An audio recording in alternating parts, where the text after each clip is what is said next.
the aisles, actually. Please take your seats. We are going to start now.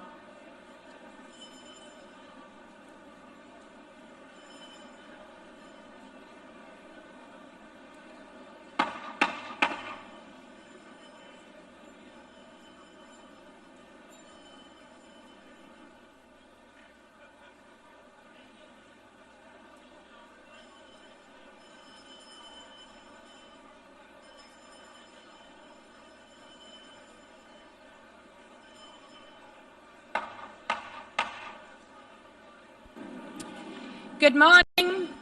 Good morning, heads of states, excellencies, dear guests, people watching from home. The fourth plenary meeting of the General Assembly is called to order. After our intense Monday, today starts the general debate of the 80th session. Before proceeding to the general debate, the Assembly will hear an introduction by Secretary General of his annual report on the work of the organization. Under Agenda Item 110, in accordance with Resolution 51/241 of 31st July 1997. Please take your seat. I now give the floor to the Secretary General of the United Nations, His Excellency Antonio Guterres.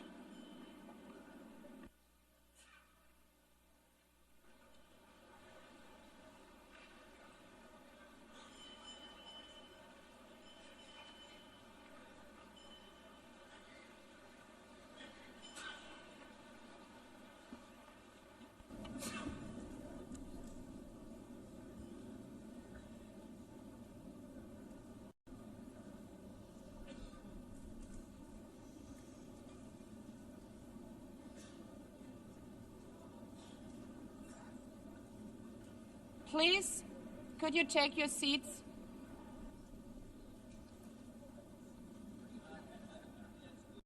Let me begin with two words we have not been able to say often enough in this hall.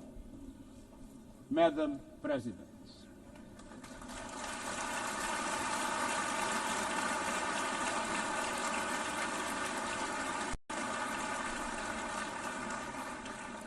Excellencies, ladies and gentlemen, 8 years ago, in a world scorched by war, leaders made a choice: cooperation over chaos, law over lawlessness, peace over conflict.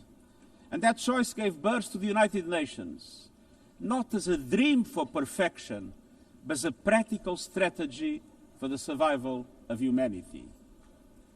Many of our founders had seen firsthand the hell of the death camps and the terror of war.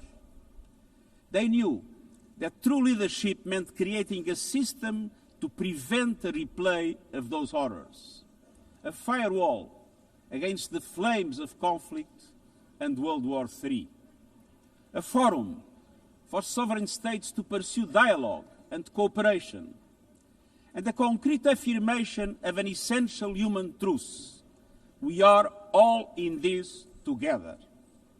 And this General Assembly Hall is the heartbeat of that truth. It is why for decades world leaders have come to this one-of-a-kind podium. It is why you are here today. Because at its best, the United Nations is more than a meeting place. It's a moral compass, a force for peace and peacekeeping, a guardian of international law, a catalyst for sustainable development, a lifeline for people in crisis, a lighthouse for human rights, and a center that transforms your decisions, the decisions of member states, into action. 80 years on, we confront again the question our founders faced, only more urgent, more intertwined, more unforgiving. What kind of world do we choose to build together? Excellencies, we have our work cut out for us, as our ability to carry out that work is being cut from us. We have entered in an age of reckless disruption and relentless human suffering. Look around. The principles of the United Nations that you have established are under siege. Listen, the pillars of peace and progress are buckling under the weight of impunity, inequality, and indifference. Sovereign nations invaded, hunger weaponized, truce silence, rising smoke from bombed-out cities, rising anger in fractured societies, rising seas swallowing coastlines. Each one a warning, each one a question. What kind of world will we choose? A world of raw power or a world of laws? A world that is a scramble for self-interest or a world where nations come together? A world where might makes right or a world of rights for all? Excellencies, our world is becoming increasingly multipolar, and this is positive, reflecting a more diverse, dynamic global landscape. But multipolarity without effective multilateral institutions can court chaos, as Europe has learned the hard way, resulting in World War I. It was multipolar, but there was no multilateral institutions. So let's be clear. International cooperation is not naivete. It is hard-headed pragmatism. In a world where there's leap borders, isolation is an illusion. No country can stop a pandemic alone. No army can halt rising temperatures. No algorithm can rebuild trust once it is broken. These are global stress tests of our system, our solidarity, and our resolve. I'm convinced we can pass these tests, and we must. Because people everywhere are demanding something better, and we owe them a system worthy of their trust and a future worthy of their dreams. And so we must make the choice, an active choice, to reaffirm the imperative of international law, to reassert the centrality of multilateralism, to reinforce justice and human rights, and to recommit to the principles that gave rise to our organization, and to the promise contained in its first words, we the peoples. Excellencies, the choices we face are not part of an ideological debate. They are a matter of life and death for millions.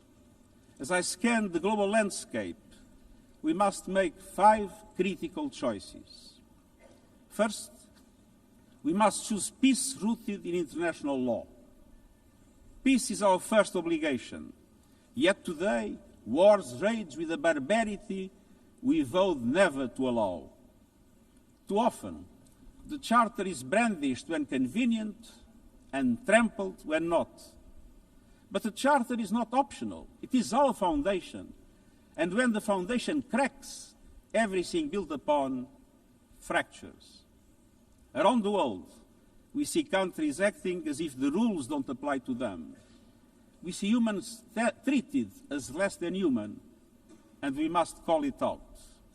Impunity is the mother of chaos, and it has spawned some of the most atrocious conflicts of our times. In Sudan, civilians are being slaughtered, starved, and silenced. Women and girls face unspeakable violence. There is no military solution. I urge all parties, including those in this hall, end the external support that is fueling this bloodshed. Push to protect civilians, because the Sudanese people deserve peace, dignity, and hope. In Ukraine, relentless violence continues to kill civilians, destroy civilian infrastructure, and threaten global peace and security. I commend recent diplomatic efforts by the United States and others.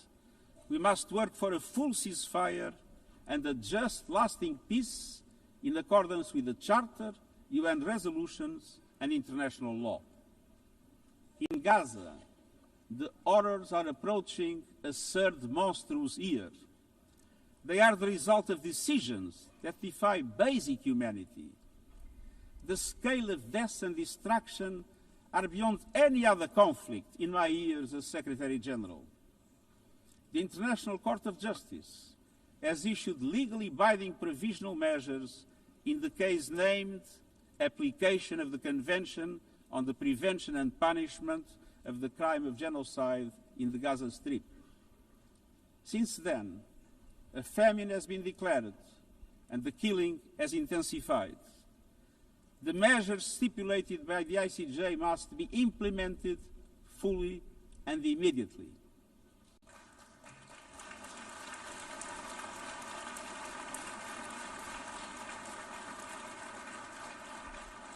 Nothing can justify the horrific Hamas terror attacks of October 7 and the taking of hostages, both of which I have repeatedly condemned.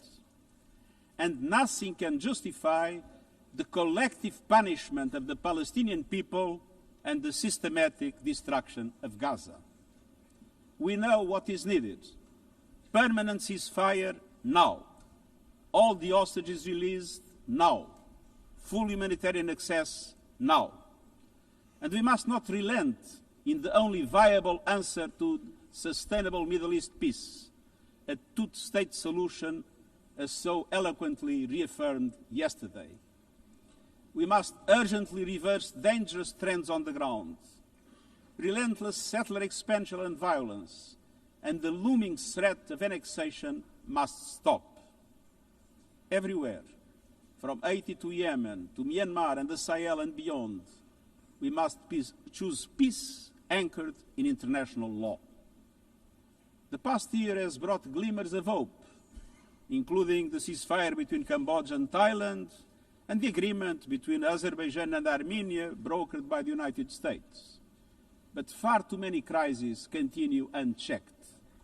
Impunity prevails, lawlessness is a contagion, it invites mayhem, accelerates terror, and risks a nuclear free-for-all.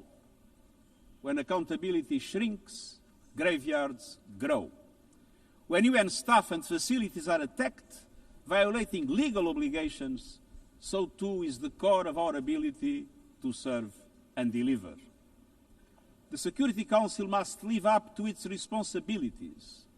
It must be more representative, more transparent, and more effective.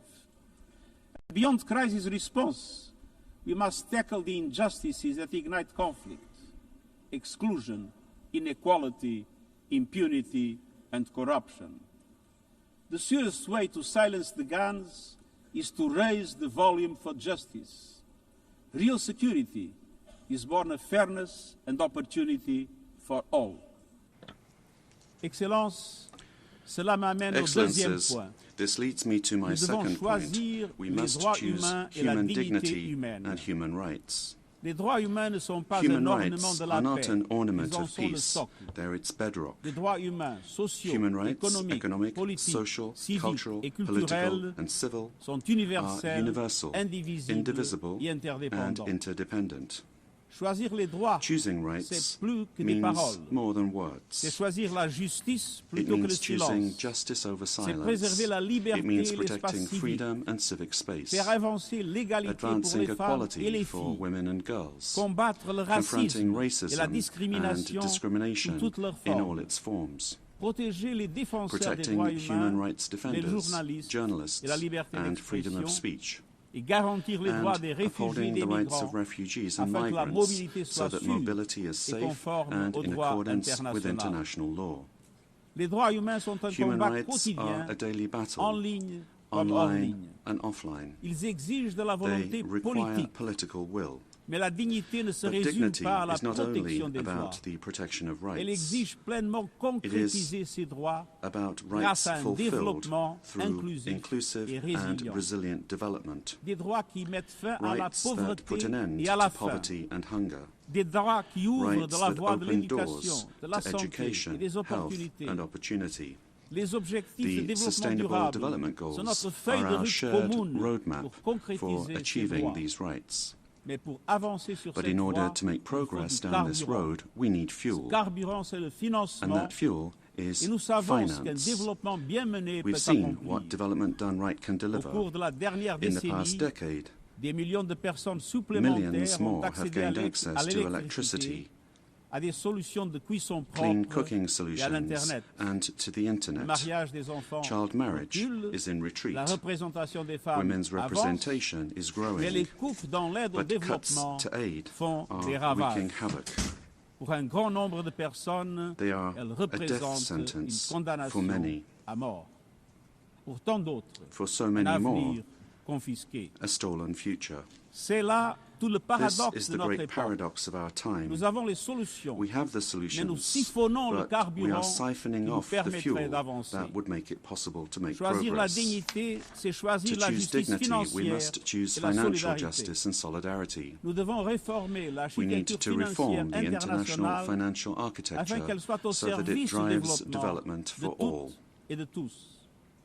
With bigger and bolder multilateral development banks lending more and mobilizing more private capital for developing countries, with faster and fairer debt relief mechanisms, helping every country in crisis, including middle-income countries. Protecting natural resources by tackling illicit financial flows and abusive tax practices that rob societies of their future. And global financial institutions that represent today's world, with far greater participation of developing countries in terms of their composition and their decision-making. So let us choose a global economy that works for everyone, men and women. Let us choose human rights and dignity, and let us equip ourselves with the means to ensure a transition for people and the planet. Excellencies, this brings me to the third choice. We must choose climate justice. The climate crisis is accelerating, but so are the solutions. The clean energy future is no longer a distant promise. It's already here. No government, industry, or special interest can stop it. But some are trying, hurting economies, locking in higher prices, and squandering a historic opportunity. Excellencies, fossil fuels are a losing bet. Last year, almost all new power capacity came from renewables, and the investment is surging. Renewables are the cheapest and fastest source of new power. They create jobs, drive growth, shield economies from volatile oil and gas markets, connect the unconnected, and can free us from the tyranny of fossil fuels. But not at today's pace. Clean energy investment remains uneven. 21st century grids and storage are not rolling out fast enough. And public subsidies, taking from taxpayer money, still flow to fossil fuels over clean energy by a factor of 9 to 1. Meanwhile, emissions, temperatures, and disasters keep rising. And those least responsible suffer the most. Science says limiting global temperature rise to 1.5 degrees by the end of this century is still possible, but the window is closing. The International Court of Justice has affirmed the legal obligation of states. We must step up action and ambition, especially through strengthened national climate plans. Tomorrow, I will welcome leaders to announce new targets. The G20, the biggest emitters, must lead, guided by common but differentiated responsibilities. But all countries must step up and do more as we head to the UN Climate Conference in Brazil. By accelerating action in energy, forests, methane and industrial decarbonization, by defining a credible roadmap to mobilize $1.3 trillion annually in climate finance by 2035 for developing countries, by supporting just transitions, by doubling finance for adaptation to at least $40 billion this year, and rapidly deploying proven tools to unlock billions more in concessional finance, and by capitalizing the Loss and Damage Fund with significant contributions. All of these requires government, international financial institutions, philanthropies, civil society, and the private sector to work together, to provide fiscal space to developing countries and unlock new innovative sources of finance at scale, including solidarity levies on high-emitting sectors and debt swaps. We have the solutions and tools, but we must choose climate justice and climate action.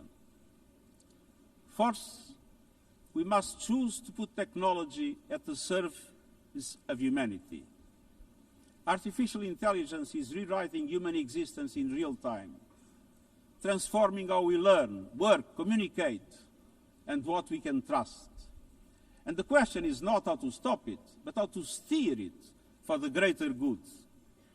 Technology must be our servant, not our master. It must promote human rights, human dignity, and human agency. Yet today, AI's advancement in outpacing regulation and responsibility and is concentrated in a few hands. And the risks are expanding to new frontiers, from biotech to autonomous weapons. We are witnessing the rise of tools for mass surveillance, mass social control, mass disruption, and even mass destruction. Tools that can drain energy, strain ecosystems, and intensify the race for critical minerals, potentially stoking instability and conflict. Yet, these technologies remain largely ungoverned. We need universal guardrails and common standards across platforms.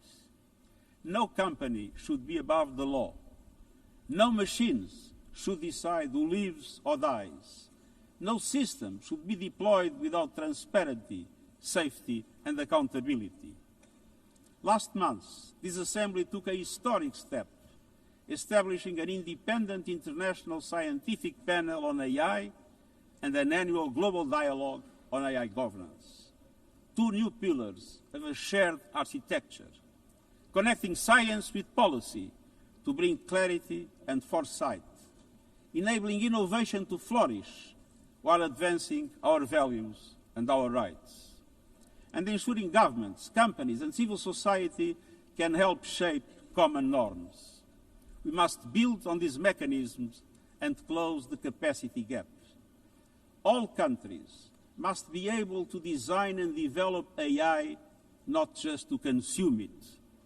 I have proposed voluntary financing options to build AI computing power, data, and skills in developing nations.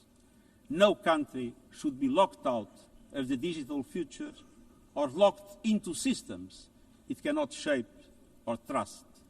And governments must lead with vision, and companies must act with responsibility. And we, the international community, must ensure that technology lifts up humanity. So let us choose cooperation over fragmentation, ethics over expediency, and transparency over opacity. Technology will not wait for us, but we can still choose what it serves. So let us choose wisely. Fifth and finally, to meet all these goals, we must choose to strengthen the United Nations for the 21st century. The forces shaking our world are also testing the foundations of the United Nations system.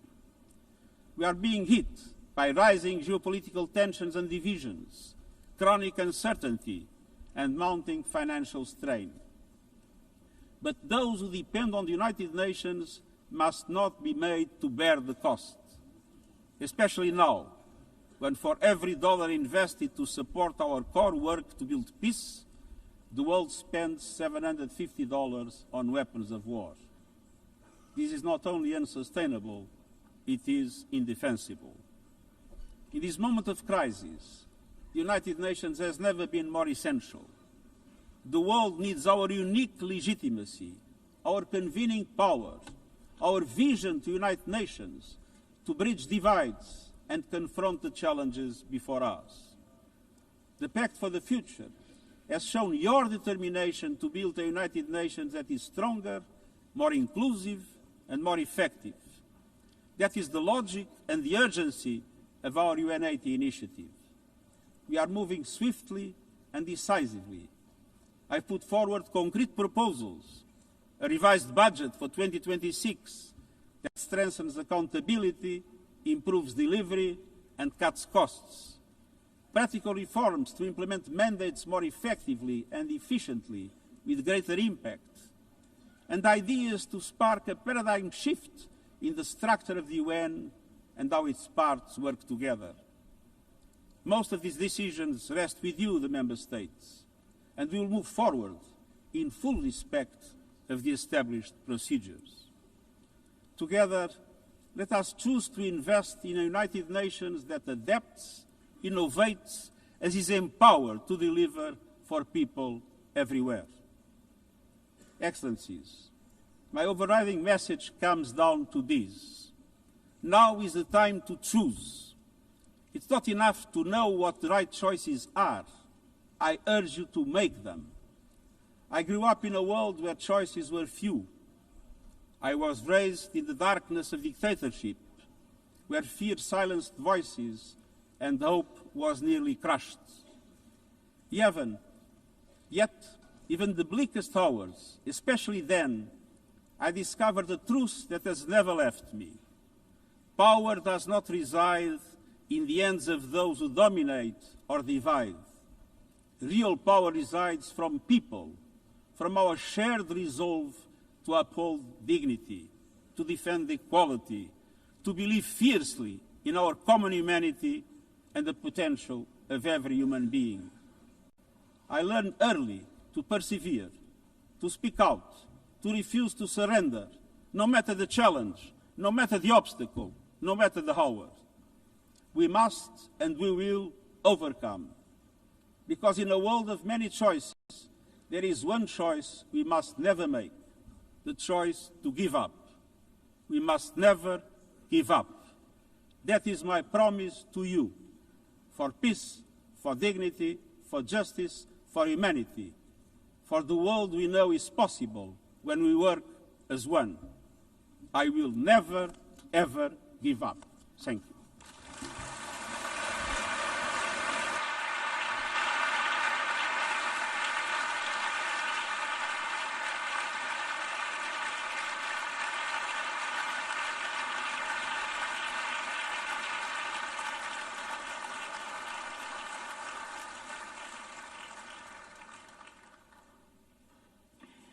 I thank the Secretary General. The Assembly will now turn to Agenda Item 8, entitled General Debate.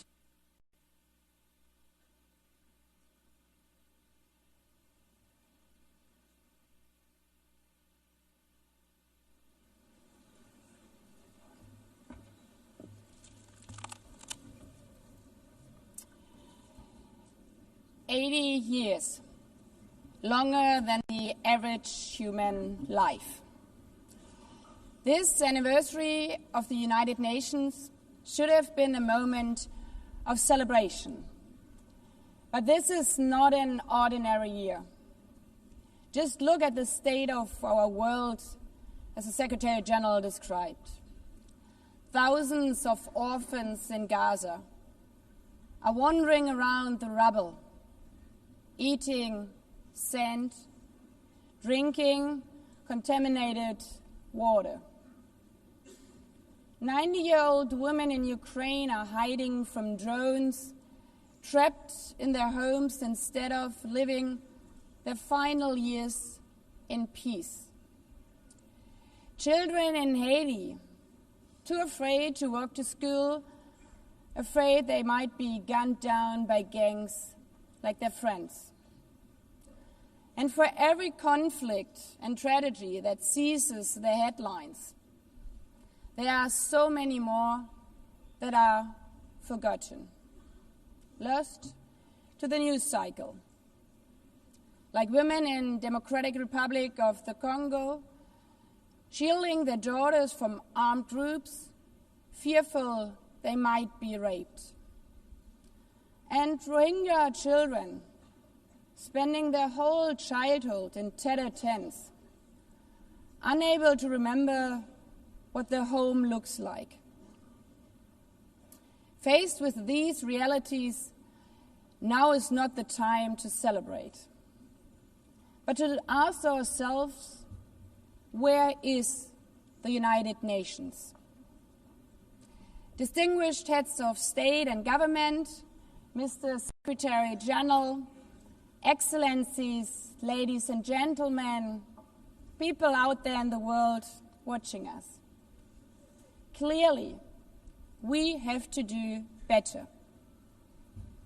But what we should not let cynics allow to weaponize these failures, to argue that our institution is a waste of money, outdated, irrelevant.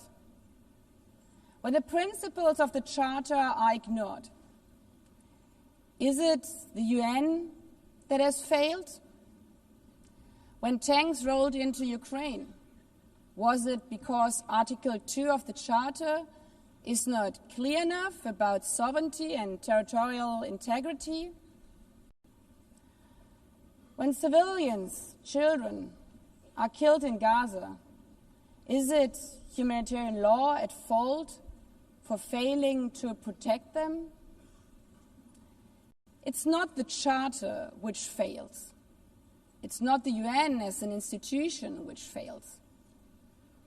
The Charter, our Charter, is only as strong as member states' willingness to uphold it, and their willingness to hold to account those who violate it.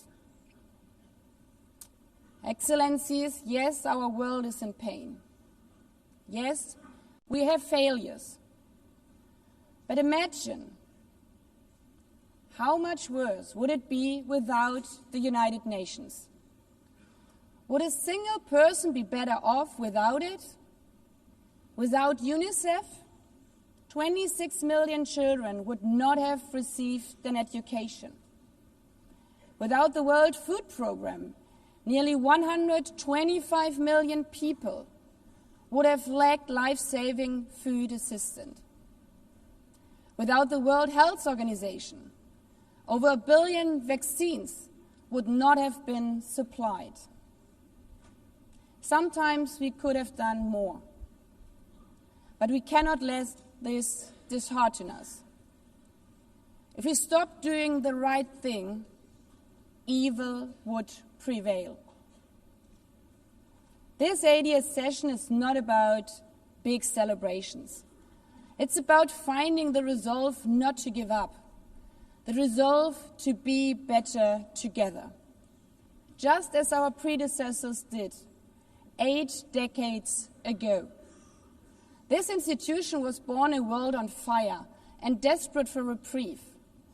750 million, nearly a third of humanity back then, still under colonial rule. 2 world wars in a generation, 70 million dead. The horrors of the Holocaust revealed to our collective shame. This was a generation that knew almost nothing but suffering and despair. The signing of the Charter in 1945 gave hope to millions, gave us a North Star that guided our path from the ashes of war, helped guide nations from colonial rule into independent states, helped end apartheid. Across the decades, the United Nations has been a compass pointing toward peace, humanity, and justice. We have not always succeeded, but the story of this institution is not a story of easy victories. It's a story of falling and rising, of pulling ourselves and each other back up and trying harder. We gather here for the 80th time, not for empty celebration, not out of ritual, not to hear our own voices. We gather to prove that this institution matters, and that through this institution, every nation represented here, no matter how big or small, can summon again the strength and unity first shown in San Francisco 80 years ago. The courage and resolve of world leaders who, even while some called them back then naive, believed they could build a better world from the wreckage of the old. They showed then what true leadership is. It's not about imposing your will or putting others down. True leadership is about lifting others up, not out of altruism, but for a mutual benefit, and even out of our self-interest. Because as our founders and every architect of peace since then has understood, helping others is what makes ultimately our own countries stronger. Could any state have faced the global pandemic alone? The virus did not have any passport. We were only able to solve it at the end with the support of the World Health Organization. The climate crisis does not stop at borders. CO2 emissions anywhere affect people everywhere. Even the wealthiest cities in the world cannot shield themselves from wildfires. And imagine coming here by plane. How safe would you feel to step into the next airplane if there were no International Civil Aviation Organization anymore, which is responsible for setting safety regulations for 5 billion passengers each year? How comfortable would you be with your children using the internet while AI is uncontrolled and unchecked? As the lines between what is real and fake start to blur. In this globalized, digitalized world, we work together or we suffer alone. Excellencies, the theme of this milestone session and the high-level week is therefore Better Together. 80 years and more for peace, development, and human rights. Will living up to that be easy? No.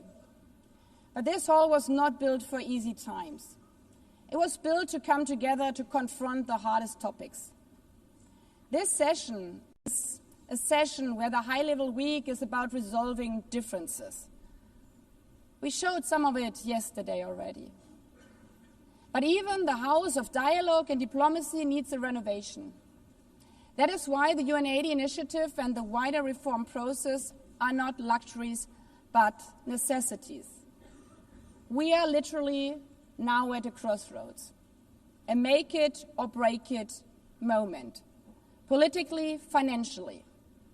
Therefore, we have to deliver a United Nations that is agile, cost-effective, and fit for purpose. Member States have to give the Secretary General and this process their full support, because reform cannot stop in New York. It must carry through to every capital. That includes delivering the Pact for the Future and accelerating progress on the Sustainable Development Goals. Again, this is not about charity. It's about addressing the core purposes of this institution, about strengthening our foundations across all 3 pillars: peace and security, human rights, and sustainable development. They are inseparable. Leaving hundreds of millions trapped in extreme poverty, vulnerable to crisis, and denied their human rights is not only a moral failure, it's a recipe for global unrest, terrorism, and the tragic waste of humanity's greatest resource, its people.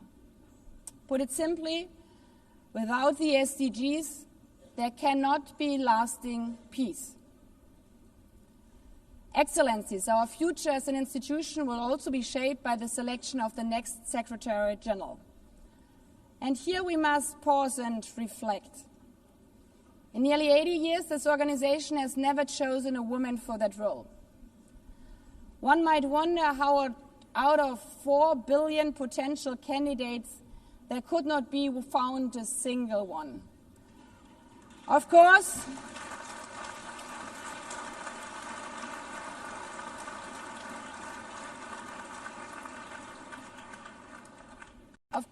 the choice rests with member states. But those of you having been there yesterday celebrating Beijing, one strong female leader after the other from all our continents. Like 80 years ago, we are standing at a crossroads. And it's up to us, to every single member state, to live up to the same leadership as your predecessors did. To act when action is needed. To uphold the principles of our Charter. To be better together. To show the people around the world that this United Nation is there.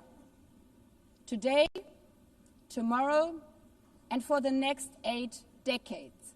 Because, after all, it's the life insurance for every country.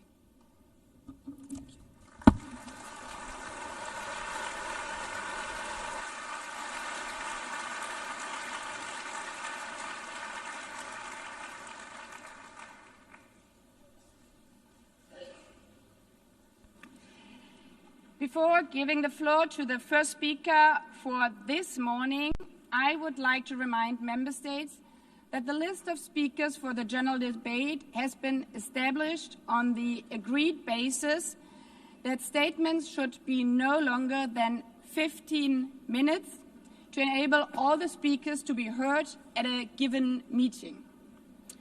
Within this time frame, I would like to appeal to speakers to deliver their statements at a reasonable pace so that interpretation into the other official languages may be provided properly.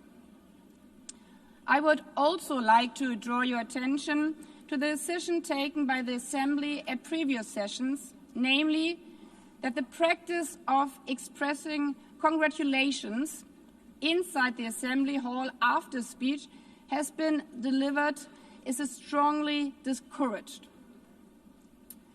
After delivering their statements from the rostrum, speakers are invited to exit the hall through room JA200, located behind the podium, before returning to their seats. May I take it that the Assembly agrees to proceed in this manner? It's so decided. Finally, I should like to draw the attention of member states that during the general debate, official photographers are in the room and will take official photographs of all speakers by the Department of Global Communications. Members interested in obtaining these photographs are requested to contact the Photo Library of the United Nations. By this, the Assembly will hear an address by His Excellency Luiz Inácio Lula da Silva, President of the Federative Republic of Brazil.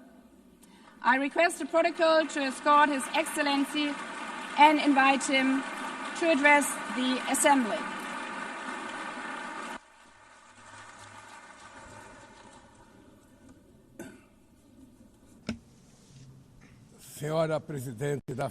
Madam President of the General Assembly, Annalena Baerbock, Mr. Secretary General Antonio Guterres, dear heads of state and government, and representatives of the member states gathered here. This deveria ser um should momento de be a celebração das time to Nações celebrate Unidas. the United Nations. Criada no fim Created da guerra, at the end of the a ONU war, simboliza a the expressão UN mais symbolizes elevada the highest da aspiração expression pela paz of the e aspiration pela for peace prosperidade. and prosperity. Hoje, contudo, Today, however, os ideais que the inspiraram seus ideals that fundadores em São inspired its Francisco founders in San estão Francisco ameaçados are como nunca under estiveram threat as em toda a never sua before história. in their history. O multilateralismo Multilateralism está diante is de nova at a new encruzilhada. crossroads. A autoridade desta organização The organization's authority check. is in check. assistimos à We are consolidação de uma witnessing the desordem consolidation internacional of an international order marcada por seguidas marked by concessões repeated à política concessions do poder, to power play, atentados à soberania, attacks on sovereignty, sanções arbitrárias arbitrary sanctions, e intervenções and unilaterais unilateral estão se interventions tornando are regra. becoming the rule. Existe evidente There paralelo is a clear entre a parallel crise do between the multilateralismo e o multilateralism enfraquecimento crisis da and the weakening democracia. of democracy. O autoritarismo se fortalece Authoritarianism is quando nos strengthened omitimos when we frente à fail to arbitrariedade. act in the face of Quando a arbitrary sociedade acts. internacional When the international society vacila na defesa da falters paz, in defending da peace, soberania e do sovereignty, direito, and the rule as of law, consequências são the trágicas. consequences are Em tragic todo o mundo, throughout the world. forças antidemocráticas Anti-democratic tentam forces subjugar are trying to as subjugate instituições e institutions sufocar and as stifle liberdades. freedoms. Cultua a violência, They worship violence, exalta a praise ignorância, ignorance, atuam como act milícias as physical físicas e and digitais digital militias, e cerceiam a and imprensa. restrict the press. Mesmo sob ataques sem Even precedentes, under an o Brasil unprecedented optou attack, por Brazil resistir chose to e resist defender sua and defend its democracia democracy, reconquistada há 40 anos 40 pelo seu years povo ago by depois its de people, 2 décadas de after governo 2 decades ditatoriais. of dictatorial government. Não há justificativa There para is as no medidas justification for unilaterais e unilateral arbitrárias and contra nossas arbitrary measures instituições e nossa against our economia. institutions and our A economy. agressão contra a independência do The poder aggression judiciário against the é independence of the inaceitável. judiciary branch of power Esta is ingerência unacceptable. em This assuntos internos interference in domestic conta com o affairs auxílio de uma is extrema-direita aided by a subserviente subservient e saudosa far-right de antigas who is hegemonias. nostalgic of past Falsos hegemonies. patriotas False arquitetam patriots e promovem plan and publicamente publicly promote ações contra o actions Brasil. against Brazil. Não há pacificação com Cannot impunidade. be achieved with Há poucos impunity. dias, A few days e ago, pela primeira and for the vez em first time in 525 anos de nossa 525 história, years of our history, ex-chefe de a Estado former head of state foi condenado was por atentar convicted contra of o Estado attacking the democrático de democratic direito. rule of law. Foi He investigado, was investigated, indiciado e indicted, julgado trialed, e and held responsabilizado accountable pelos seus atos for his em um actions processo in a minucioso. meticulous process. Teve amplo direito de defesa, He has the prerrogativa right to que as defend himself was ditaduras secured, negam a às suas prerogative that vítimas. dictatorships deny to Diante their dos victims olhos do mundo, before the eyes of the O Brasil world. deu um recado Brazil a todos os sent a candidatos message to all autocratas aspiring e aqueles que os apoiam. autocrats and those who Nossa support them. democracia Our e democracy, nossa soberania our sovereignty são are inegociáveis. non-negotiable.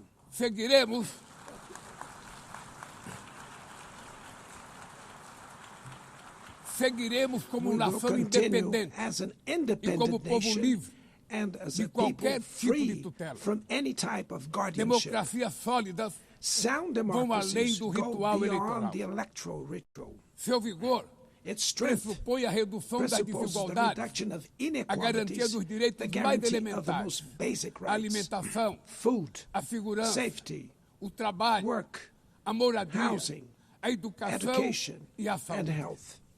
A democracia falha Democracy quando as fails mulheres ganham when menos que women os homens earn less than ou men morrem pelas or mãos de die parceiros at e the hands familiares. of partners and family Ela members. perde It quando loses fecha suas when it portas closes its e doors culpa migrantes and pelas blames mazelas do migrants mundo. for the world's ills. A pobreza Poverty é tão is inimiga a da much democracia an enemy of quanto o democracy extremismo. as extremism. Por isso, Therefore, foi com orgulho we were proud que to recebemos receive da FAO a confirmation from confirmação de que o FAO Brasil that voltou Brazil a has sair do once mapa again da left fome the hunger este map ano de in this 2020. year, 2025.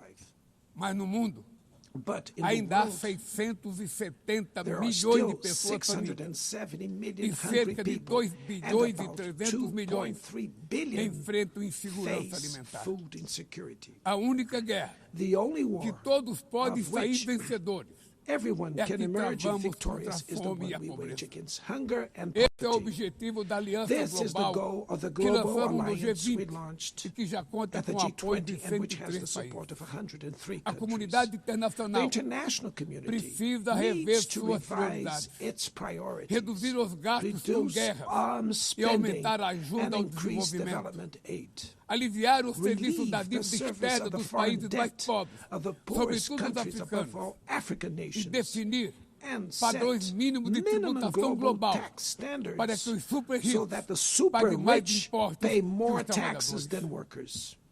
A democracia também se Democracy mede is pela also capacidade measured by de the proteger ability as to famílias protect e a families infância. and the childhood. As plataformas digitais Digital platforms trazem offer possibilidade de nos possibilities for aproximar us to come como together jamais in havíamos ways we imaginado, never imagined. mas têm sido usadas But they para have been semear used for intolerância, sowing misoginia, intolerance, misogyny, xenofobia e desinformação. xenophobia, and A internet misinformation. The internet não pode ser terra cannot be sem a lei. land of Cabe ao poder lawlessness. público proteger It's os up mais to governments vulneráveis. to protect the most Regular vulnerable. não é Regulating restringir does a not liberdade de mean expressão, restraining é freedom garantir of que expression. o que It's já é about ilegal ensuring no mundo real that what is seja already tratado assim illegal in the também real no world ambiente is digital, treated the no way in ambiente the virtual virtual. environment. Ataques à Attacks regulação on regulation serve para encobrir serve to interesses cover up escusos hidden e dar interests guarida a and crimes como provide fraudes, shelter for tráfico de crimes pessoas, such pedofilia as fraud, e human investidas trafficking, contra a democracia. pedophilia, and attacks against O democracy. Parlamento brasileiro, The Brazilian parliament corretamente, was right to apressou-se em rush abordar esse this to problema. address this issue. Com orgulho, Last week, promulguei na I última proudly semana enacted uma das leis mais one of the avançadas world's do most mundo advanced laws para for the proteger, protection para a of proteção de children and crianças e adolescents adolescentes in na the esfera digital. digital environment. Também enviamos ao Congresso Also, we Nacional sent draft bills projeto de lei to the national para Congress fomentar a to foster concorrência nos competition mercados digitais and digital e para markets and to incentivar encourage the a instalação installation de data of centers sustainable sustentáveis. data centers. Para mitigar os To riscos da mitigate inteligência the risks artificial, of artificial intelligence, apostamos na we are construção de uma committed to governança building multilateral multilateral em linha governance com o in Pacto line with the Digital global Global digital aprovado neste compact plenário that was o approved ano in this passado. plenary last year. Senhoras e senhores, Ladies and gentlemen, Your Na América Excellencies, Latina e the Latin Caribe, American and the Caribbean, vivemos momento we de are crescente experiencing a polarização time e of growing instabilidade. polarization and instability. Manter a região como zona de Maintaining the paz region as a zone of sempre foi peace e é a is nossa and was prioridade. our priority. Somos um continente We livre are de a armas de continent destruição em free massa, of weapons of mass sem conflitos destruction, étnicos ou without religiosos. ethnic or religious preocupante. conflicts.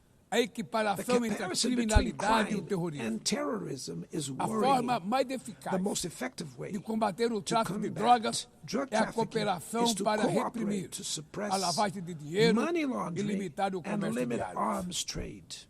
Usar força Using letal lethal em force situações in que não situations constituem that do not conflitos armados constitute armed equivale conflict is a executar tantamount pessoas to sem executing julgamento. people without trial. Outras partes do Other parts of the planeta planet já testemunharam have already intervenções que witnessed causaram danos maiores interventions do that que cause se greater pretendia damage evitar, than intended, com graves with serious consequências humanitárias. humanitarian consequences. A via do diálogo The path não to deve estar dialogue must fechada not be na closed Venezuela. in Venezuela. O Haiti Haiti tem direito a has the futuro right livre de to a violência. violence E é free inadmissível future. And it is que Cuba esteja unacceptable listada that como Cuba país que be patrocina o listed as a terrorismo. country that sponsors No terrorism. conflito And the na conflict Ucrânia, in Ukraine,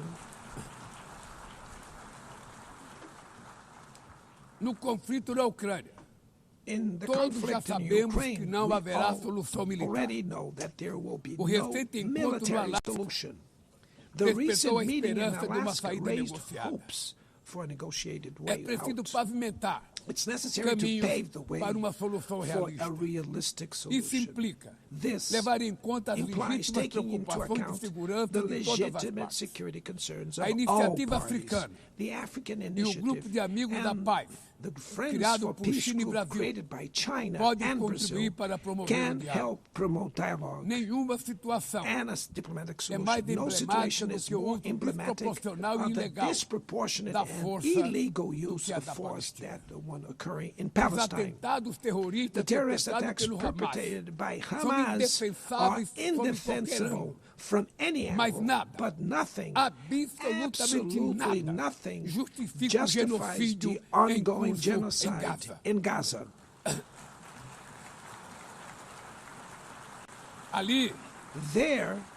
Ali, sob toneladas Under de tons corpos, of rubble, estão enterradas are dezenas buried de milhares tens de of mulheres e thousands of crianças innocent inocentes. women and children. Ali também estão sepultados o direito We can see internacional that international humanitário humanitarian e o law and the mito da myth of superioridade ethical ética do Ocidente. exceptionalism of the West are Este also being massacre buried there. não This aconteceria massacre would not have sem a happened cumplicidade dos without the que poderiam complicity of evitar. those who could have prevented Gaza, it. In Gaza, Fome é usada hunger como arma is de guerra. used as a weapon of O war, deslocamento and the forçado de forced populações displacement of é populations praticado goes impunemente.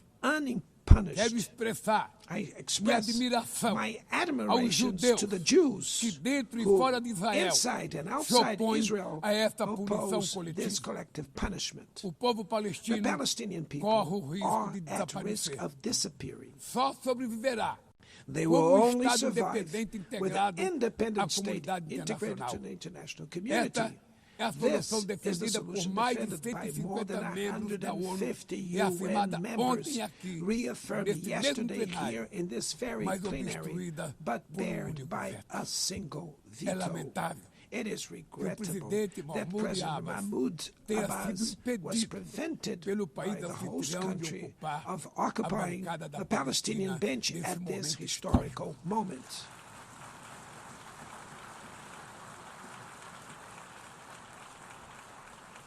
O alastramento The desse spread conflito of this para o Líbano, conflict to Lebanon, para a Síria, e o Syria, Irã Iran, e o Catar Qatar fomenta a is escalada fueling armamentista an sem unprecedented precedentes. arms build-up. Senhoras presidenta, Madam President, bombas e armas nucleares bombs não and vão nuclear nos weapons proteger da will crise not climática. protect us from the climate O ano de crisis. The year 2024 of 24 foi o mais was quente the já warmest registrado. already A registered. COP30 em COP30 Belém, no in Brasil, the city of Belém, será a Brazil, COP da will verdade. the COP of truth. Será o momento It will dos be the líderes time mundiais for world leaders provarem to prove a the seriedade de seu seriousness of their compromisso com o commitment to planeta. the planet. Sem ter o quadro Without completo das a complete contribuições picture nacionalmente determinadas, of the a chamada NDCs, NDC, nationally determined caminharemos de olhos contributions, vendados we para o were verdadeiro walking abismo. blindfolded towards O Brasil the abyss. se Brazil comprometeu a has reduzir committed entre to 59% e reducing its emissions by 67% suas 59 to emissões, and abrangendo todos 67%, os gases de covering efeito all estufa greenhouse em gases todos os and setores da all economia. sectors of the economy. Nações em desenvolvimento Developing nations enfrentam a mudança do face clima climate ao change mesmo tempo while que lutam grappling contra outros with desafios. other challenges. Enquanto isso, Meanwhile, países ricos rich countries usufruem enjoy de padrão de a vida standard obtido às of living custas de 200 reached anos at de the emissões de expense of gás. 200 years of greenhouse Exigir gas maior emissions. ambição e Demanding maior acesso greater a ambition recursos and greater e access tecnologias to não é uma resources and questão de technology. caridade, It's not a matter of é charity, apenas uma but questão of de justiça. justice. A corrida The por minerais race for críticos critical essenciais minerals para a essential transição for energética energy não transition pode cannot reproduzir a lógica reproduce the predatória predatory que and marcou asymmetrical os últimos logic séculos. that has Em characterized Belém, recent centuries. In o Belém mundo vai City, conhecer the a world realidade will da learn Amazônia. about the O reality of the Brasil já Amazon. reduziu pela metade Brazil has already o desmatamento na reduced região deforestation by nos half 2 in the últimos anos. region in the last 2 years. Erradicá-lo requer Eradicating garantia, it requires condições dignas de vida para ensuring seus milhões de decent living habitantes. conditions for its millions of Fomentar o inhabitants. desenvolvimento Promoting sustentável sustainable development é o objetivo is the do Fundo objective of the Florestas Tropical Tropicais Forest para Forever sempre, Facility, que o Brasil which pretende Brazil intends lançar to launch para to remunerar compensate os países que countries mantêm that suas keep their florestas em forests pé. standing. É chegado o momento de passar But the time has da come fase to da prove, negociação. to move para a from the etapa da negotiation phase to the implementação. implementation O mundo stage. deve The muito ao world regime owes a lot to the criado pela regime Convenção created do by the Clima. Climate Convention. Mas é necessário Climate change trazer o combate à needs mudança to do be clima brought para to o the coração heart da of the ONU UN para que ela tenha so that a it atenção gets que the merece. attention it Um deserves. conselho A vinculado à council Assembleia Geral, linked to the General com Assembly, força e with the legitimidade power para and monitorar legitimacy to compromissos, monitor dará commitments, coerência provide à ação climática. coherence to climate action. Trata-se de um passo This is a fundamental fundamental step na direção de uma towards reforma a mais broader abrangente da reform of the organização, organization, que contemple which também would um also Conselho de include Segurança an ampliado expanded nas Security duas Council in categorias the de seus two membros. member categories. Poucas áreas few areas retrocederam have tanto worsened como o as much sistema as the multilateral de multilateral comércio. trading system.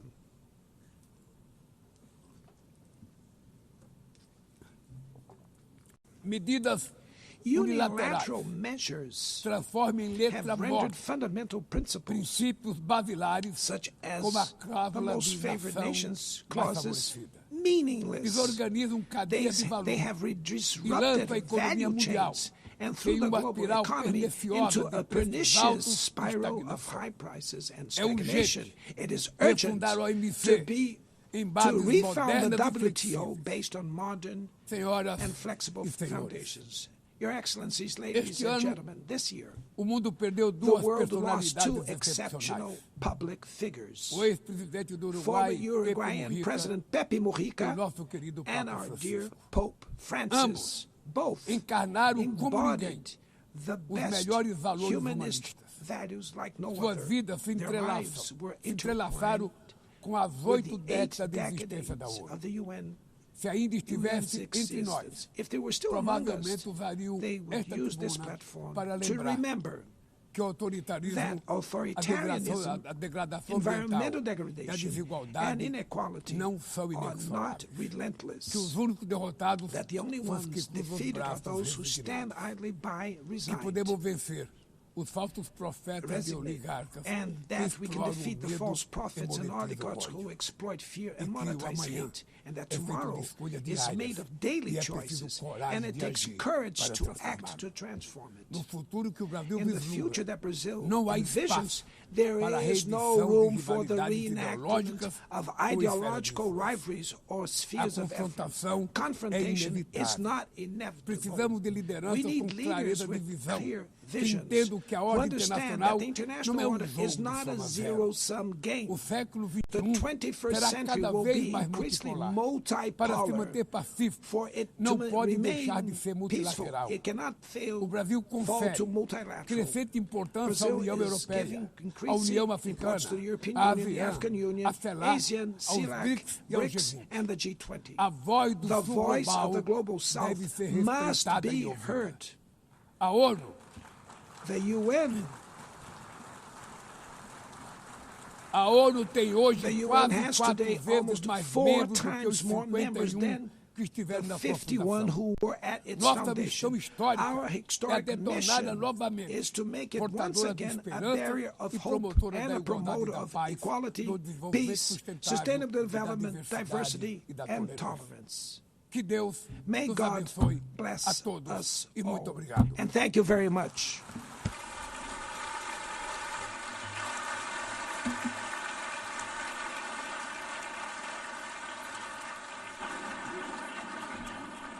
On behalf of the Assembly, I wish to thank the President of the Federative Republic of Brazil,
The Assembly will hear an address by His Excellency Donald Trump, President of the United States of America.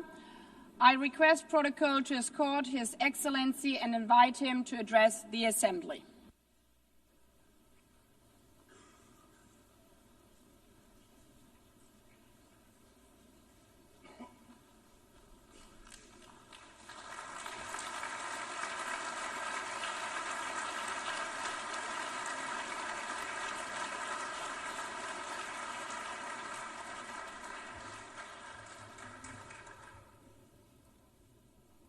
Thank you very much. Very much appreciated.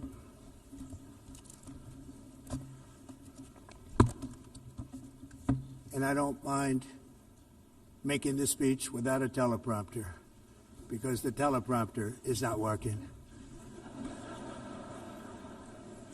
I feel very happy to be up here with you nevertheless, and that way you speak more from the heart. I can only say that whoever's operating this teleprompter is in big trouble.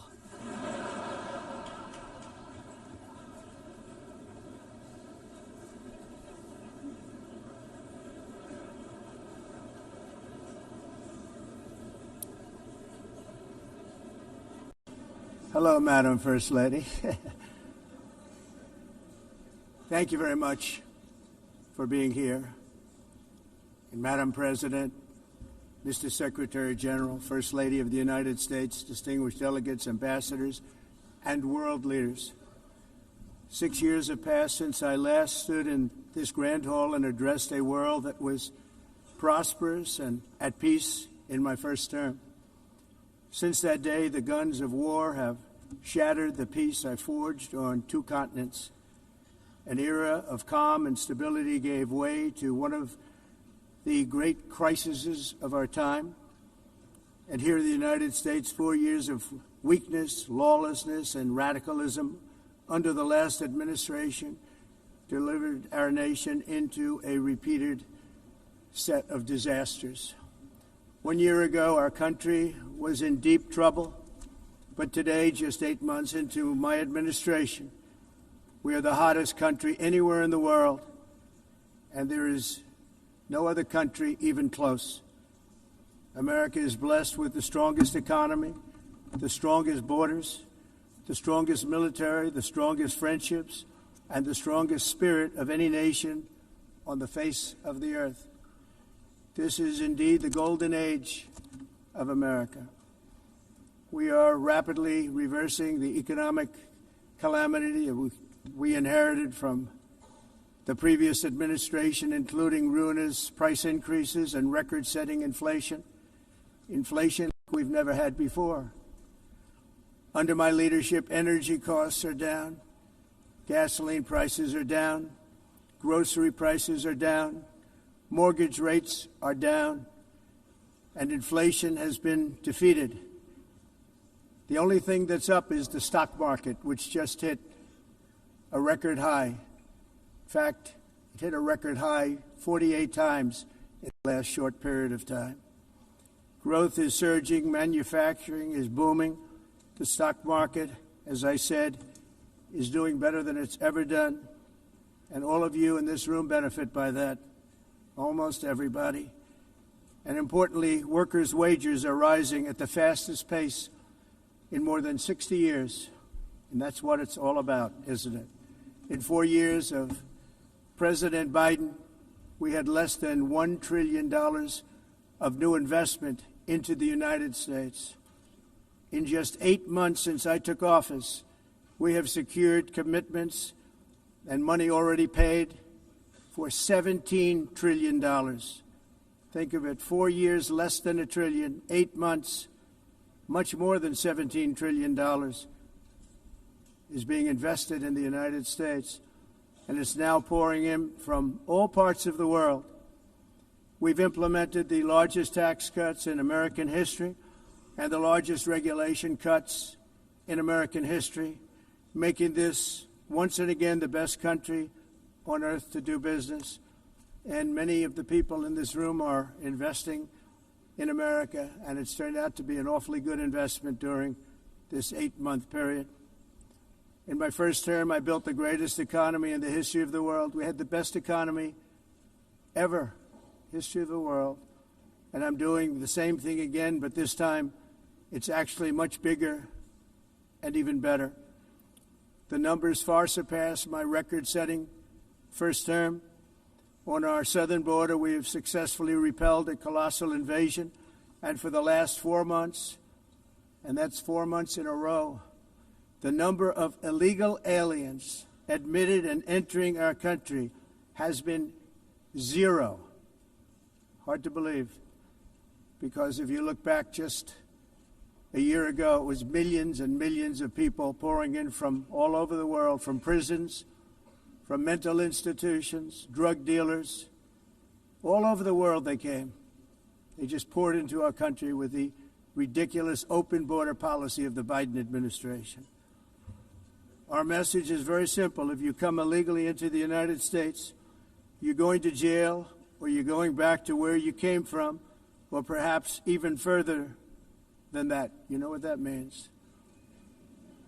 I want to thank the country of El Salvador for the successful and professional job they've done in receiving and jailing so many criminals that entered our country. And it was under the previous administration that the number became record-setting, and they're all being taken out. They have no choice. And other countries have no choice because other countries are in the exact same situation with immigration. It's destroying your country, and you have to do something about it. On the world stage, America is respected again like it has never been respected before. You think about 2 years ago, 3 years ago, 4 years ago, or 1 year ago, we were a laughingstock all over the world. At the NATO summit in June, virtually all NATO members formally committed to increase defense spending at my request from 2% to 5% of GDP, making our alliance far stronger and more powerful than it was ever before. In May, I traveled to the Middle East to visit my friends and rebuild our partnerships in the Gulf and those valued relationships with Saudi Arabia, Qatar, and the UAE and other countries are now, I believe, closer than ever before. My administration has negotiated one historic trade deal after another, including with the United Kingdom, the European Union, Japan, South Korea, Vietnam, Indonesia, the Philippines, Malaysia, and many, many others. Likewise, in a period of just 7 months, I have ended 7 unendable wars. They said they were unendable. You're never going to get them solved. Some were going for 31 years, 2 of them, 31, think of it, 31 years. One was 36 years. One was 28 years. I ended 7 wars. And in all cases, they were raging with countless thousands of people being killed. This includes Cambodia and Thailand, Kosovo and Serbia, the Congo and Rwanda, a vicious, violent war that was, Pakistan and India, Israel and Iran, Egypt and Ethiopia, and Armenia and Azerbaijan. It included all of them. No president or prime minister, and for that matter, no other country has ever done anything close to that. And I did it in just 7 months. It's never happened before. There's never been anything like that. I'm very honored to have done it. It's too bad that I had to do these things instead of the United Nations doing them. And sadly, in all cases, the United Nations did not even try to help in any of them. I ended 7 wars, dealt with the leaders of each and every one of these countries, and never even received a phone call from the United Nations offering to help in finalizing the deal. All I got from the United Nations was an escalator that on the way up stopped right in the middle. If the First Lady wasn't in great shape, she would have fallen. But she's in great shape. We're both in good shape. We both stood. And then a teleprompter that didn't work. These are the 2 things I got from the United Nations, a bad escalator and a bad teleprompter. Thank you very much. And by the way, it's working now. It just went on. Thank you. I think I should just do it the other way. It's easier.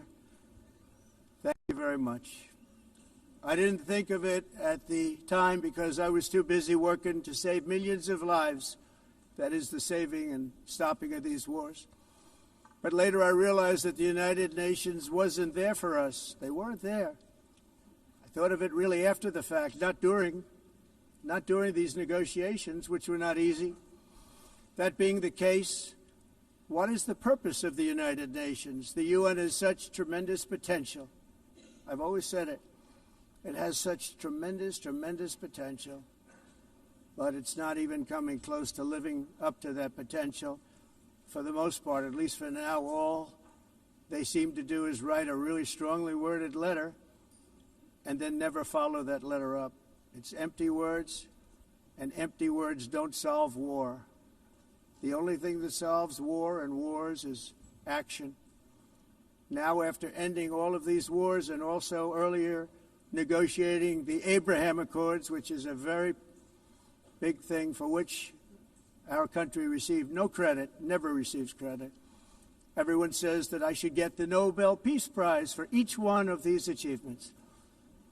But for me, the real prize will be the sons and daughters who live to grow up with the mothers and fathers, because millions of people are no longer being killed in endless and unglorious wars. What I care about is not winning prizes, it's saving lives. We saved millions and millions of lives with the 7 wars. And we have others that we're working on, and you know that. Many years ago, a very successful real estate developer in New York, known as Donald J. Trump, I bid on the renovation and rebuilding of this very United Nations complex. I remember it so well. I said at the time that I would do it for $500 million, rebuilding everything. It would be beautiful. I used to talk about, I'm going to give you marble floors. They're going to give you terrazzo. I'm going to give you the best of everything. You're going to have mahogany walls. They're going to give you plastic. But they decided to go in another direction, which was much more expensive at the time, and which actually produced a far inferior product. And I realized that they did not know what they were doing when it came to construction, and that their building concepts were so wrong, and the product that they were proposing to build was so bad and so costly. It was going to cost them a fortune. And I said, and wait till you see the overruns. Well, I turned out to be right. They had massive cost overruns and spent between $2 and $4 billion on the building and did not even get the marble floors that I promised them. You walk on terrazzo. Do you notice that? As far as I'm concerned, frankly, looking at the building and getting stuck on the escalator, they still haven't finished the job. They still haven't finished. That was years ago.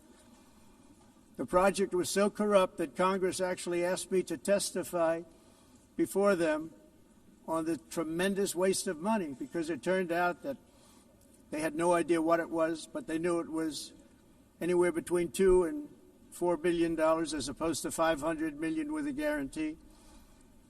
But they had no idea, and I said it cost much more than $5 billion. Unfortunately, many things in the United Nations are happening just like that, but on an even much bigger scale, much, much bigger. Very sad to see. Whether the UN can manage to play a productive role, I've come here today to offer the hand of American leadership and friendship to any nation in this assembly that is willing to join us in forging a safer, more prosperous world. And it's a world that we'll be much happier with. A dramatically better future is within our reach. But to get there, we must reject the failed approaches of the past and work together to confront some of the greatest threats in history. There is no more serious danger to our planet today than the most powerful and destructive weapons ever devised by man, of which the United States, as you know, has many. Just as I did in my first term, I've made containing these threats a top priority, starting with the nation of Iran. My position is very simple. The world's #1 sponsor of terror can never be allowed to possess the most dangerous weapon. That's why, shortly after taking office, I sent the so-called Supreme Leader a letter making a generous offer. I extended a pledge of full cooperation in exchange for a suspension of Iran's nuclear program.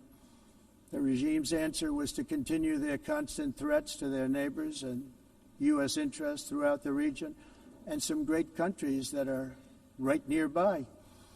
Today, many of Iran's former military commanders, in fact, I can say almost all of them, are no longer with us. They're dead. And 3 months ago, in Operation Midnight Hammer, 7 American B-2 bombers dropped the 14 30,000-pound each bombs on Iran's key nuclear facilities, totally obliterating everything. No other country on earth could have done what we did. No other country has the equipment to do what we did. We have the greatest weapons on earth. We hate to use them. But we did something that for 22 years people wanted to do. With Iran's nuclear enrichment capacity demolished, I immediately brokered an end to the 12-day war, as it's called, between Israel and Iran, with both sides agreeing to fight no longer. As everyone knows, I have also been deeply engaged in seeking a ceasefire in Gaza. Have to get that done. Have to get it done. Unfortunately, Hamas has repeatedly rejected reasonable offers to make peace. We can't forget October 7th, can we? Now, as if to encourage continued conflict, some of this body is seeking to unilaterally recognize a Palestinian state. The rewards would be too great for Hamas terrorists for their atrocities. This would be a reward for these horrible atrocities, including October 7th, even while they refuse to release the hostages or accept a ceasefire. Instead of giving to Hamas and giving so much, because they've taken so much, this could have been solved so long ago. But instead of giving in to Hamas's ransom demands, those who want peace should be united with one message: release the hostages now. Just release the hostages now. Thank you.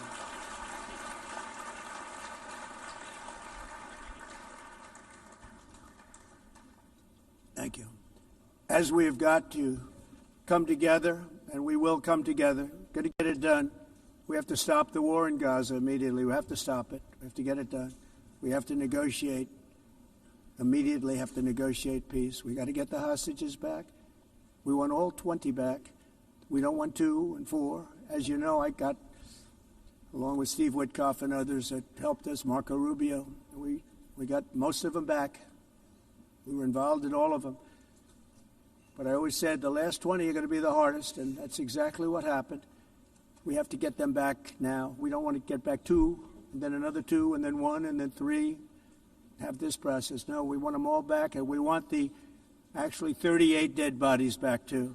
Those parents came to me, and they want them back, and they want them back very quickly and very badly, as though they were alive. They want them. They want them every bit as much as if their son or daughter were alive. I've also been working relentlessly, stopping the killing in Ukraine. I thought that would be, of the 7 wars that I stopped, I thought that would be the easiest because of my relationship with President Putin, which had always been a good one. I thought that was going to be the easiest one. But, you know, in war, you never know what's going to happen. There are always lots of surprises, both good and bad. Everyone thought Russia would win this war in 3 days, but it didn't work out that way. It was supposed to be just a quick little skirmish. It's not making Russia look good. It's making them look bad. No matter what happens from here on out, this was something that should have taken a matter of days, certainly less than a week.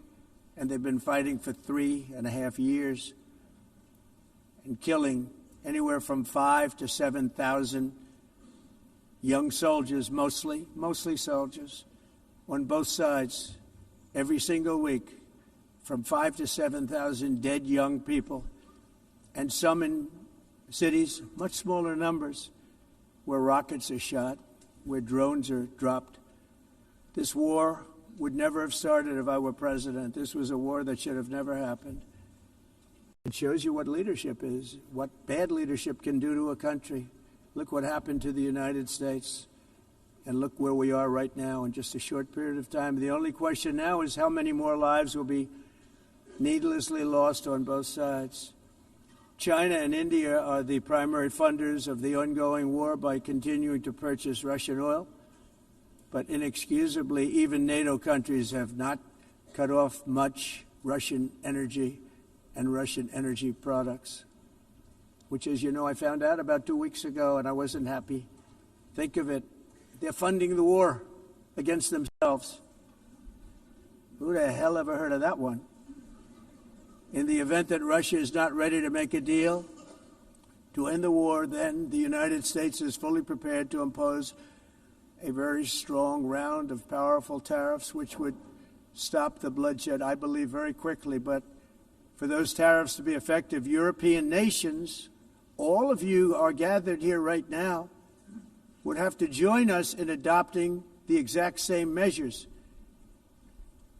I mean, you're much closer to this. We have an ocean in between. You're right there. And Europe has to step it up. They can't be doing what they're doing. They're buying oil and gas from Russia while they're fighting Russia. It's embarrassing to them. And it was very embarrassing to them when I found out about it, I can tell you that. They have to immediately cease all energy purchases from Russia. Otherwise, we're all wasting a lot of time. So I'm ready to discuss this. We're going to discuss it today with the European nations, all gathered here. I'm sure they're thrilled to hear me speak about it, but that's the way it is. I like to speak my mind and speak the truth. As we seek to reduce the threat of dangerous weapons today, I'm also calling on every nation to join us in ending the development of biological weapons once and for all. And biological is terrible, and nuclear is even beyond, and we include nuclear in that. We want to have a cessation of the development of nuclear weapons. We know, and I get to view it all the time. Sir, would you like to see? And I look at weapons that are so powerful that we just can't ever use them. If we ever use them, the world literally might come to an end. There would be no United Nations to be talking about. There would be no nothing. Just a few years ago, reckless experiments overseas gave us a devastating global pandemic. Yet despite that worldwide catastrophe, many countries are continuing extremely risky research into bioweapons and man-made pathogens. This is unbelievably dangerous. To prevent potential disasters, I'm announcing today that my administration will lead an international effort to enforce Biological Weapons Convention, which is going to be meeting with the top leaders of the world by pioneering an AI verification system that everyone can trust. Hopefully the UN can play a constructive role, and it will also be one of the early projects under AI. Let's see how good it is, because a lot of people are saying it could be one of the great things ever, but it also can be dangerous, but it can be put to tremendous use and tremendous good, and this would be an example of that. Not only is the UN not solving the problems it should, too often, it's actually creating new problems for us to solve. The best example is the number one political issue of our time, the crisis of uncontrolled migration. It's uncontrolled. Your countries are being ruined. The United Nations is funding an assault on Western countries and their borders. In 2024, the UN budgeted $372 million in cash assistance to support an estimated 624,000 migrants journeying into the United States. Think of that. The UN is supporting people that are illegally coming into the United States, and then we have to get them out. The UN also provided food, shelter, transportation, and debit cards to illegal aliens. Can you believe that? On the way to infiltrate our southern border. Millions of people came through that southern border. Just a year ago, millions and millions of people were pouring in, 25 million altogether over the 4 years of the incompetent Biden administration. And now we have it stopped, totally stopped. In fact, they're not even coming anymore because they know they can't get through. But what took place is totally unacceptable. The UN is supposed to stop invasions, not create them and not finance them. In the United States, we reject the idea that mass numbers of people from foreign lands can be permitted to travel halfway around the world, trample our borders, violate our sovereignty, cause unmitigated crime, and deplete our social safety net. We have reasserted that America belongs to the American people, and I encourage all countries to take their own stand in defense of their citizens as well. You have to do that because I see it. I'm not mentioning names. I see it, and I can call every single one of them out. You're destroying your countries. They're being destroyed. Europe is in serious trouble. They've been invaded by a force of illegal aliens like nobody's ever seen before. Illegal aliens are pouring into Europe. Nobody is ever, and nobody's doing anything to change it, to get them out. It's not sustainable. And because they choose to be politically correct, they're doing just absolutely nothing about it. And I have to say, I look at London, where you have a terrible mayor, terrible mayor, and it's been so changed. Now they want to go to Sharia law, but you're in a different country. You can't do that. Both the immigration and their suicidal energy ideas will be the death of Western Europe if something is not done immediately. This cannot be sustained. What makes the world so beautiful is that each country is unique. But to stay this way, every sovereign nation must have the right to control their own borders. You have the right to control your borders, as we do now, and to limit the sheer numbers of migrants entering their countries and paid for by the people of that nation that were there and that built that particular nation at the time. They put their blood, sweat, tears, money into that country, and now they're being ruined. Proud nations must be allowed to protect their communities and prevent their societies from being overwhelmed by people they have never seen before, with different customs, religions, with different everything. Where migrants have violated laws, lodged false asylum claims, or claimed refugee status for illegitimate reasons, they should, in many cases, be immediately sent home. And while we will always have a big heart for places and people that are struggling and truly compassionate, answers will be given. We have to solve the problem, and we have to solve it in their countries, not create new problems in our countries. And we are very helpful to a lot of countries that are just not able to send their people anymore. They used to send them to us in caravans of 25,000, 30,000 people each. These massive caravans of people pouring into our country, totally unchecked and unvetted. But not anymore. According to the Council of Europe, in 2024, almost 50% of inmates in German prisons were foreign nationals or migrants. In Austria, the number was 53% of the people in prisons were from places that weren't from where they are now. In Greece, the number was 54%, and in Switzerland, beautiful Switzerland, 72% of the people in prisons are from outside of Switzerland. When your prisons are filled with so-called asylum seekers who repaid kindness, and that's what they did, they repaid kindness with crime, it's time to end the failed experiment of open borders. You have to end it now. See, I can tell you, I'm really good at this stuff. Your countries are going to hell. In America, we've taken bold action to swiftly shut down uncontrolled migration. Once we started detaining and deporting everyone who crossed the border and removing illegal aliens from the United States, they simply stopped coming. They're not coming anymore. We're getting a lot of credit, but they're not coming anymore. This was a humanitarian act for all involved, because on the trips up, thousands of people a week were dying. Women were being raped. Nobody's ever seen anything like it. Raped, horribly beaten, raped. On the trip up, the journey up, it was a long walk. It was a long, arduous journey, indeed. And it was also a historic victory against human trafficking throughout the region. What we did was a victory, and we saved so many lives of people that wouldn't make the journey. That journey was loaded up with death. loaded up with death. Dead bodies all along the roads of jungles.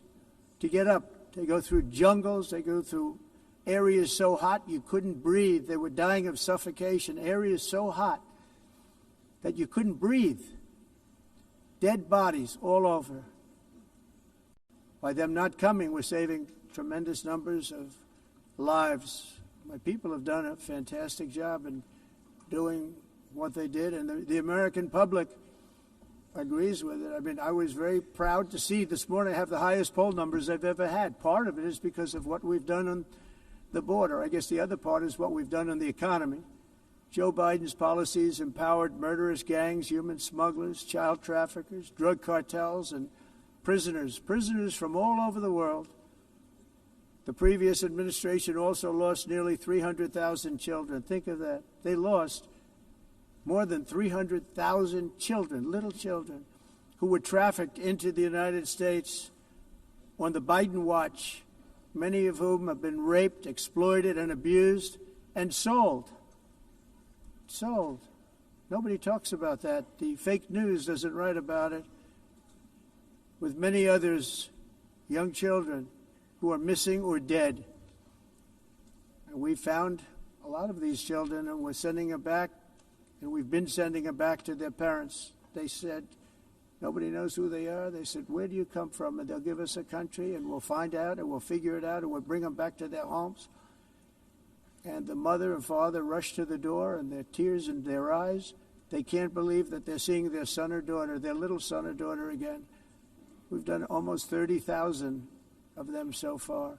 Any system that results in the mass trafficking of children is inherently evil. Yet that is exactly what the globalist migration agenda has done, and it's what it's all about.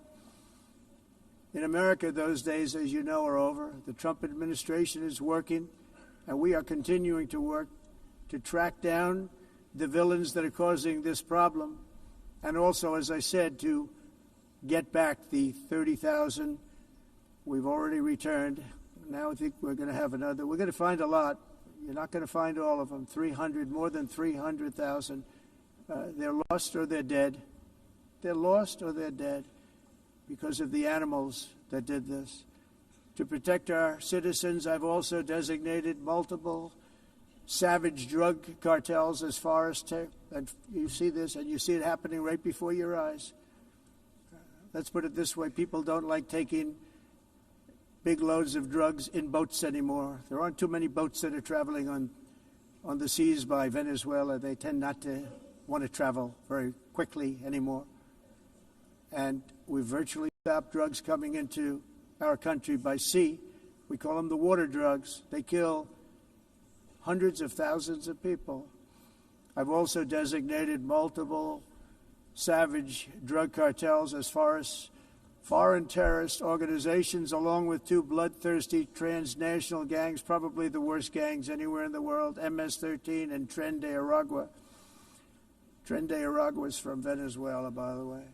Such organizations torture, maim, mutilate, and murder with impunity. They're the enemies of all humanity. For this reason, we've recently begun using the supreme power of the United States military to destroy Venezuelan terrorists and trafficking networks led by Nicolas Maduro.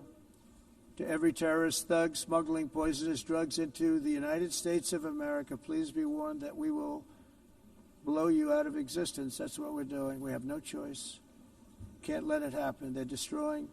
I believe we lost 300,000 people last year to drugs, 300,000. Fentanyl and other drugs. Each boat that we sink carries drugs that would kill more than 25,000 Americans. We will not let that happen. Energy is another area where the United States is now thriving like never before. We're getting rid of the falsely named renewables. By the way, they're a joke. They don't work. They're too expensive. They're not strong enough to fire up the plants that you need to make your country great. The wind doesn't blow. Those big windmills are so pathetic and so bad, so expensive to operate.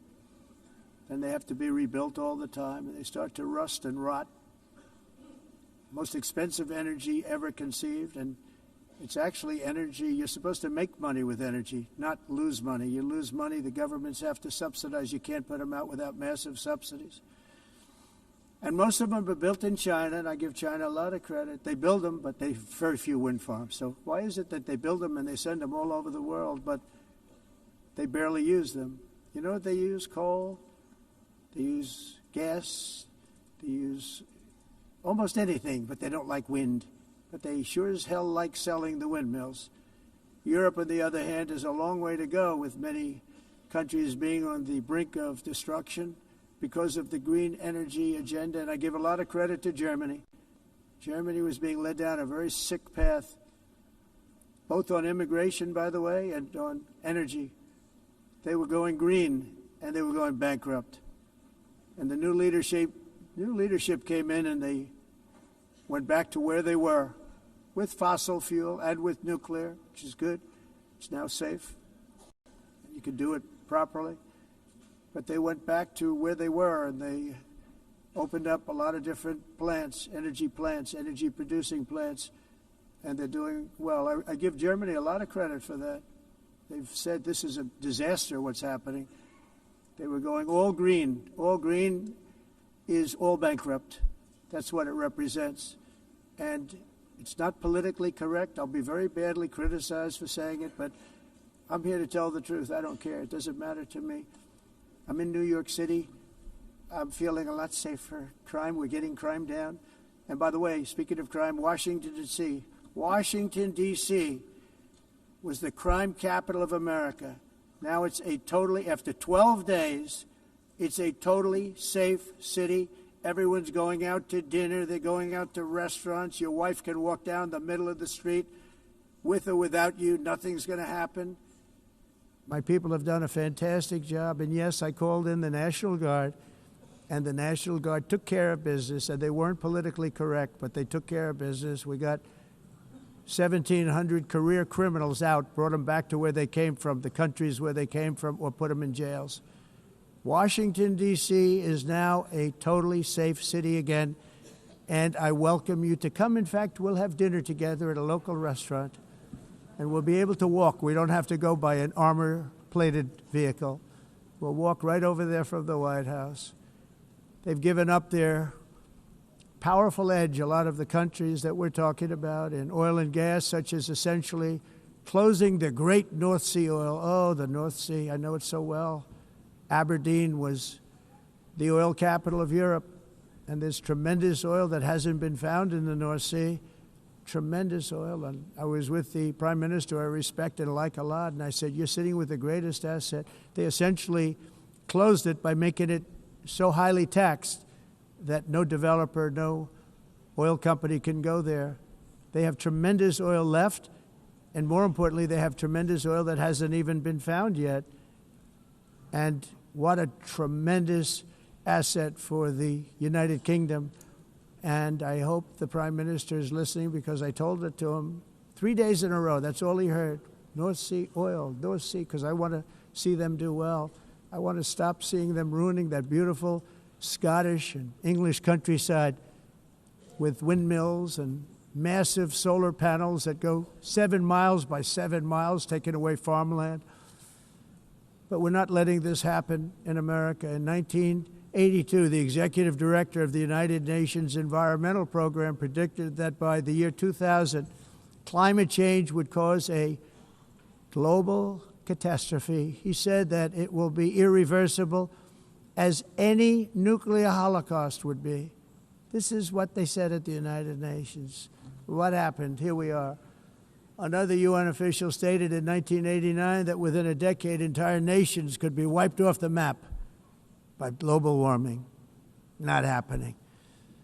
You know, it used to be global cooling. If you look back years ago in the 1920s and the 1930s, they said, global cooling will kill the world. We have to do something. Then they said global warming will kill the world, but then it started getting cooler, so now they could just call it climate change, because that way they can't miss. It's climate change, because if it goes higher or lower, whatever the hell happens, there's climate change. It's the greatest con job ever perpetrated on the world, in my opinion. Climate change, no matter what happens, you're involved in that. No more global warming, no more global cooling. All of these predictions made by the United Nations and many others, often for bad reasons, were wrong. They were made by stupid people that have cost their countries fortunes and given those same countries no chance for success. If you don't get away from this green scam, your country is going to fail. And I'm really good at predicting things, you know. They actually said during the campaign they had a hat, the best-selling hat. Trump was right about everything. And I don't say that in a braggadocious way, but it's true. I've been right about everything. And I'm telling you that if you don't get away from the green energy scam, your country is going to fail. And if you don't stop people that you've never seen before, that you have nothing in common with, your country is going to fail. I'm the President of the United States, but I worry about Europe. I love Europe. I love the people of Europe. And I hate to see it being devastated by energy and immigration. This double-tailed monster destroys everything in its wake, and they cannot let that happen any longer. You're doing it because you want to be nice. You want to be politically correct, and you're destroying your heritage. They must take control strongly and immediately of the unmitigated immigration disaster and the fake energy catastrophe before it's too late. The carbon footprint is a hoax made up by people with evil intentions, and they're heading down a path of total destruction. You know, the carbon footprint was a big, big thing a few years ago. I remember hearing about the carbon footprint, and then President Obama would get into Air Force One, a massive Boeing 747, and not a new one, an old one with old engines that spew everything into the atmosphere. He'd talk about the carbon footprint, we must do so. Then he'd get in and he'd fly from Washington to Hawaii to play a round of golf. And then he'd get back onto that big, beautiful plane and he'd fly back and he'd talk about, again, global warming and the carbon footprint. It's a con job. At extreme cost and expense, Europe reduced its own carbon footprint by 37%. Think of that. Congratulations, Europe. Great job. You cost yourself a lot of jobs, a lot of factories closed, but you reduced the carbon footprint by 37%. However, for all of that sacrifice and much more, it's been totally wiped out and then some by a global increase of 54%. Much of it coming from China and other countries that are thriving around China, which now produces more CO2 than all the other developed nations in the world. So all of these countries are working so hard on the carbon footprint, which is nonsense, by the way. It's nonsense. You know, it's interesting. In the United States, we have still radicalized environmentalists, and they want the factories to stop. Everything should stop. No more cows. We don't want cows anymore. I guess they want to kill all the cows. They want to do things that are just unbelievable, and you have it too. But, you know, we have a border, strong, and we have a shape, and that shape doesn't just go straight up. That shape is amorphous when it comes to the atmosphere. And if we had the most clean air, and I think we do, we have very clean air. We have the cleanest air we've had in many, many years. But the problem is that other countries, like China, which has air that's a little bit rough, it blows. And no matter what you're doing down here, the air up here tends to get very dirty because it comes in from other countries where their air isn't so clean. And the environmentalists refuse to acknowledge that. Same thing with garbage. In Asia, they dump much of their garbage right into the ocean.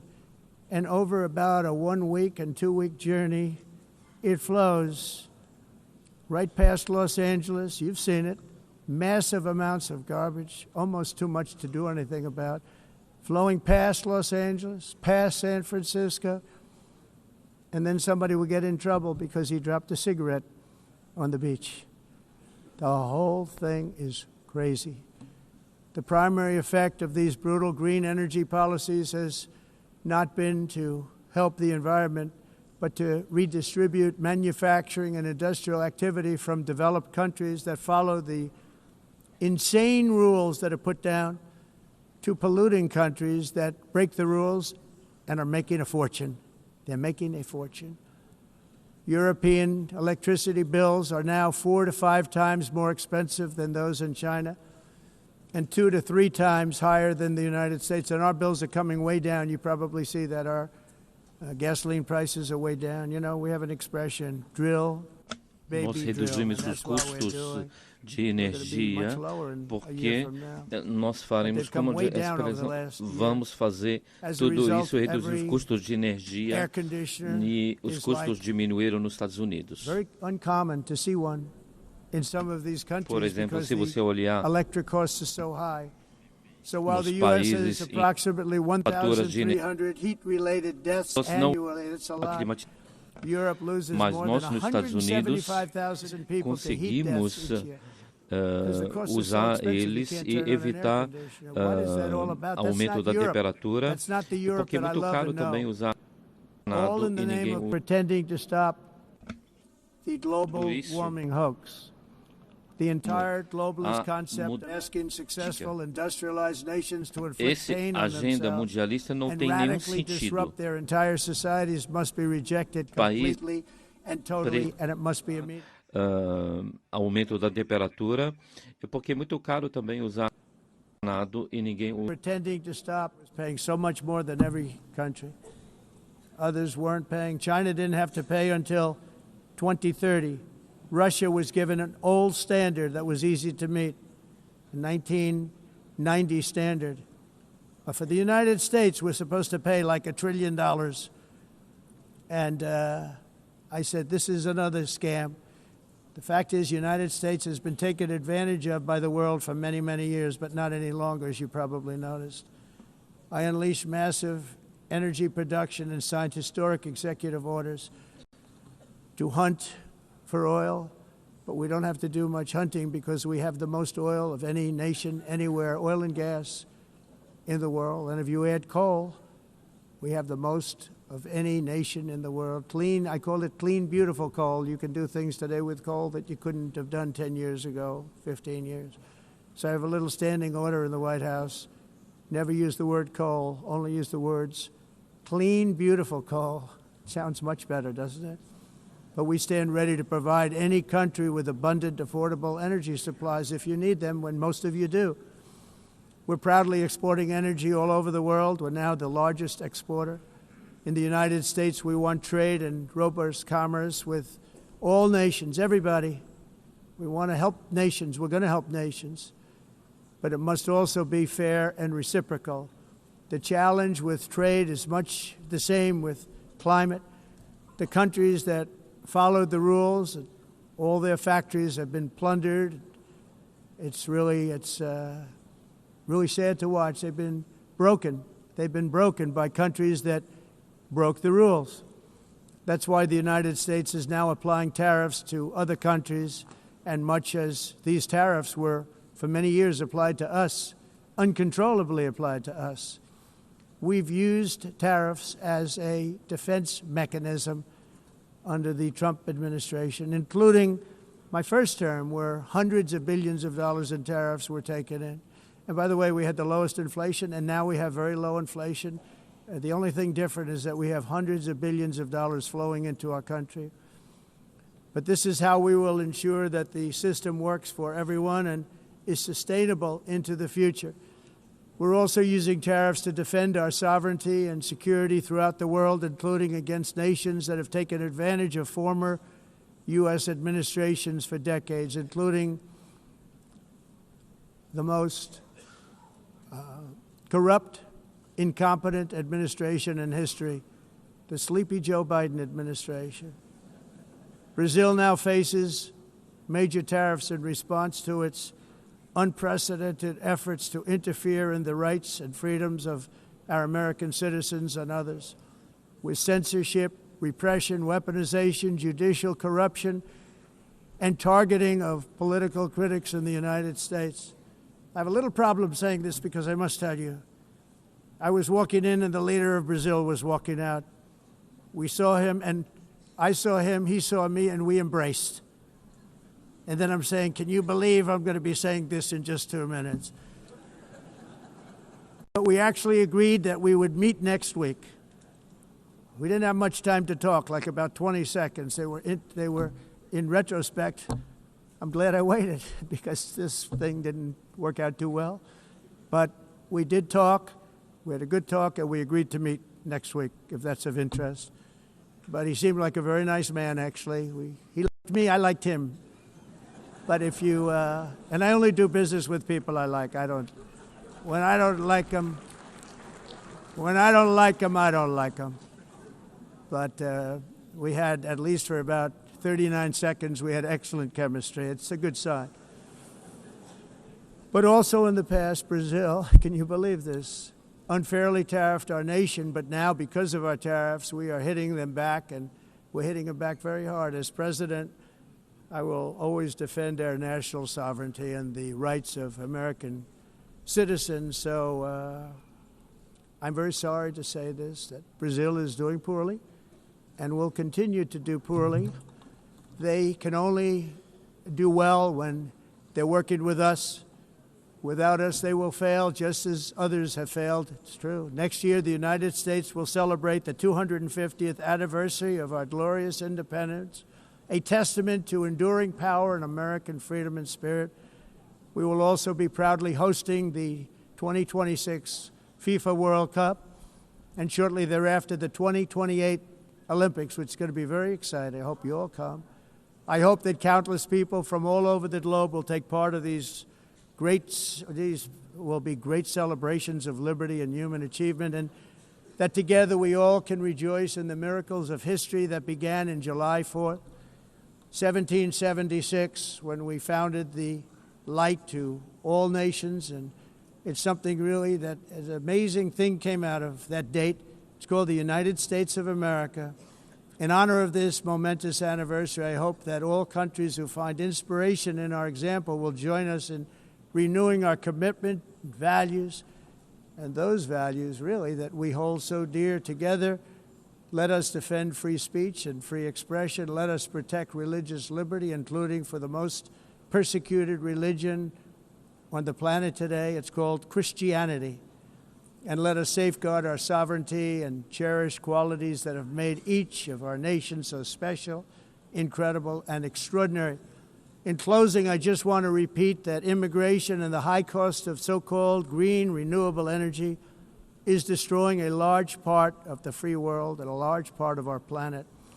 Countries that cherish freedom are fading fast because of their policies on these two subjects. You need strong borders and traditional energy sources if you are going to be great again. Whether you have come from north or south, east or west, near or far, every leader in this beautiful hall today represents a rich culture, a noble history, and a proud heritage that makes each nation majestic and unique, unlike anything else in human history or any other place on the face of the earth. From London to Lima, from Rome to Athens, from Paris to Seoul, from Cairo to Tokyo and Amsterdam to right here in New York City, we stand on the shoulders of the leaders and legends, generals and giants, heroes and titans who won and built our beloved nations, all of our nations, with their own courage, strength, spirit, and skill. Our ancestors climbed mountains, conquered oceans, crossed deserts, and trekked over wide open plains. They charged into thunderous battles, plunged into grave dangers, and they were soldiers and farmers and workers and warriors and explorers and patriots. They built towns into cities, tribes into kingdoms, ideas into industries, and small islands into mighty empires. You're a part of all of that. They were champions for their people who never gave up and who never, ever gave in. Their values defined our national identities. Their visions forged our magnificent destiny. Everybody in this room is a part of it in your own way. Each of us inherits the deeds and the myths the triumphs, the legacies of our own heroes and founders who so bravely showed us the way. Our ancestors gave everything for homelands that they defended with pride, with sweat, with blood, with life, and with death. Now the righteous task of protecting the nations that they built belongs to each and every one of us. So together let us uphold our sacred duty to our people and to our citizens. Let us protect their borders, ensure their safety, preserve their cultures, treasure, and traditions, and fight, fight, fight for their precious dreams and their cherished freedoms. And in friendship and really a beautiful vision, let us all work together to build a bright, beautiful planet, a planet that we all share, a planet of peace and a world that is richer, better, and more beautiful than ever before. That can happen. It will happen. It will happen, and I hope it can happen and start right now, right at this moment. We'll turn it around. We're going to make our countries better, safer, more beautiful. We're going to take care of our people. Thank you very much. It's been an honor. God bless the nations of the world. Thank you very much. Bye.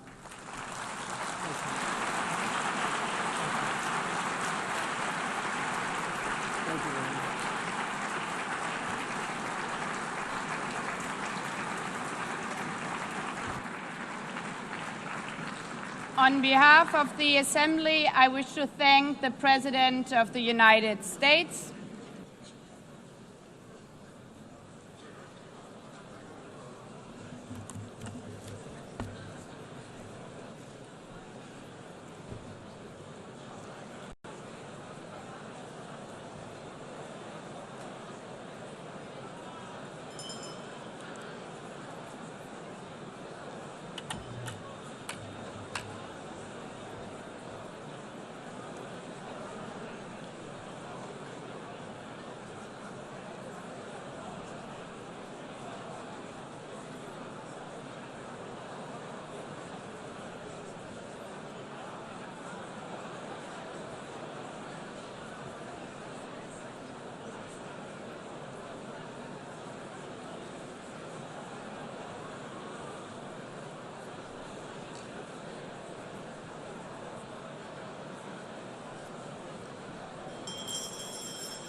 please be seated.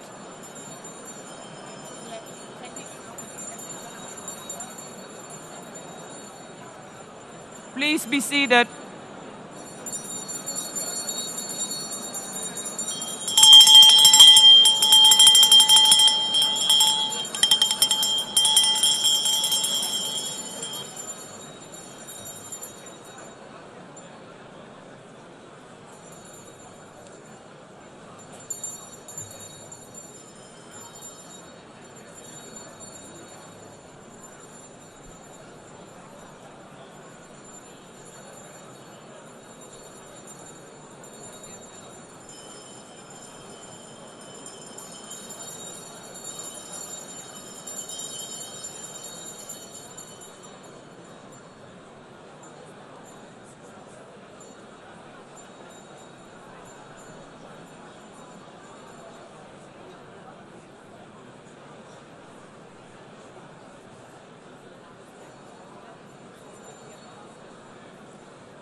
Excellencies, could you please take your seats in due respect to the next speakers? The second row, could you please take your seat right now?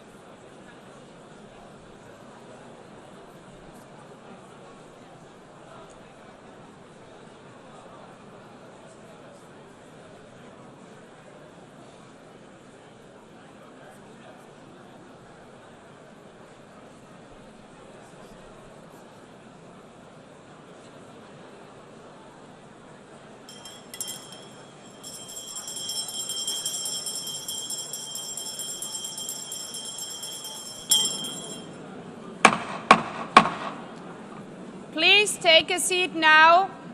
With due respect to the next speakers, I would kindly ask you, gentlemen in the left row, please take your seats. We will continue.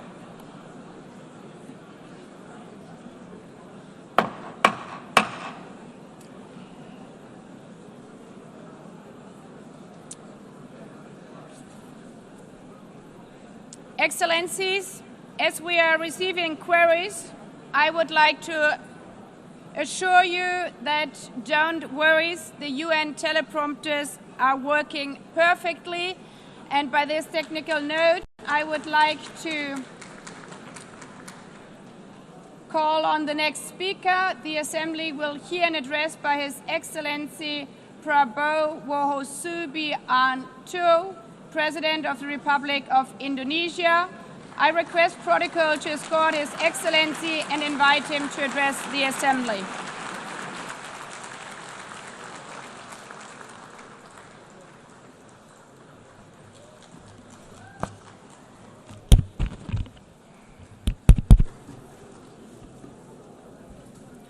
His Excellency, Mr. Antonio Guterres, Secretary General of the United Nations, Her Excellency, Madame Annalena Baerbock, President of the United Nations General Assembly, His Excellency, Mr. Moses Abelian, Under-Secretary General for General Assembly and Management, Excellencies, Heads of States, Heads of Governments, distinguished delegates, ladies and gentlemen. It is indeed a great honor for me to stand in this august General Assembly Hall among leaders and representatives who represent almost all of humanity.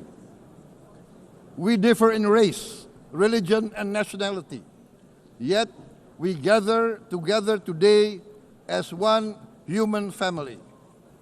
We are here first and foremost as fellow human beings, each created equal, endowed with unalienable rights to life, liberty, and the pursuit of happiness.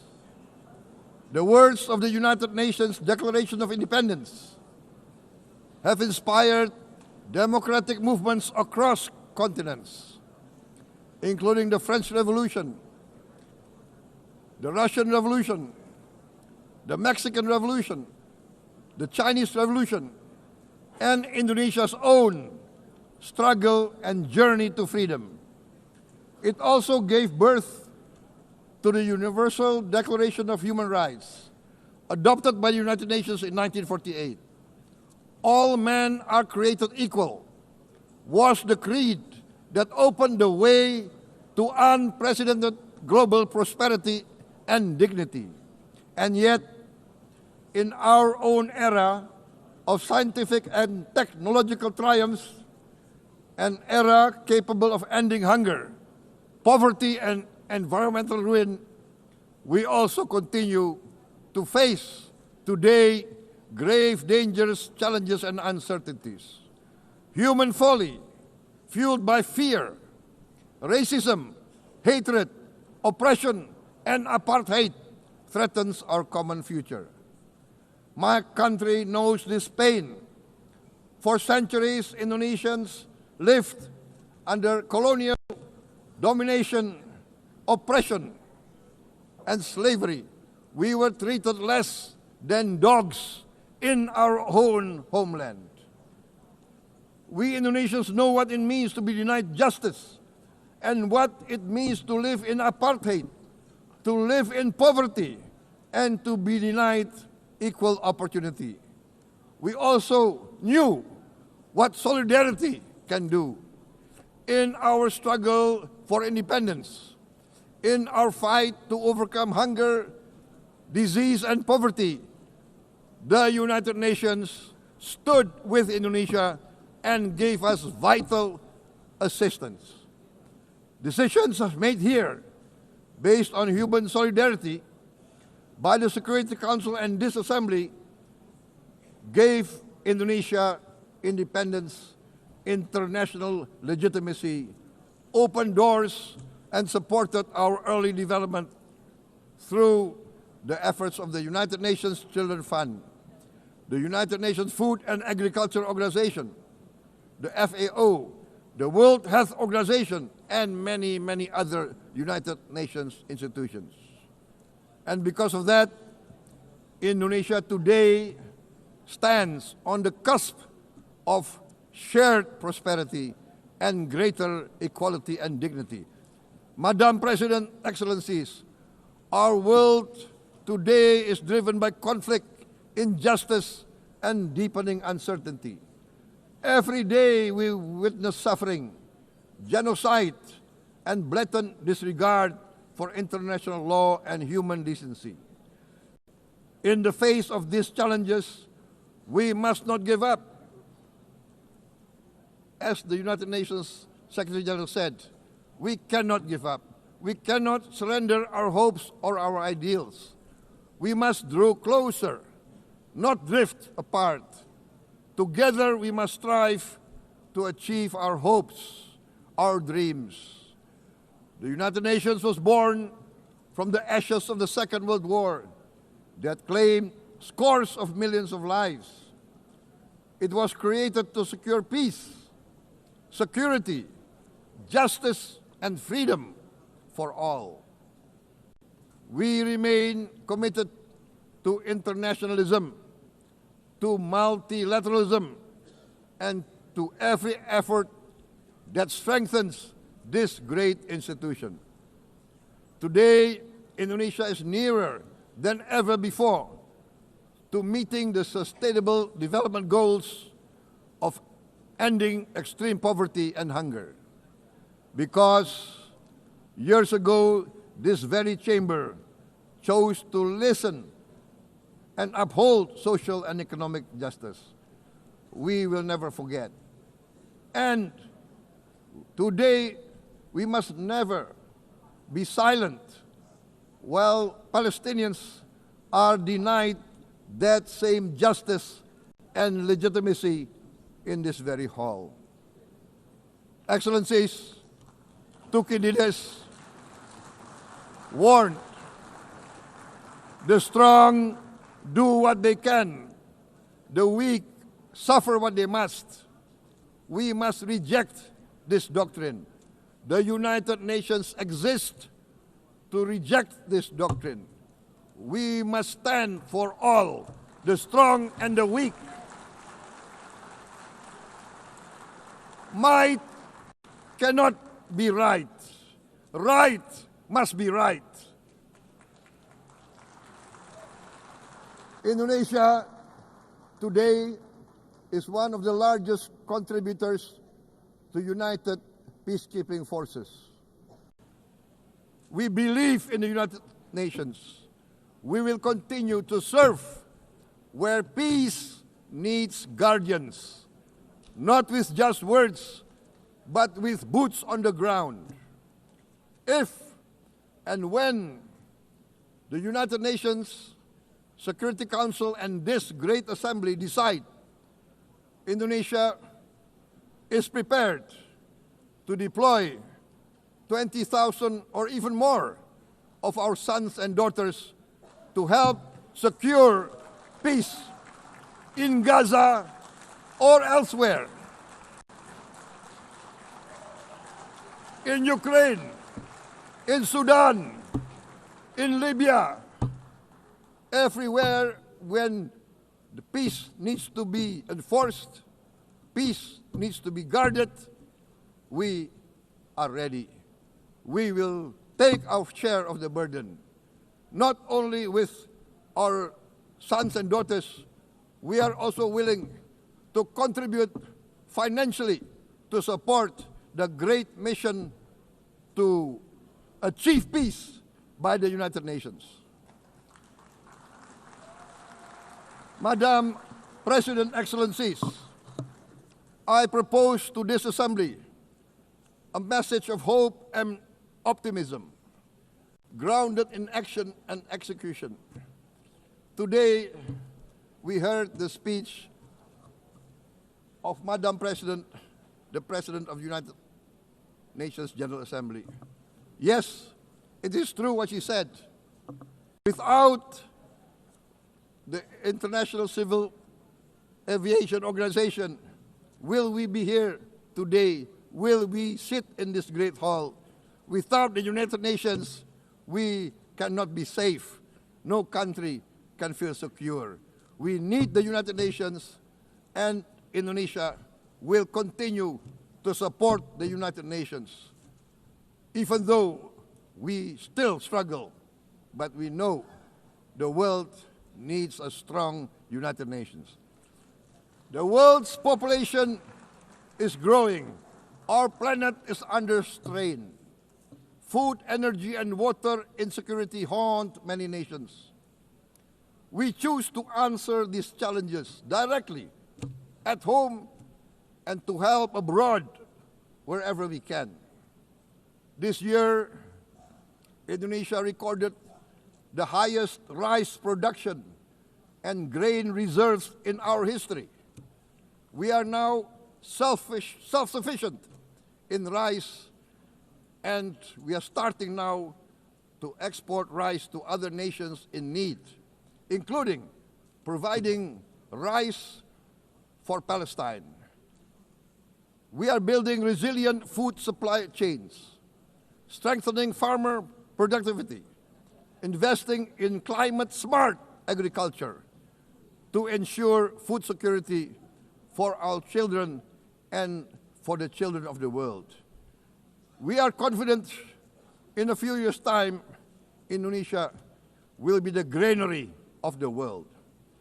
As the world's largest island state, we testify before you that we are already experiencing the direct consequences of climate change, particularly the threat of rising sea levels. The sea level on the north coast of our capital city is increasing by 5 centimeters every year. Can you imagine in 10 years? Can you imagine in 20 years? For this, we are forced to build a giant seawall, 480 kilometers in length. It will take us maybe 20 years, but we have no choice. We have to start now. Therefore, we choose to confront climate change not by slogans, but by immediate steps. We are committed to meeting our 2015 Paris Agreement obligations. We aim to achieve net zero emission by 2060, and we are very confident we can achieve net zero emission much earlier. We aim to reforest more than 12 million hectares of degraded forest, to reduce forest degradation, to empower local communities with quality green jobs for the future.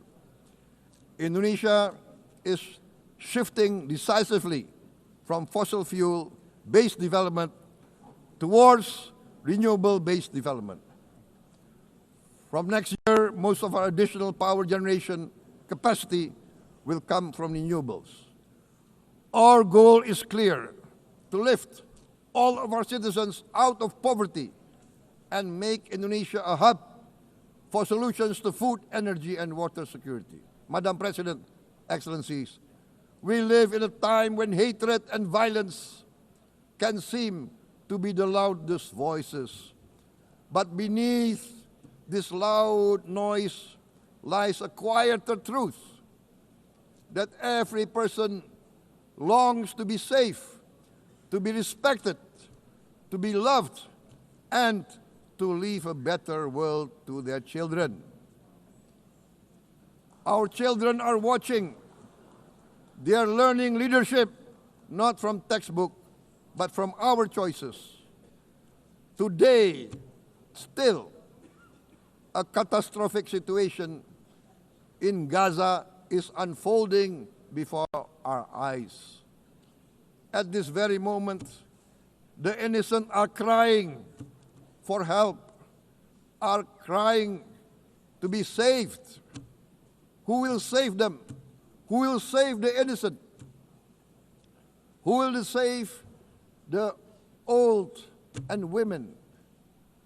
Millions are facing danger at this very moment. As we sit here, they are facing trauma.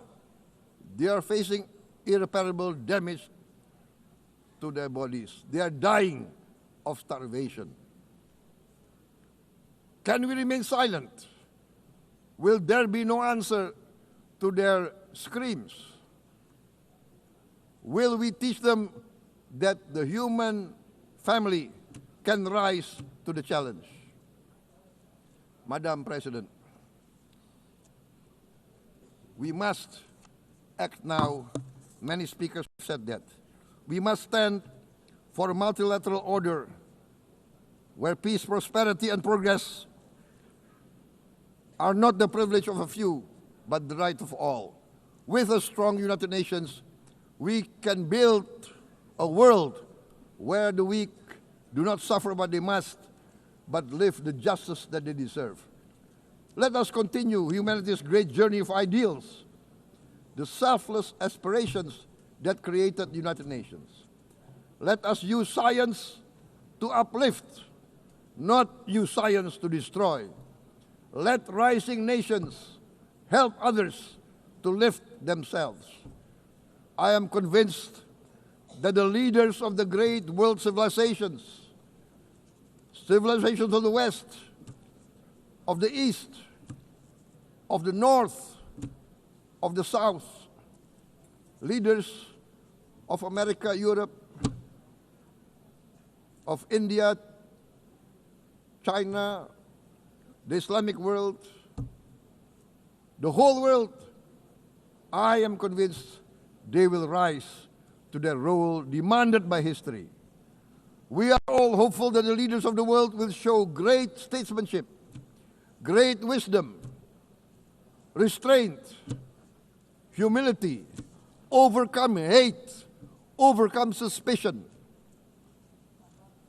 Madam President, distinguished delegates, we are greatly heartened by the events of the last few days, where significant leading countries of the world have chosen to side with history, to choose the right side of history, the path of the moral high ground, the path of rectitude, the path of justice, the path of humanity, to shun hatred, to overcome suspicion, and to avoid the use of violence.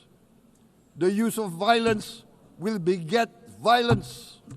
No one country can bully the whole community of the human family.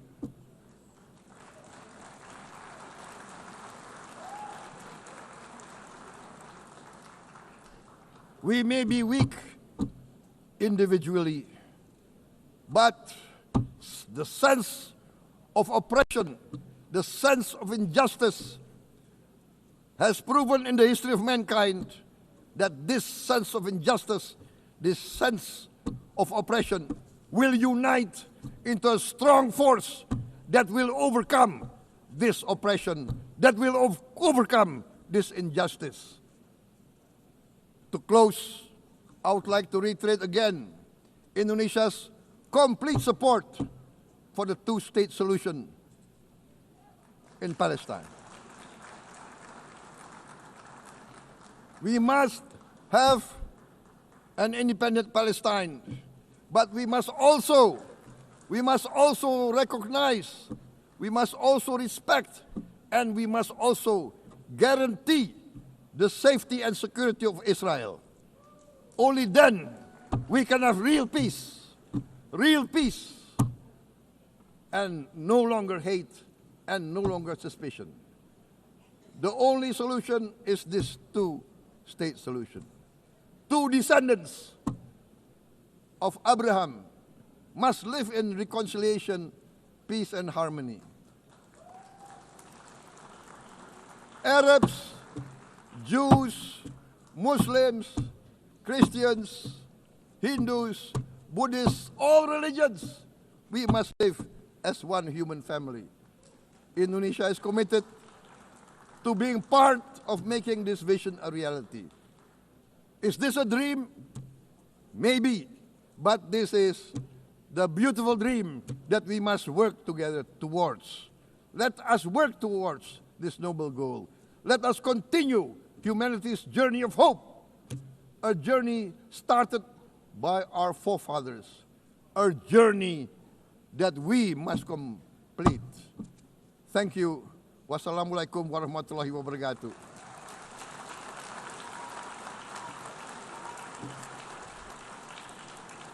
Shalom.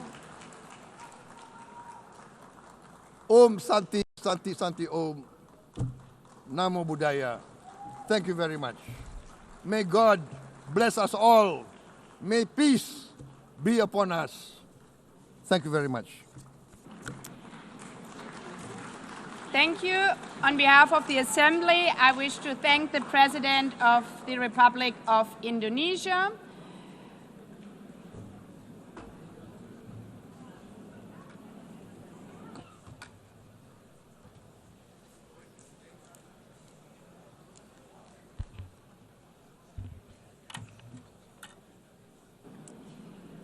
The Assembly will hear an address by His Excellency Recep Tayyip Erdogan, President of the Republic of Turkey. I request protocol to escort His Excellency and invite him to address the Assembly.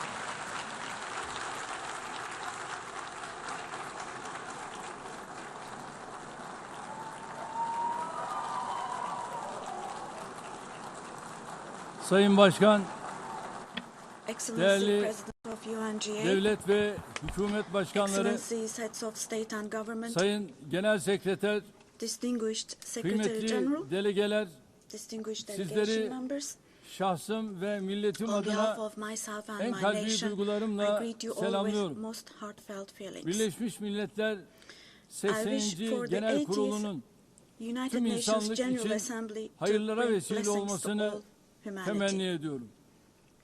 İnsanlığın ortak vicdanını temsil I'm eden deeply honored bu to kürsüden address you once again from this sizlere bir podium, kez daha hitap which etmekten represents the collective büyük conscience bir bahtiyarlık of duyuyorum. humanity.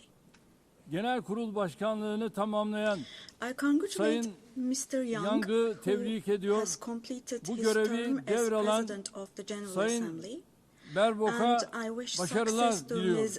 Baerbock, who has Konuşmamın hemen taken over başında this position. Filistin'in giderek artan sayıda ülke At the outset tarafından of my tanındığı speech, bir I would like to dönemde first express my Filistin regret Devlet at the Başkanı absence today Sayın of the Mahmut President Abbas'ın of the State bugün of Palestine, bizzat Mahmoud aramızda Abbas, at a olamayışından time when duyduğum Palestine üzüntüyü is being ifade etmek istiyorum. recognized by an increasing number of Biz countries. bugün bu kürsüde Today, kendi we stand here vatandaşlarımızla on this birlikte podium. I sesi stand here on kısılmak this istenen podium Filistin alongside halkına my tercüman olmak 86 için million de citizens, bulunuyoruz. also for our Filistin Palestinian devletini brothers and tanıyacağını sisters açıklayan whose voices are tüm being silenced. ülkelere teşekkür ediyor.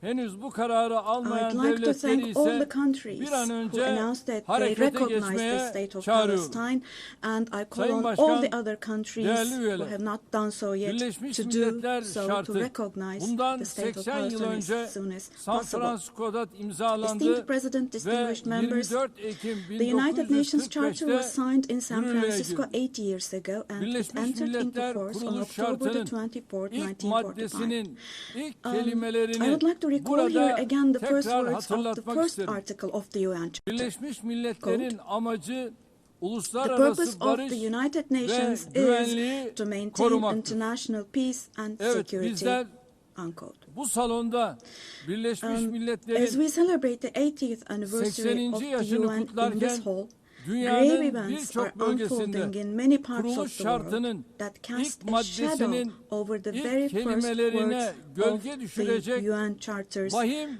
opening hadiseler yaşanıyor. article. Özellikle Gazze'de gözlerimizin önünde Particularly in Gaza, 700 günü right aşkın bir before our very süredir eyes, soykırım genocide has been going devam on ediyor. for over Biz 700 days toplantı now. halindeyken dahi Even as we gather Gazze'de here, as we şu speak anda now, siviller Israel is currently katlediliyor. massacring civilians in Gazze'de Gaza. ölen sivillerin sayısı The number of civilian 65 casualties bini in geçti. Gaza has surpassed Enkaz altında 65,000. kaç cenazenin olduğu Unfortunately, henüz the number of bilinmiyor. people who are still trapped under the Ölenlerin rubble 20 is binden not yet fazlası known. çocuk. And more than 20,000 İsrail of those who tarafından died Gazze'de were children. son 23 aydır For the last her 23 saat months, evet a her child saat has been bir murdered çocuk by Israel in acımasızca Gaza every hour. hayattan Yes, kopartılıyor. every hour. Bunlar sayı değil dostlar. These are not just figures, Hepsi birer dear can, friends. All birer of these, each one masum of insan. these is a Şu anda person, a sadece human being, silahlarla innocent değil, people. People are now being açlık killed not silahıyla with da weapons, insanlar but with the öldürülüyor. weapon of starvation. 21. yüzyılda medeni In the dünyanın 21st bakışları century, altında under the gaze of the 146 civilized çocuk, world, 428 428 people kişi died of starvation. açlıktan Out of hayatını those kaybetti 428, ve sayı her geçen gün 146 artıyor. were children. Şimdi And size this number is increasing Gazze'deki every day. günlük hayatı anlatan Now, bir fotoğraf I will show you a göstereceğim. photo, which is a picture from daily life in Birinci Gaza. fotoğraf The first photo, gördüğünüz gibi as you see, ellerinde these are leğenli people. kadınlar. These are women Lütfen with hepimiz these cups that they are elimizi holding in their vicdanımıza koyup hands, cups cevap and verin. buckets. Just 2025 feel your yılında conscience and answer böyle the bir following gaddallığın question. makul bir sebebi Can we possibly have olabilir a mi? reasonable reason Fakat for this insanlık brutality adına in bu utanç 2025? manzarası Gazze'de This 23 shameful aydır her gün picture in Gaza tekrar has been ediyor. unfolding and is being repeated 365 every day kilometre for kare içinde 23 yaşayan months now. 2,5 milyon And Gazze'li there are her 2.5 gün million yerinden Gazans ediliyor. who live Her in gün bir başka 365 bölgeye square göçe kilometers. And every day, zorlanıyor. what happens Gazze'nin is sağlık they are altyapısı being tamamen dragged from one çökmüş place durumda. to another. The Doktorlar healthcare öldürüldü infrastructure ya of da Gaza gözaltına is alındı. completely collapsed. Doctors Ambulanslar have been killed vuruldu. or they have Hastaneler disappeared bombalandı. while under custody. Yıkıldı. Ambulances have been hit. Tedavi Hospitals mümkün değil. targeted and destroyed. Operasyon Treatment mümkün is değil. not possible. Surgery İlaç is bulmak not possible. It's mümkün not değil. possible to find Dostlar, medications. bakın Now, Tayyip dear Erdoğan olarak Now, as içim Tayyip yanarak, Erdoğan, with içim a kan heavy ağlayarak heart, söylüyorum. with my heart Henüz bleeding here, 2-3 I'm telling you, yaşındaki elleri, innocent kolları, little ones, bacakları just olmayan 2 or 3 years masum old, yavrucuklar without hands, bugün arms maalesef or legs, Gazze'nin have olağan become, fotoğrafı haline unfortunately, gelmiştir. a common sight to see in Gaza.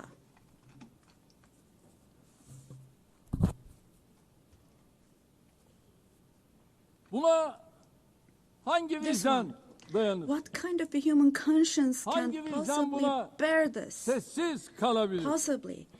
Çocukların How can açlıktan, one stay silent vis-a-vis this? ilaçsızlıktan öldüğü bir dünyada In a world where huzur olur children mu? are dying of starvation and lack of Hepimiz medication, can we possibly anne have calm babayız. and peace?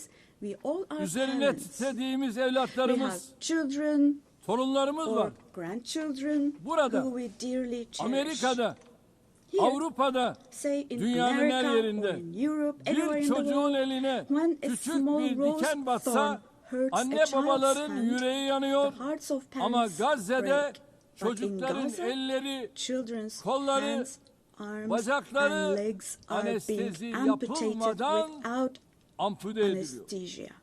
Kimse kusura bakmasın ama Now, I'm extremely bu sorry to say, insanlığın but this dip noktası. represents the lowest point of İnsanlık humanity. tarihi son bir asırda Human böyle history bir vahşet has not witnessed görmemiş. such bloodshed within the last century. Her şey gözümüzün All önünde cereyan of this ediyor. is happening before our very eyes. Gazze'deki soykırım, The genocide medya, in Gaza sosyal is medya being aracılığıyla broadcast her an canlı olarak live every yayınlanıyor. moment through the İsrail, media and social media. Şu ana kadar Gazze'de So far, ulusal Israel ve has uluslararası deliberately basında killed çalışan 250 250 journalists gazeteciyi working in national and kasıtlı international olarak media in öldürdü. Gaza. Gazze'ye tüm girişleri yasakladı. And Ama yine de they soykırımı have closed gizleyemedi. all the entrance Filistin into Gaza, topraklarında but they still have not devam been able to eden cover up the genocide. soykırıma her fırsatta I dikkatlerini çeken wholeheartedly support Genel Secretary General Sekreter Guterres Sayın because he Guterres'i consistently draws gönülden attention to the destekliyorum. ongoing Cesareti için genocide kendisini in Palestinian bir kez daha territories, and I would like tebrik to once ediyorum. again congratulate him for his courage. Ancak But Birleşmiş Milletler the Gazze'de United kendi Nations has çalışanlarını not dahi even been able to maalesef protect its own koruyamamıştır. personnel in Gaza. Gazze'de insanlara yardım için Unfortunately. koşturan 500 In kişi Gaza, 500 öldürülmüştür. people rushing to help others Ve have been bunların killed. Out 326'sı of those 500, Birleşmiş Milletler personelidir. 326 were Sayın UN Başkan, staff members. değerli üyeler, Esteemed President, bakınız distinguished members, soykırım tıpkı Now, Holocaust gibi insanların toplu halde iması genocide, için like the kullanılan Holocaust, is a utanç shameful verici, concept which insanlık refers dışı to the mass barbarca bir extermination kavramdır. of people. It's a Oysa barbaric bugün concept. Gazze'de Today, sadece insanlar öldürülmüyor. It's not only people who are being killed in Gazze'de Gaza, hayvanlar mind you. hedef alınarak Animals öldürülüyor. are being targeted and Gazze'de killed in Gaza. tarım alanları, bahçeler, In Gaza, ağaçlar, agricultural land, otlar, gardens, Gazze'de trees, grass, asırlık zeytin ağaçları century-old olive yok trees ediliyor.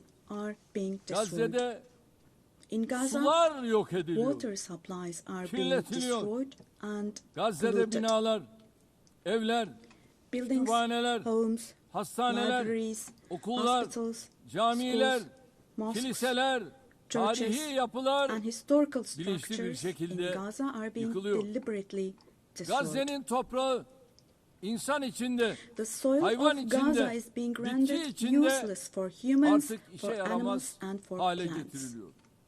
İşte Sizlere bir başka fotoğraf daha. Let me show you yet Şimdi another size photo. soruyorum. And let me ask you Elimdeki here. şu fotoğrafın Look at this güvenlik arayışıyla ne ilgisi var? What could this photo here Bunun possibly adı have to do with security canlıya concerns? düşmanlık.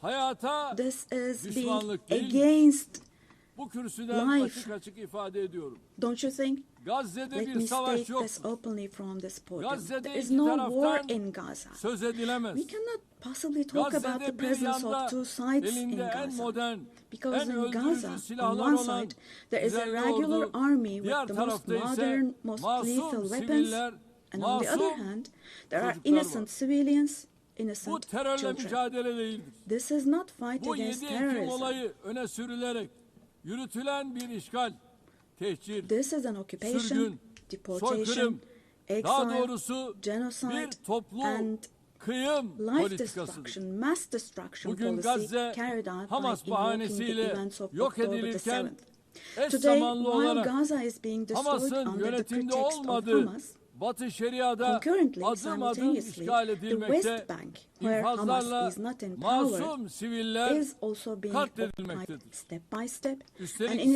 İsrail, civilians are being Gazze massacred through ve Batı executions. Şeria ile Moreover, sınırlı Israel kalmıyor, is not limiting Suriye'ye, itself to Gaza and the İran'a, West Bank only. Yemen'e, By launching attacks Lübnan'a on Syria, saldırılar on Iran, düzenleyerek Yemen, and bölge Lebanon, barışını da Israel tehdit ediyor. is also En threatening son regional peace. arabulucu Just Katar'da recently, an Israeli ateşkes attack müzakereleri took place için against a toplantı delegation, yapan delegation İsrail meeting in saldırısı Qatar for gerçekleşmiştir. ceasefire negotiations. Katar'a yönelik saldırı göstermiştir The ki attack on Qatar İsrail has also yönetimi shown that tamamen the Israeli leadership kontrolü is now kaybetmiştir. completely out of control.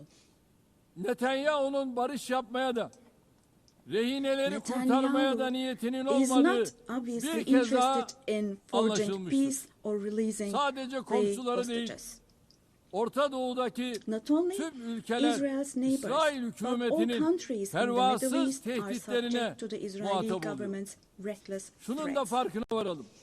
And we must realize, İsrail'in artan following. saldırganlığı sebebiyle Avrupa başta due to olmak the üzere increasing Batı'da aggression of 2. Israel Dünya Savaşı sonrası in Europe and ortaya the West çıkan in değerler general, de the values çok that ağır emerged after yara the Second almıştır. World War have been En temel eroded. insan hakları, ifade The özgürlüğü, most fundamental human basın rights, özgürlüğü, such as freedom of gösteri ve expression, protesto freedom of özgürlüğü, the press, kadın freedom of hakları, assembly and protest, çocuk women's hakları, rights, children's demokrasi, rights, democracy, eşitlik, equality, adalet and gibi justice kavramlar have rafa been kaldırılmış. shelved away. Gelinen noktada At this point, hepimiz we all şu have to gerçeği see görmek zorundayız. the following Değerli truth, dostlar, my dear friends. vaat edilmiş topraklar The Israeli saplantısıyla government, hareket driven by an eden obsession with İsrail the yönetimi promised lands, yayılmacı bir is politikayla openly threatening bölge regional barışına peace and ve shared insanlığın values of müşterek kazanımlarına kastetmektedir.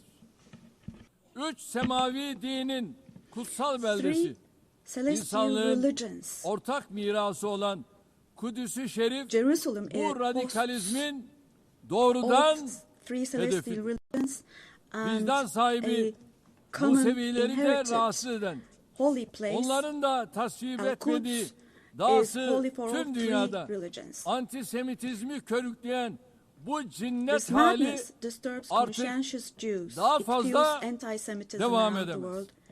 We cannot continue with this madness anymore. Gazze'de ateşkes bir an önce sağlanmalı, We have to have saldırılar ceasefire in Gaza durmalı, as soon as possible. insani Attacks yardımların should stop. engelsiz girişine Humanitarian aid mutlaka should be able to izin enter with verilmelidir. no obstacles. Soykırım kadrosunun uluslararası genocide hukuka hesap vermesi Team temin should be held edilmelidir. accountable vis-a-vis İnşallah international law. bu mutlaka And God willing, gerçekleşecektir. this will definitely Gazze'de happen. yaşanan barbarlığa karşı Vis-a-vis the sesini barbarity yükseltmeyen, taking place in tavır Gaza, almayan herkes everyone bu who is vahşetin keeping silent sorumluluğuna ortak. is accomplice to this Buradan barbarity. bütün devlet ve From hükümet here, I would başkanlarına like to call on samimiyetle all the heads sesleniyorum. of state and Gün bugün. government. Today is the Gün day. insanlık adına Filistinli Today mazlumların is the day yanında to stand dimdik firm durma alongside the günüdür. oppressed Palestinians and alongside Halklarınız humanity. Gazze'deki barbarlığa tepki While your gösterirken peoples back gelin home are reacting to the sizler de barbarity in adım Gaza, adım do cesaretinizi show the gösterin. courage to take action Çocukların çocukları büyüttüğü Gazze'ye Fulfill your karşı humanitarian duty insanlık toward Gaza, görevinizi where yerine children getirin. are raising Bu children. vesileyle dünyanın farklı On ülkelerinde this occasion, Gazze'li mazlumlara sahip çıkmak için meydanları dolduran I would like to say Gazze'li the following. masumlara There destek are olmak için peoples all around the world who denizlere are taken to the yelken açan streets. akademisyeniyle, sanatçısıyla, Unarmed activists and siyasetçisiyle, volunteers from different countries aktivistiyle, of the world, öğrencisiyle, academicians, tüm students, Filistin journalists, savunucularına everyone, en all the kalbi defenders of selamlarımı yolluyorum. Palestine. I would like to say to them, thank you so much. And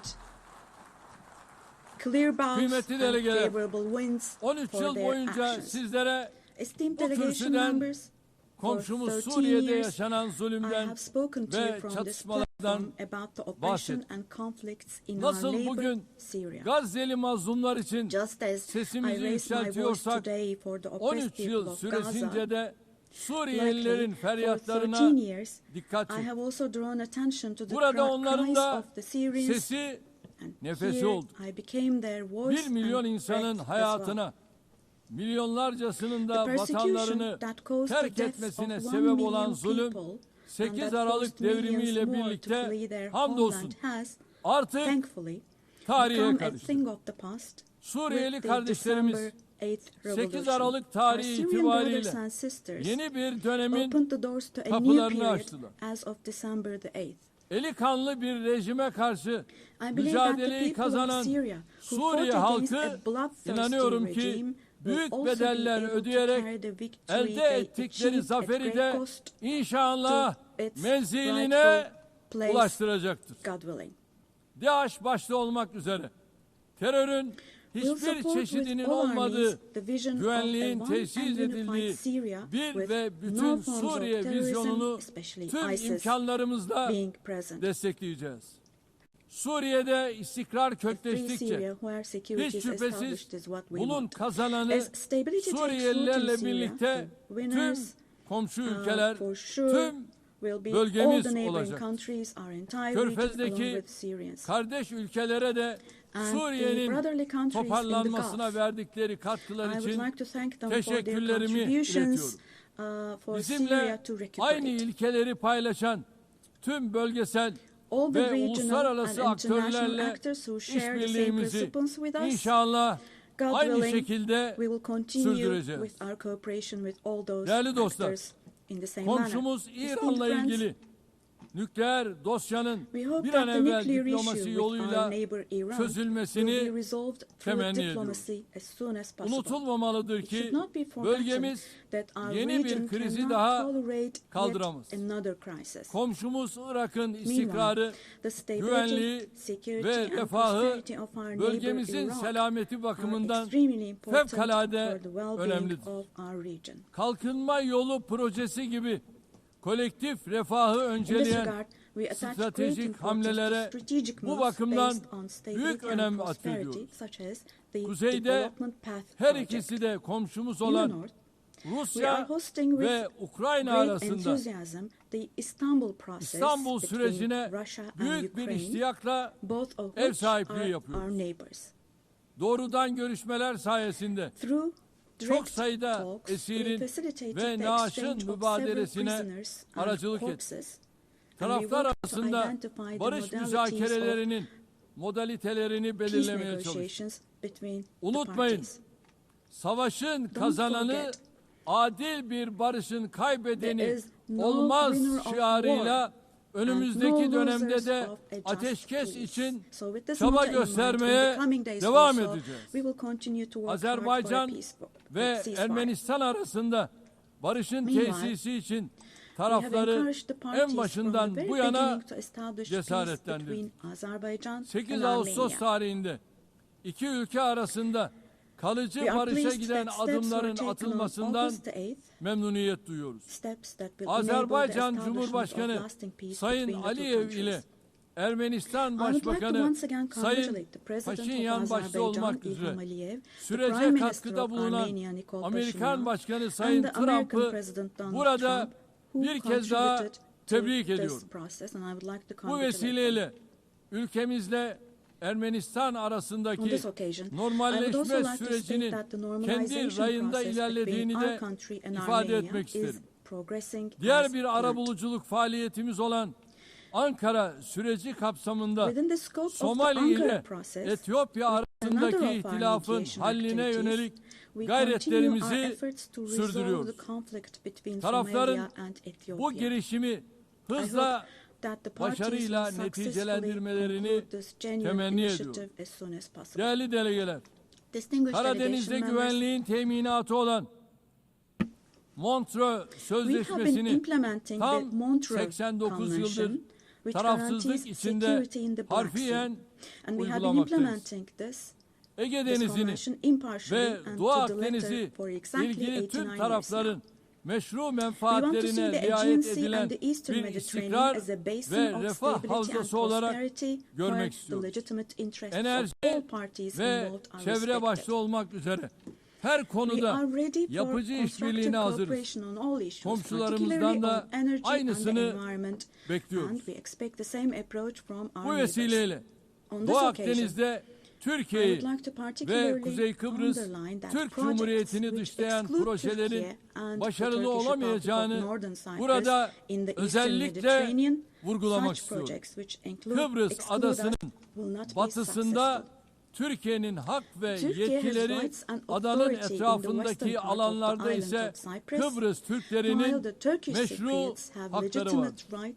Daha evvel de teklif ettiğimiz Doğu Akdeniz Konferansı müşterek bir zeminin bulunmasına katkı yapacak.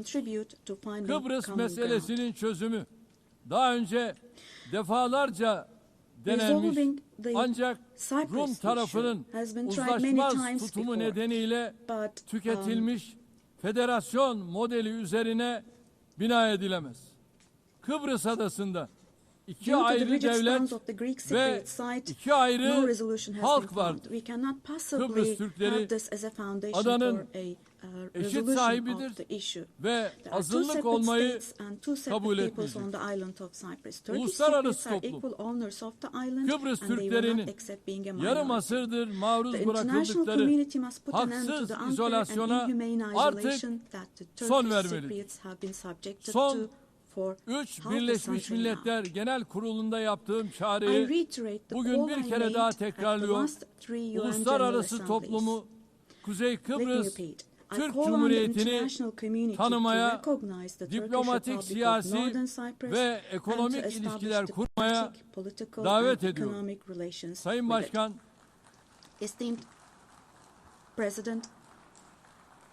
Sayın Başkan, değerli üyeler, önümüzdeki dönemde Türkiye-Avrupa Birliği ilişkilerinde yeni bir başlangıç ve vizyon arzuluyoruz. Bu vizyon günü kurtaran değil, ufku yeniden tayin eden, ortak geleceğimizi şekillendiren bir vizyon olmalıdır. Bunun için elbette Avrupa Birliği'nin de bizim kadar istekli ve kararlı olması mühimdir. Net güvenlik sağlayıcısı bir ülke olarak Birleşmiş Milletler, NATO, AGİ ve Avrupa Birliği'nin harekat ve misyonlarına katkılarımızı sürdürüyoruz. 2026 yılındaki NATO zirvesini Ankara'da toplayacağız. NATO müttefikimiz Amerika Birleşik Devletleri ile ilişkilerimizi ticaret, yatırım, enerji ve savunma sanayi başta olmak üzere birçok alanda güçlendiriyoruz. Ata yurdumuz Orta Asya'daki kardeş we ülkelerimizin attach great barış, importance to the peace, istikrar stability, ve and refahı prosperity bizim of our için brotherly countries in vazgeçilmezdir. Central Asia, Türk which Devletleri is our Teşkilatımız ancestral homeland. bölgesel bir çatı olmanın ötesine Our geçerek organization of Turkic küresel bir states aktör is olma moving yolunda forward with ilerliyor. confidence on the path to becoming a Köklü global beşeri bağlarımızın actor, going olduğu beyond being merely a Balkanlarda regional umbrella. barışın ve istikrarın sürmesi için We are making intensive yoğun efforts to ensure the gayret continuation içindeyiz. of peace and stability Temmuz in the ayında Balkans, ihdas where we have ettiğimiz strong historical, Balkan cultural and people ties. Barış The Platformu Balkan bu Peace yöndeki Platform, which we çabalarımızın established in en July, yeni is örneği. the newest and most KFOR concrete manifestation komutanlığı of our görevini efforts in de this direction. bu yıl And Ekim ayında bir kez daha this üstleneceğiz. October, we will once again assume the Afganistan'daki command of yönetimin KFOR forces. toplumu kuşatıcı, In Afghanistan, dikkate alan our bir fundamental anlayış desire is that sergilemesi the current temel administration demonstrates arzumuzdur. an approach that embraces Yeniden the society toparlanma and sürecinde that takes human uluslararası values into toplumun consideration. Afgan In halkını this process, it is yalnız essential that the international bırakmaması, community does not leave Türkiye Afghan people ve alone, Türk milleti olarak and Afgan kardeşlerimizin Turkey her and daim as the Turkish yanında nation olmaya will devam stand by edeceğiz. the Afghan people Değerli dostlar, Güney Asya'da at all barış ve times. istikrarın Esteemed friends, in muhafazasını South Asia, son derece we önemli consider the görüyoruz. preservation of peace and Nisan stability ayında to be of utmost Pakistan importance. ve We Hindistan are pleased arasındaki with the çatışmaya varan ceasefire achieved bu following gerilimde the tensions varılan last April ateşkesten between Pakistan and memnuniyet India. duyuyoruz. The tension which had İki ülke escalated into a arasında conflict. terörle mücadelede işbirliğini önemsiyoruz. It is important to see a Keşmir cooperation between the meselesinin two countries when it Birleşmiş comes to Milletler counterterrorism. Güvenlik Konseyi The kararları issue of temelinde Kashmir Keşmirli should be kardeşlerimizin resolved on beklentileri the basis of ekseninde resolutions of the diyalogla UN çözülmesini for the best for destekliyoruz. our brothers and sisters in Afrika Kashmir kıtasıyla through dialogue. we hope. eğitimden sağlığa, In the altyapıdan continent of ticarete Africa, kadar from education geniş bir to yelpazede health, from infrastructure ilişkilerimiz to yıldan in yıla other areas, güçleniyor. our Somali'nin terörle relations mücadelesine are improving gereken her türlü annually. desteği verirken insani yardım faaliyetlerimizi de And while providing all sürdürüyoruz. possible support to Somalia, Sudan'da we are also 2 continuing yılı our aşkın humanitarian süredir and devam aid eden activities. In çatışma Sudan, ortamı the conflict that has bizleri been going on for ziyadesiyle over 2 years üzmektedir. saddens us deeply. Sudan'da akan kanın durması ve Stopping the sürdürülebilir bloodshed barışın in Sudan and tesis establishing edilmesi sustainable peace is uluslararası the shared toplumun responsibility ortak of the sorumluluğu. international community. Bizim bu yöndeki And çabalarımız Turkey's efforts in devam this edecek. direction will continue. Büyük Göller Bölgesi The Great Lakes yıllardır region süren has suffered istikrarsızlık greatly ve from years çatışmalardan of ongoing ziyadesiyle instability müzdarip and olmuştur. conflict. Kongo Demokratik Cumhuriyeti'nin doğusunda yaşanan Our hope is çatışmalar that these conflicts bir an in the önce east of the Democratic çözülmelidir. Republic of the Congo will Amerika'nın give way ara to lasting buluculuğu peace and stability. ve Katar'ın We wholeheartedly kolaylaştırıcılığında support the yürütülen efforts being gayretleri carried out under the samimiyetle mediation of the destekliyoruz. US and the Batı facilitation of Afrika'da Qatar. bilhassa The sahil increasing havzasında terrorist activities artan in West terör Africa, faaliyetlerini de particularly in the endişeyle Sahel Basin, takip are ediyoruz. also of great concern Tarihi to us. bağlarımızın bulunduğu bu We will bölge continue our halklarının unwavering huzura efforts to ensure ve istikrara peace, kavuşmaları tranquility için and stability çabalarımız for the peoples of devam this region edecek. with whom we share İlhamını historical ties. çift başlı Drawing Selçuklu inspiration Kartalı'ndan from the alan historical bizim de double-headed 360 Turkish derecelik Selçuk Eagle, yaklaşımla yürüttüğümüz I would like to emphasize Türk that our dış relations with politikasında Asian countries Asya and Turkish ülkeleriyle foreign ilişkilerimiz policy are of büyük great stratejik strategic importance. öneme sahip. We pursue a Yeniden 360 degree approach Asya in this policy. girişimimiz çerçevesinde Within the framework ASEAN of our Return başta to olmak Asia üzere initiative, we bölgesel are deepening our kuruluşlarla engagement with angajmanımız regional giderek organizations derinleşiyor. such as Latin ASEAN, Amerika the Indian ve Ocean Rim Karayipler bölgesiyle Association, for münasebetlerimizi example. We will ortaklık continue ruhuyla to develop new ve partnerships with kazan Asian countries, kazan and we yaklaşımıyla attach great geliştirmeye importance to developing büyük our önem relations with atfediyoruz. Latin America and the Caribbean Bölgedeki region in a tüm spirit of ülkelerle partnership and a kurmuş win-win olduğumuz approach. dostane We are bağları determined to daha further ileriye strengthen taşıma the friendly irademiz ties we have bakidir. established with all the countries in the region. Kıymetli delegeler, Esteemed uluslararası delegation members, ticarette artan korumacılık increasing eğilimleri protectionist ve trends in tedarik international trade zincirlerinde and yaşanan disruptions in kırılmalar supply chains dünya are ekonomisinde leading to esaslı fundamental değişimlere changes in the yol global açıyor. economy. Mevcut sınamalarla başarılı mücadele için To successfully Dünya address current Ticaret challenges, Örgütü'nün yer we aldığı support the kurallara reform dayalı of uluslararası ticaretin reforme edilmesini destekliyoruz. Ucuz, güvenli ve sürdürülebilir enerjiye erişimi özellikle gelişmekte olan ülkelerin kalkınma hedeflerinin gerçekleştirilmesi için vazgeçilmez buluyorum. Çin'den Avrupa'ya uzanan ve stratejik önemi haiz pazar geçişli Doğu-Batı Ortak Koridoru projesini ilerletiyoruz. Modern ulaştırma altyapımız ve Bakü-Tiflis-Kars hattıyla dünya ticaretinin gelişimine katkı sunuyoruz. Tabiata saygılı bir gelecek inşa etme hedefiyle çıktığımız yolda 2053 net sıfır emisyon hedefine doğru kararlılıkla ilerliyoruz.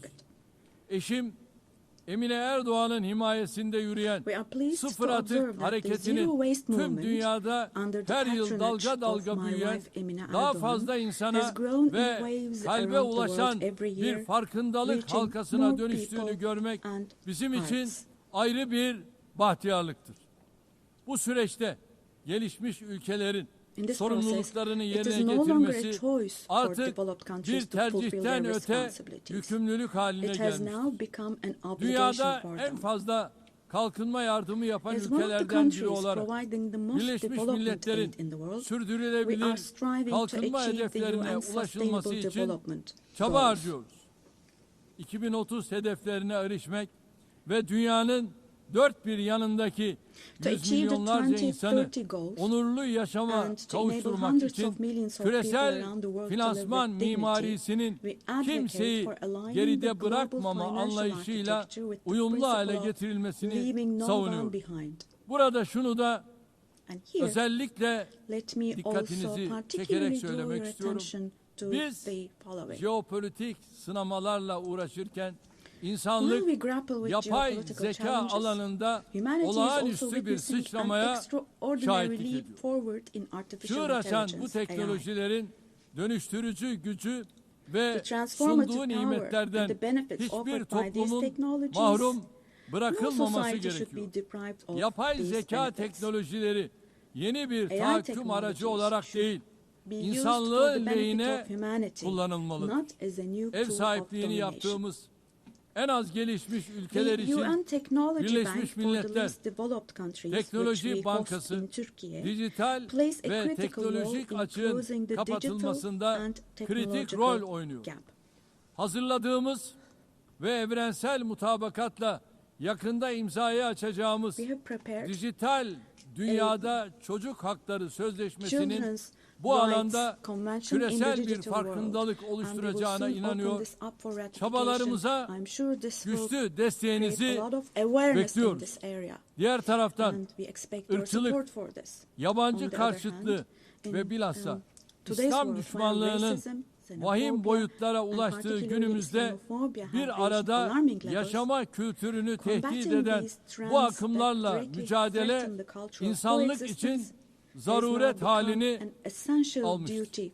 Medeniyetler İttifakı Yüksek Temsilcisi Sayın Moratinos'un Birleşmiş Milletler Genel Sekreterinin İslamofobi ile mücadele özel elçisi olarak da atanması kıymetlidir. Geçen sene burada ifade ettiğim gibi aile kurumu günümüzde daha önce hiç olmadığı kadar tehdit altındadır. Kadın ve erkekten oluşan aileyi savunmak aynı zamanda insanı, fıtratı, yaşamı ve geleceği savunmak demektir. Türkiye olarak artan saldırılar karşısında aileyi savunmaya devam edeceğiz. Kıymetli delegeler, insanlığın bir daha savaş felaketi yaşamaması için kurulan Birleşmiş Milletler'in kökleri içinde bulunduğumuz karanlık döneme ışık tutacak değerlerle doludur. Genel Sekreter Sayın Guterres'in teşkilatımızı etkin ve verimli hale getirmek amacıyla başlattığı Birleşmiş Milletler 80 girişimine desteğimiz tamdır. Bu girişimin Birleşmiş Milletler'in tüm faaliyetlerini daha da güçlendirecek bir süreç olarak başarıya ulaşmasını temenni ediyorum. Bu sürece İstanbul'u bir Birleşmiş Milletler merkezi haline getirme vizyonumuzdan da hareketle güçlü destek vermeye hazırız. 80. yılda Birleşmiş Milletler'i kuruluş ruhuna döndürecek adımları atmak hepimizin ortak sorumluluğudur. Biz güçlünün haklı olduğu değil, haklının güçlü olduğu bir sistem kurulana kadar dünya 5'ten büyüktür demeye devam edeceğiz. Until a system is established where the righteous are powerful, not the powerful are righteous. Görevimiz sistemi terk etmek değil, onarmak, yeniden işler hale getirmek. Hiç şüphesiz daha adil bir dünya mümkündür. Türkiye daha adil bir dünyanın inşası için mücadelesini sabırla devam ettirecektir. Rabbim yar ve yardımcımız olsun diyorum. Hepinizi bir kez daha sevgi ve saygıyla selamlıyorum. Kalın sağlıcakla.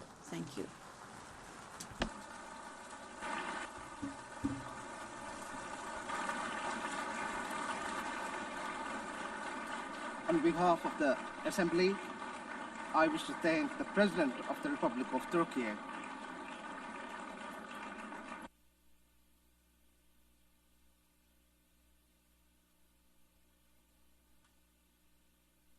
The Assembly will hear an address by Her Excellency Dina Ercilia Boluarte Segara, President of the Republic of Peru. I request protocol to escort Her Excellency and invite her to address the Assembly.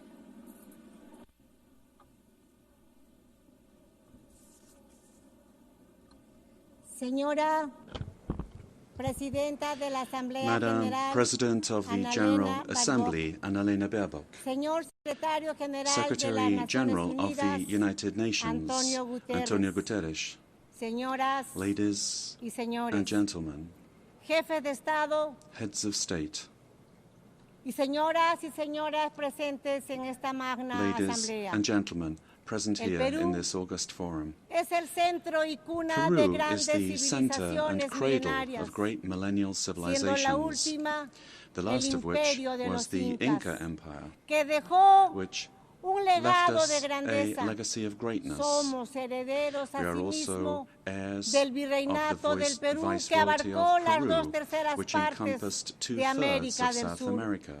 Somos un país mestizo, We are a mestizo mezcla nation, fundamental a entre fundamental hispanos mix y between andinos, Hispanic and Andean orgulloso peoples, de ser heredero proud to de be los the más heirs grandes of the two imperios de greatest Europa y empires América of Europe del and siglo America XVI. of the 16th century. El pueblo peruano The es Peruvian hoy people today resiliente, are resilient, emprendedor, solidario, entrepreneurial, amante supportive, de la paz, and lovers of la peace, libertad y la freedom, democracia. and democracy. Nuestros grandes Our great writers, escritores, Mario Vargas Mario Llosa Vargas Llosa y José and María José María Arguedas, Arguedas, compartieron la idea shared the idea de que el Perú that es Peru país is a de country todas of las sangres. all bloods. Nuestra identidad expresa Our creativamente identity que somos creatively la unidad expresses that we are de los the diversos, unity of the diverse, unidos bajo la misma united roja y under the blanca same bandera red and peruana. white Peruvian flag.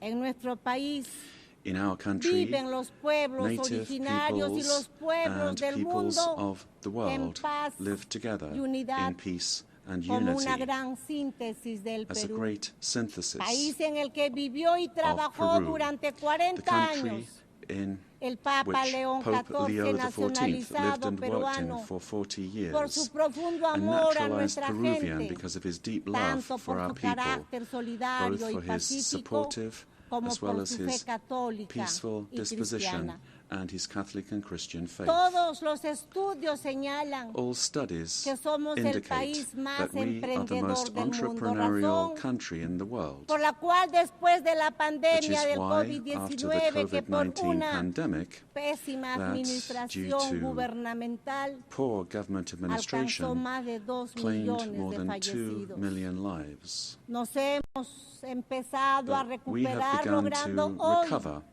más de 17 meses And de today, crecimiento we look back on more consecutivo than 17 de months nuestra of economía. consecutive Hemos economic growth. derrotado la We recesión have y la overcome the inflación recession and originada por la inflation violencia caused by política political violence y por la and by corrupción. corruption, Un golpe de a Estado failed fallido coup d'etat, y la fuga de más de and the 20 flight mil of more millones than de $20 dólares billion entre los años that was between 2021 y 2021 and 2023. 2023. Hemos recuperado la We confianza have de la inversión nacional, regained pero the trust of también national but also del extranjero, of foreign y investment, abrazado and a la we libertad. have embraced freedom. Somos un país solvente We y are a estable solvent and a stable por el country golpe de Estado de diciembre del because of the coup 2022 attempt que of December pretendía 2022, instaurar una which sought to dictadura establish a sometiendo dictatorship a todos los by poderes del forcing all Estado. branches of the state Tuve que asumir into submission. I had constitucionalmente to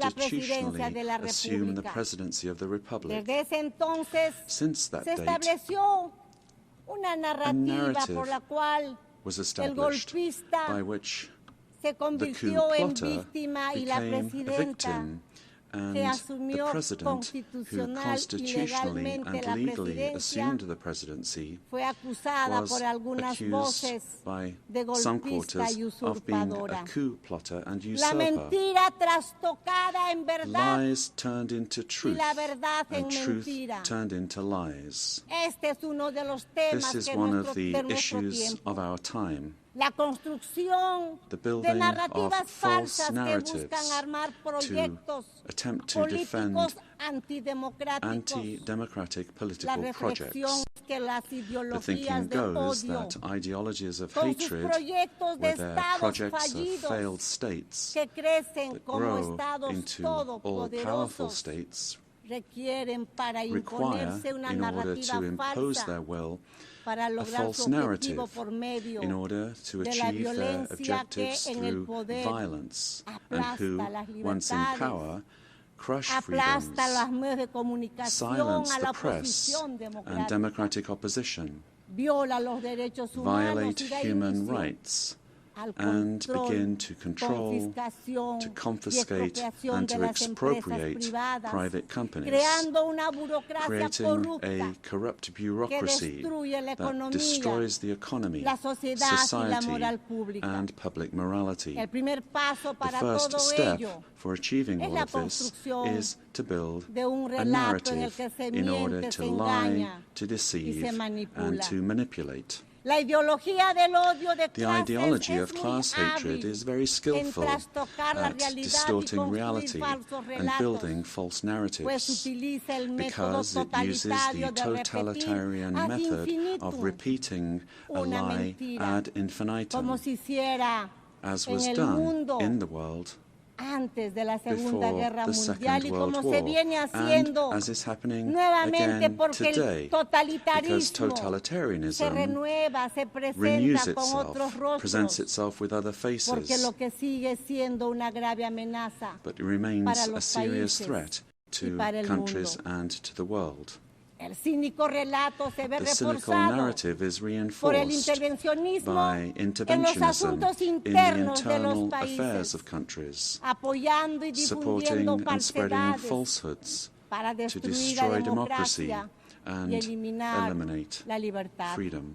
En el Perú In Peru, hemos superado we have overcome una fuerte, organizada y strong, persistente violencia organized and política que persistent political pretendía violence la that vuelta al sought the gobierno del return of the golpista, coup plotters y desde el government, año and since 2024 2024, se ha logrado avanzar en el progress has been made restablecimiento de in la restoring estabilidad stability y and la confidence, confianza, razón por la cual and This La is why economía the peruana Peruvian logró economy crecer managed este to año grow this year by 3,3% y en el 3.3%. presente año 2025 And está in the superando current un year, crecimiento del 2025, is exceeding 3,5%, 3.5% growth. previéndose que el With año forecasts that in 2026 se 2026, mantenga la tendencia the de la trend of expansión economic growth will económica. continue.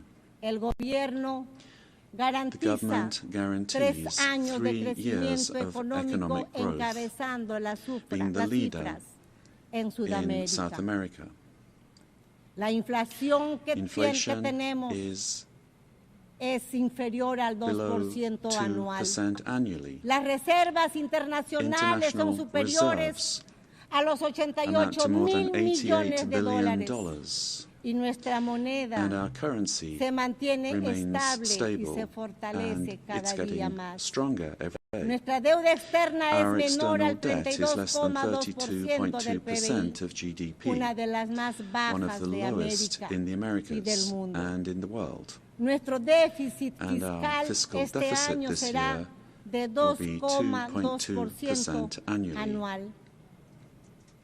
Señora Presidenta de esta magna Asamblea, Madam President of this el 24 magnificent de General octubre se Assembly, creó on las October Naciones 24th, Unidas, the UN was después created de la after World Segunda Guerra War II, Mundial, cuando se logró when one derrotar a of uno the de los greatest mayores proyectos totalitarian políticos political totalitarios projects construido built bajo una on an ideología de ideology odio of hatred, que produjo el más grave genocidio leading en la to the most historia serious de la genocide in humanidad, human history, el the Holocausto, Holocaust, que was jamás, defeated. que And this is jamás something that we debemos must olvidar. never, I say never, Esa nefasta forget. guerra causó la That muerte dreadful war de 60 caused the millones death de of seres 60 humanos. million human beings. Toda ideología de odio, All el odio de ideologies of clases hate, y su class elevación hatred, a and principio y its motor de la elevation as a historia, principle and el odio driver racial, of history, el racial hatred, nacionalista, el nationalist odio hatred, religioso, religious hatred, étnico, el ethnic odio a hatred, las hatred mujeres, against entre women, otros, amongst others, son los are the causantes de los causes peores for the crímenes worst en la crimes historia committed humana. in human history. Las ideologías de odio Ideologies of construyen hatred relatos como verdades build narratives absolutas as absolute que truths instrumentalizan a las that personas y a instrumentalize los people pueblos. and nations. La constitución The política de mi political patria constitution of my afirma homeland, que la Peru, defensa affirms that the de la defense persona of humana the y su individual dignidad and their es el dignity fin is supremo the de supreme la goal sociedad of y del society Estado. and of the state. El Perú rechaza en Peru, consecuencia los dos Rejects principales the two relatos de odio principal en el hate mundo, narratives in the world, el odio de clases y namely el odio class hatred religioso, and religious origen hatred. de guerras. These are the y origins violencia of humana. wars and En el inhumane Perú violence. hemos sufrido In Peru, más de 20 we años suffered de for un more than terrorismo 20 years mesiánico, from a dogmático, messianic, violento y dogmatic, genocida violent and que le costó genocidal la vida a terrorism más de that cost the 70,000 lives of more peruanos. than 70,000 El Peruvians. terrorista odia las The terrorist elecciones y el hates derecho elections ciudadano and the citizens' a right elegir y a to ser choose elegido. and to be Cuando participa, and to stand for lo election. hace para When they destruir la democracia participate, they do so desde to adentro. destroy democracy from Sin within. embargo, However, el relato que se ha querido the narrative imponer that es they una wanted mentira to flagrante. impose is a flagrant lie. Las Fuerzas Armadas The y armed forces policiales and the police que defendieron la who vida defended y the la life libertad de and los the freedom peruanos of Peruvians son are acusados now de violar accused los of derechos violating humanos, human rights. convirtiéndose así Thus, los the héroes, heroes who defensores de la defended vida, life, la democracy, democracia y la and freedom libertad en are victimarios turned into y los victimizers, terroristas and the terrorists en víctimas. are turned into Así, victims. Los héroes que In this way, defendieron the la heroes who democracia defended son democracy are perseguidos being persecuted en in juicios que se trials prolongan that drag on por for décadas, mientras que decades, los while the terroristas terrorists son are indemnizados y compensated considerados and considered víctimas. victims. El mundo al revés.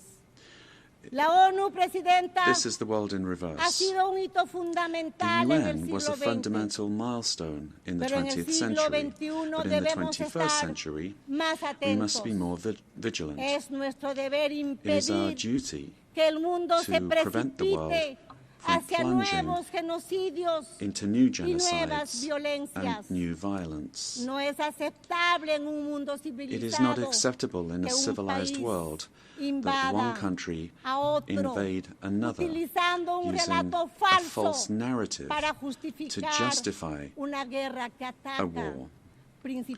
war that first and foremost attacks the civilian population. It is not acceptable to slaughter civilians, to capture hundreds of young people, women, and even children, and use them as hostages. We live under the threat of international organized crime. In Peru, la delincuencia international internacional crime dedicada based a la extorsión recurre a métodos terroristas. Extortion uses terrorist methods such as bomb attacks to submit citizens to its will. Estas organizaciones These criminal organizations que utilizan armas de guerra that han use creado weapons of war mecanismos have created financieros para lavar financial el dinero mechanisms to manchado de launder sangre, blood-stained money, remitiendo grandes sending sumas large a sums sus países back de to their origen. countries of origin. Se pretende normalizar They esa seek violencia to que normalize this requiere violence, para su which derrota requires, in el order to be defeated, reconocimiento por la recognition ONU by the como UN organizaciones as terroristas terrorist y una organizations nueva legislación and nacional new national e and international internacional legislation que detenga su amenaza al to sistema stop them being a democrático threat y al to the desarrollo de democratic los system pueblos. and to the development Es of imperativo peoples. asimismo It is also actuar imperative contra el that we act narcotráfico y la against minería drug ilegal trafficking and illegal que mining destruye el medio that ambiente, destroys the environment, contaminan los pollutes ríos y rivers, condena and a condemns los pueblos peoples y a las and personas individuals a la to esclavitud. slavery.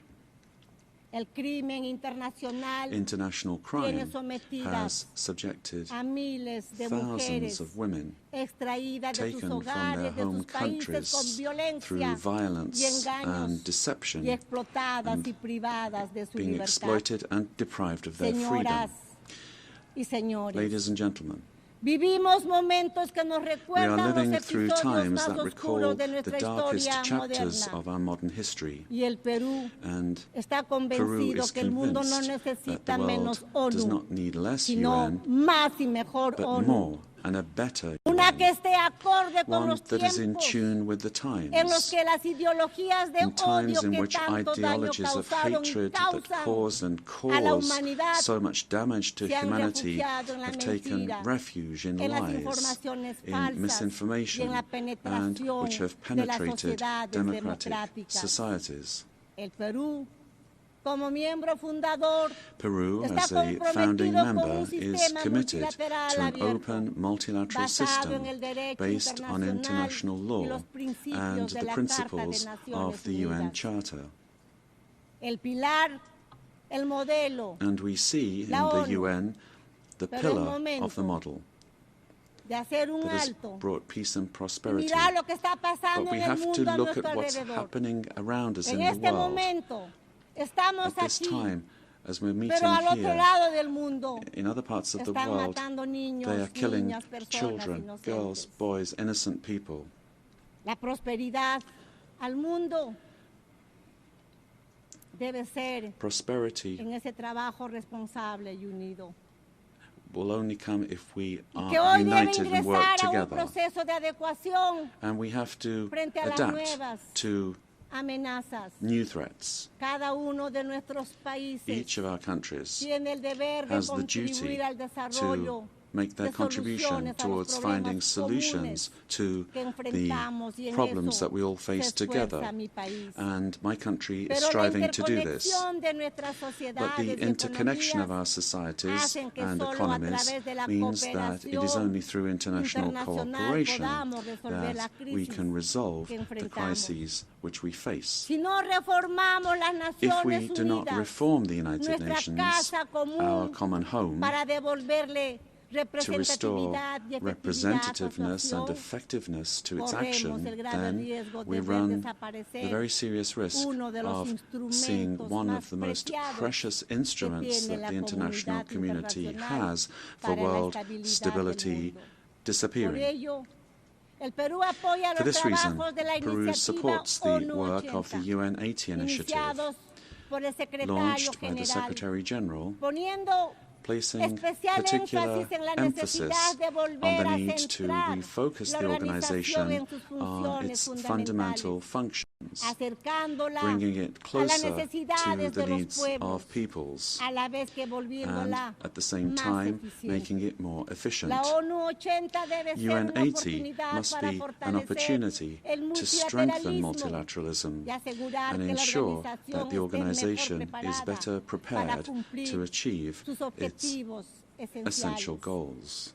This reform can only truly become fully effective if it is complemented by a transformation in UN governance that prevents institutional stalemates when it comes to decision-making, while ensuring its suitability.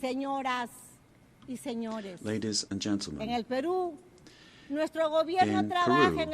our government is working to meet its commitments, both to our citizens as well as to the international community, facing the threat of organized crime resulting from the collapse of tyrannical governments that led to migration to other countries. This is true of our country. From day one, my government has fought to restore governance in the country and to defeat polarization and violence. In Peru, there is full separation of powers, the rule of law, respect for freedom and human rights. My government is the most stable of the last 5 years, during which 5 presidents have succeeded one another. We are fighting for citizen security, facing crime that takes advantage of the rise in the price of gold and drug trafficking.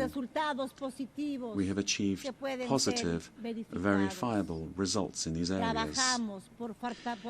We are working to strengthen human capital. We are fighting child malnutrition and anemia, and we are building schools and hospitals throughout the country, which has not been done in recent years. The priority is children, women, and the Peruvian family. We are modernizing the country's infrastructure, ports, airports, roads, bridges, designing an economy that is better connected to the world, as well as a firm policy for fighting corruption. Our goal is to guarantee free and impartial elections, defeating the attempt of a violent minority that seeks their failure. Ladies and gentlemen, the United Nations organization has always been present in the modern history of my country, particularly in its most difficult moments. Similarly to what is happening elsewhere in the world, and despite our efforts, Peru today finds its democratic institutions and the rule of law under attack by the polarization of politics, the cause and consequence of the return of extremist violence. We suffer from the scourge of transnational organized terrorist crime, which causes deaths, attacks, insecurity, and drug trafficking that destroys the social fabric. We face the threat of climate change that is destroying our Amazon, causing the melting of our glaciers, and putting our biodiversity at risk. We promote inclusive and sustainable growth in the context of opposing powers. But none of these problems is merely national, but global.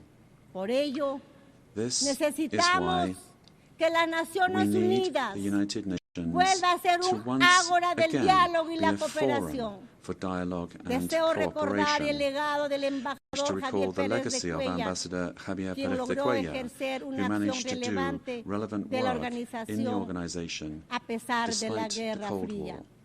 Con ese ejemplo With that example in mind, y en el apego de nuestra and in región view a of los our region's propósitos de la adherence Carta to y en the aras purposes of the Charter, de una mejor and in order to representación, ensure better creemos que es representation, tiempo de we que believe it is quien time for the ocupe la next próxima Secretary Secretaría General General provenga de come from Latin Latinoamérica. America.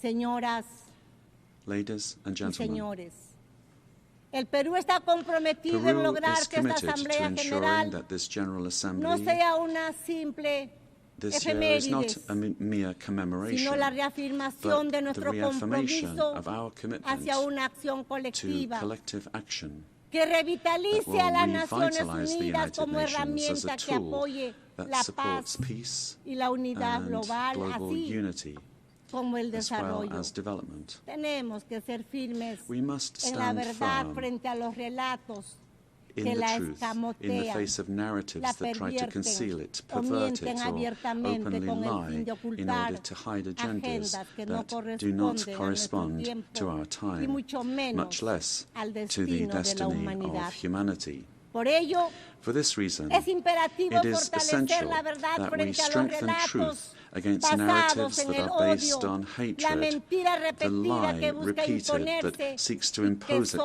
itself and engendra only destrucción. leads to destruction. Pese a todos los But despite obstáculos, all of these la obstacles, verdad truth se abre will paso find a y way, nos hace and libres. truth will set us free. Paz Peace y unidad and para el unity Perú y el for mundo. Peru and for the Buenas world, escuchas del planeta.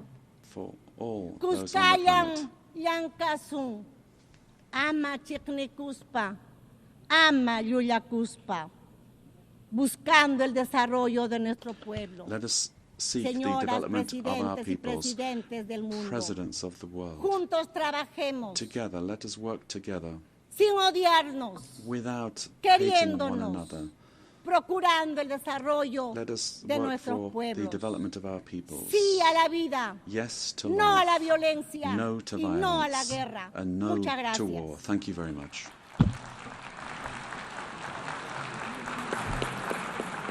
On behalf of the General Assembly, I wish to thank the President of the Republic of Peru.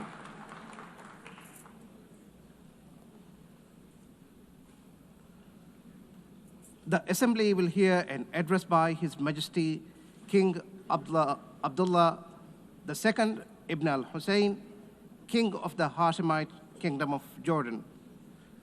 I request protocol to escort His Majesty and invite him to address the Assembly.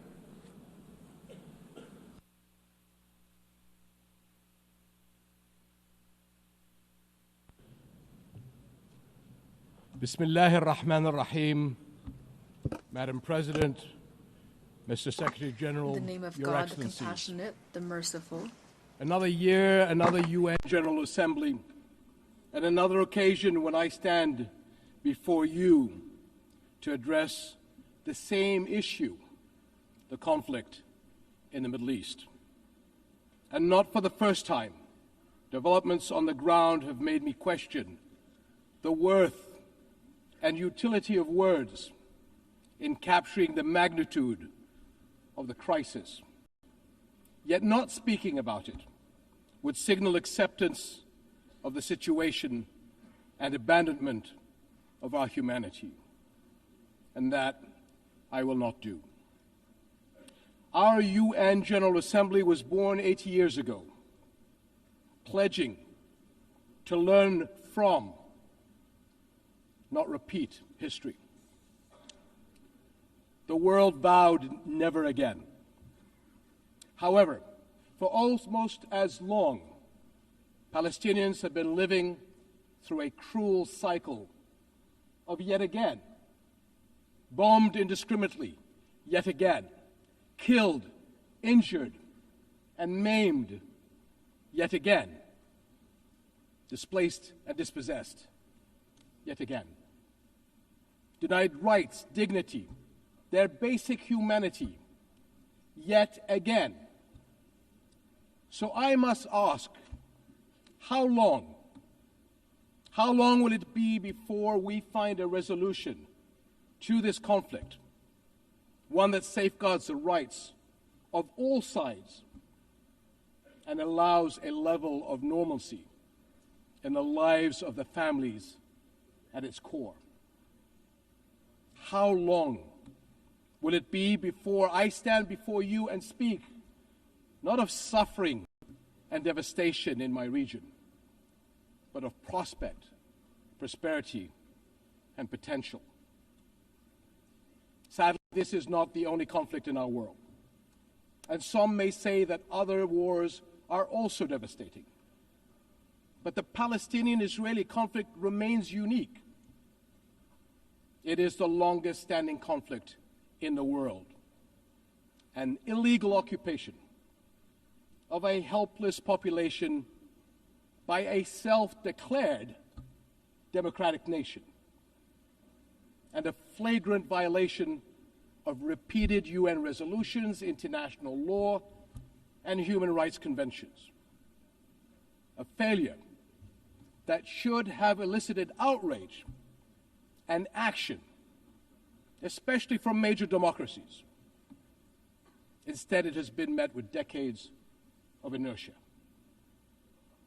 My friends, the war in Gaza marks one of the darkest moments in this institution's history. But although it is today's horror, the injustice stretches back decades. The Palestinian-Israeli conflict has been on the UN agenda throughout its 8 decades of existence.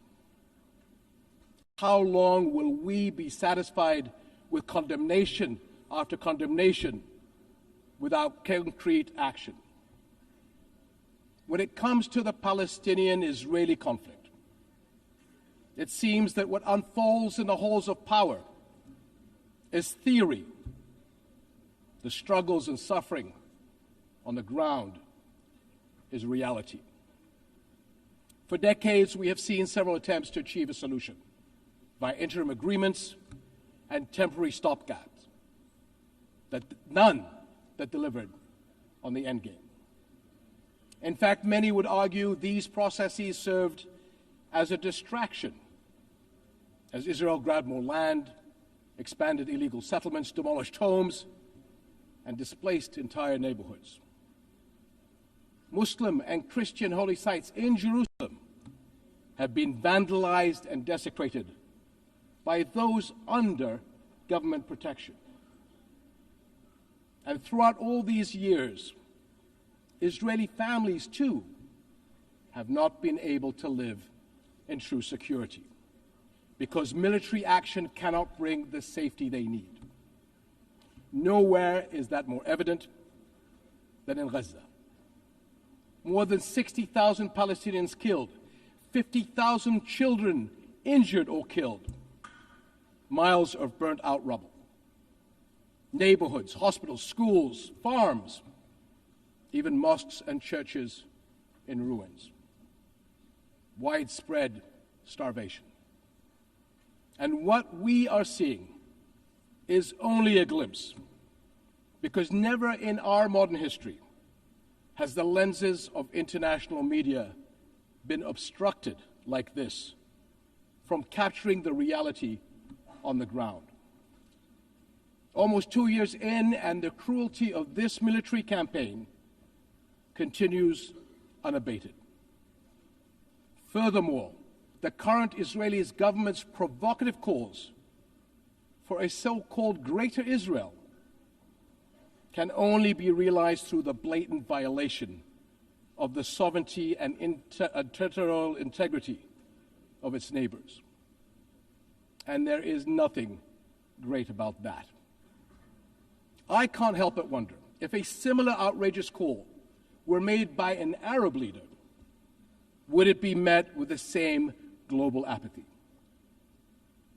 The international community must stop entertaining the illusion that this government is a willing partner for peace. Far from it. Its actions on the ground are dismantling the very foundations on which peace could stand, and intentionally burying the very idea of a Palestinian state. It has shown how little it respects the sovereignty of other countries, as we have seen in flagrant violations in Lebanon, Iran, Syria, Tunisia, and most recently, Qatar. And its hostile rhetoric calling for the targeting of Al-Aqsa Mosque will incite a religious war that would reach far beyond the region and lead to an all-out clash that no nation would be able.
It is legal and historical status quo.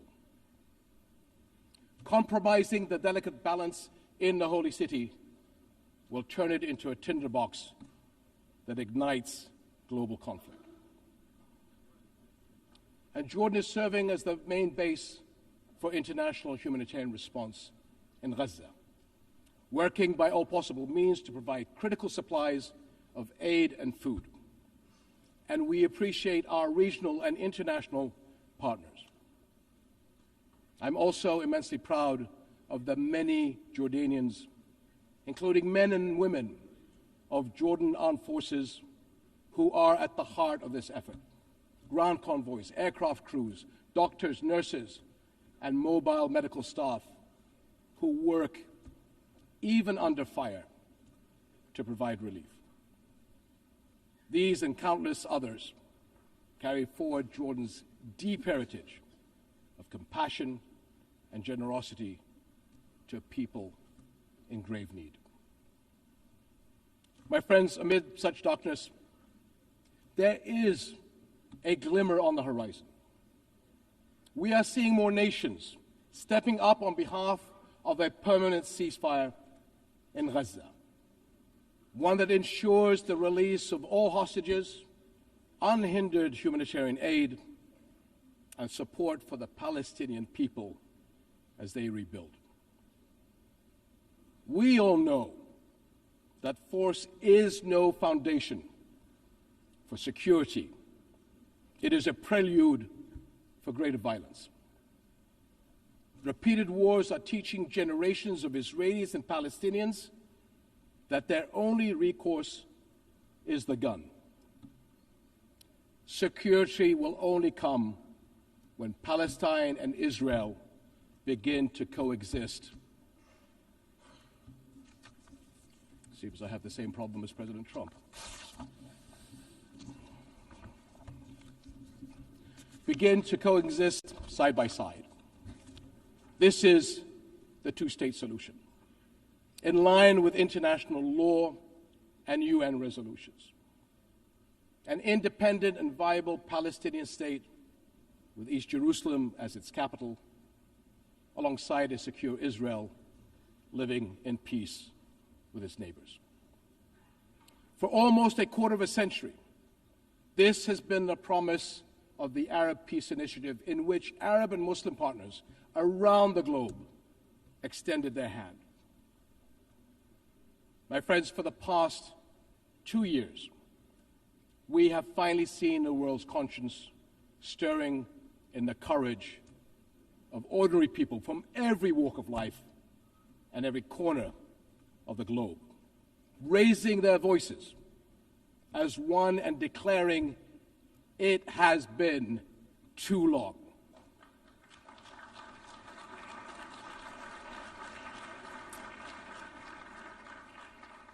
This United Nations must echo that call.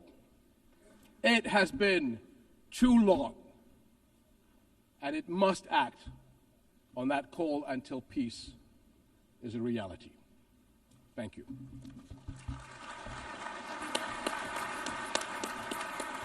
On behalf of the Assembly, I wish to thank the King of the Hashemite Kingdom of Jordan. The Assembly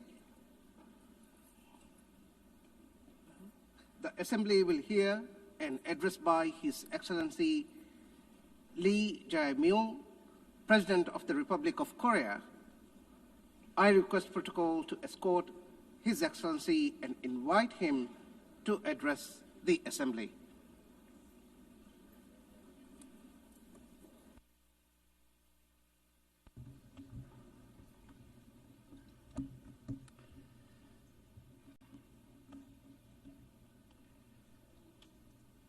I would like to express my respect and gratitude to all members of the United Nations and staff of the UN Secretariat for their contribution to world peace and shared prosperity.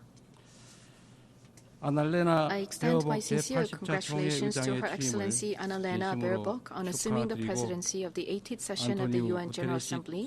I also pay tribute to Secretary General Antonio Guterres for his unwavering dedication and hard work. I hope the 18th session of the UN General Assembly will achieve even more meaningful results under their outstanding leadership.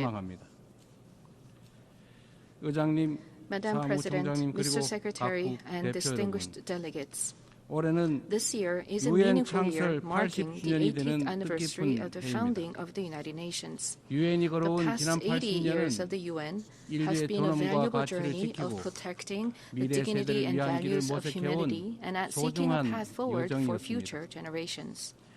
If someone asks what the UN has achieved,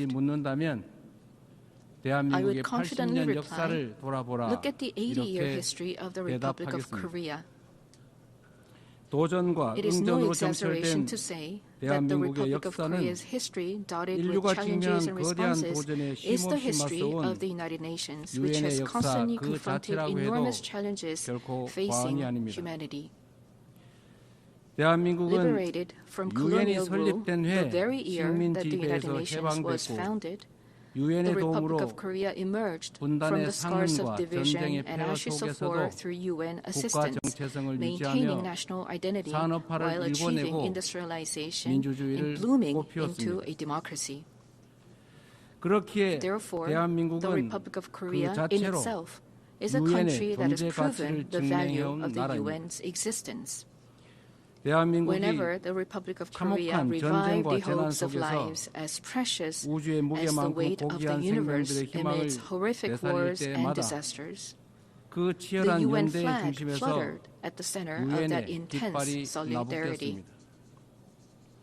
The United Nations has strived to provide equal rights and opportunities to everyone without discrimination, and has provided education and vaccines to make children's lives blossom. The small country in the East, which rose with the support of the UN and the international community, has become a proud UN member that is drawing the world's attention. It is raising its role and responsibility as a member of the international community more rapidly than any other country. There were times when democracy and peace were in crisis, but each time, the Republic of Korea rose with indomitable strength. Even a safe coup could not break the people of the Republic of Korea's strong will, desiring democracy and peace. The revolution of light that the people of the Republic of Korea achieved against the darkness of the insurrection last winter was a historic moment that demonstrated the brilliant achievement of the UN spirit.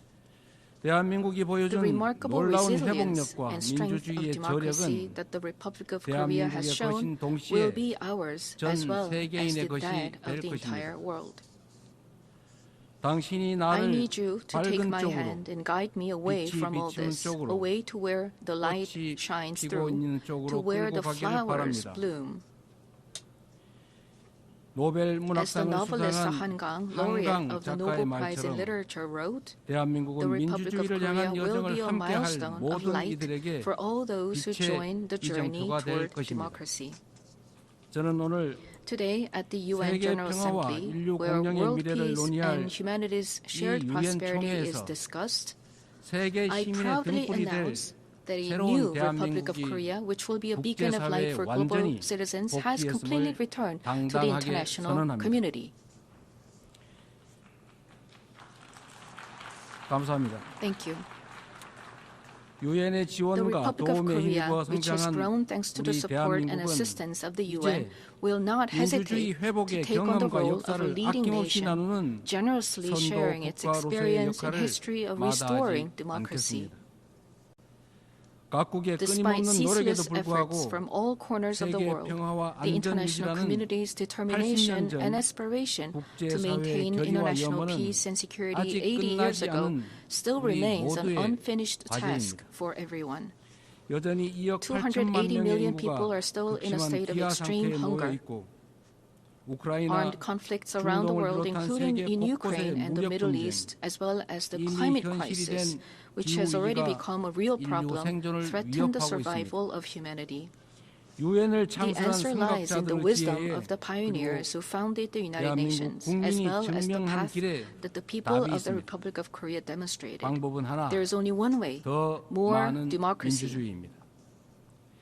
The people-centered government of the Republic of Korea, through the power of collective intelligence, is ceaselessly attempting innovations, seeking better alternatives in democracy.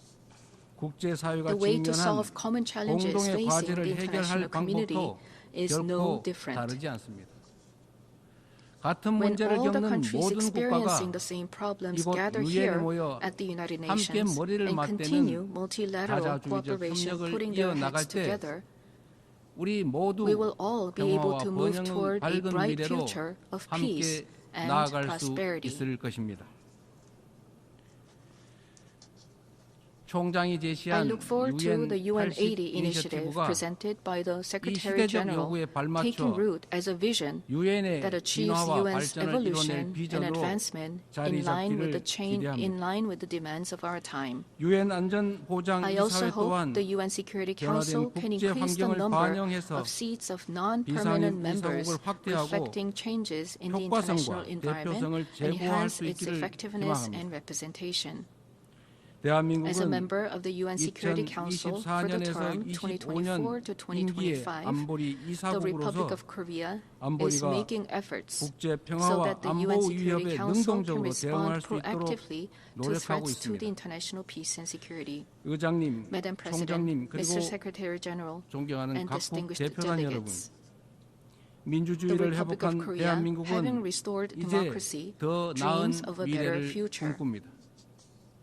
The Republic of Korea will fulfill its responsibility as a responsible global power that steadfastly upholds the values of freedom, human rights, inclusiveness, and solidarity championed by the United Nations. We will further develop our institutions and cultures so that everyone residing in the Republic of Korea, both nationals and foreigners, can be respected as an equal member of society in all fields of life. The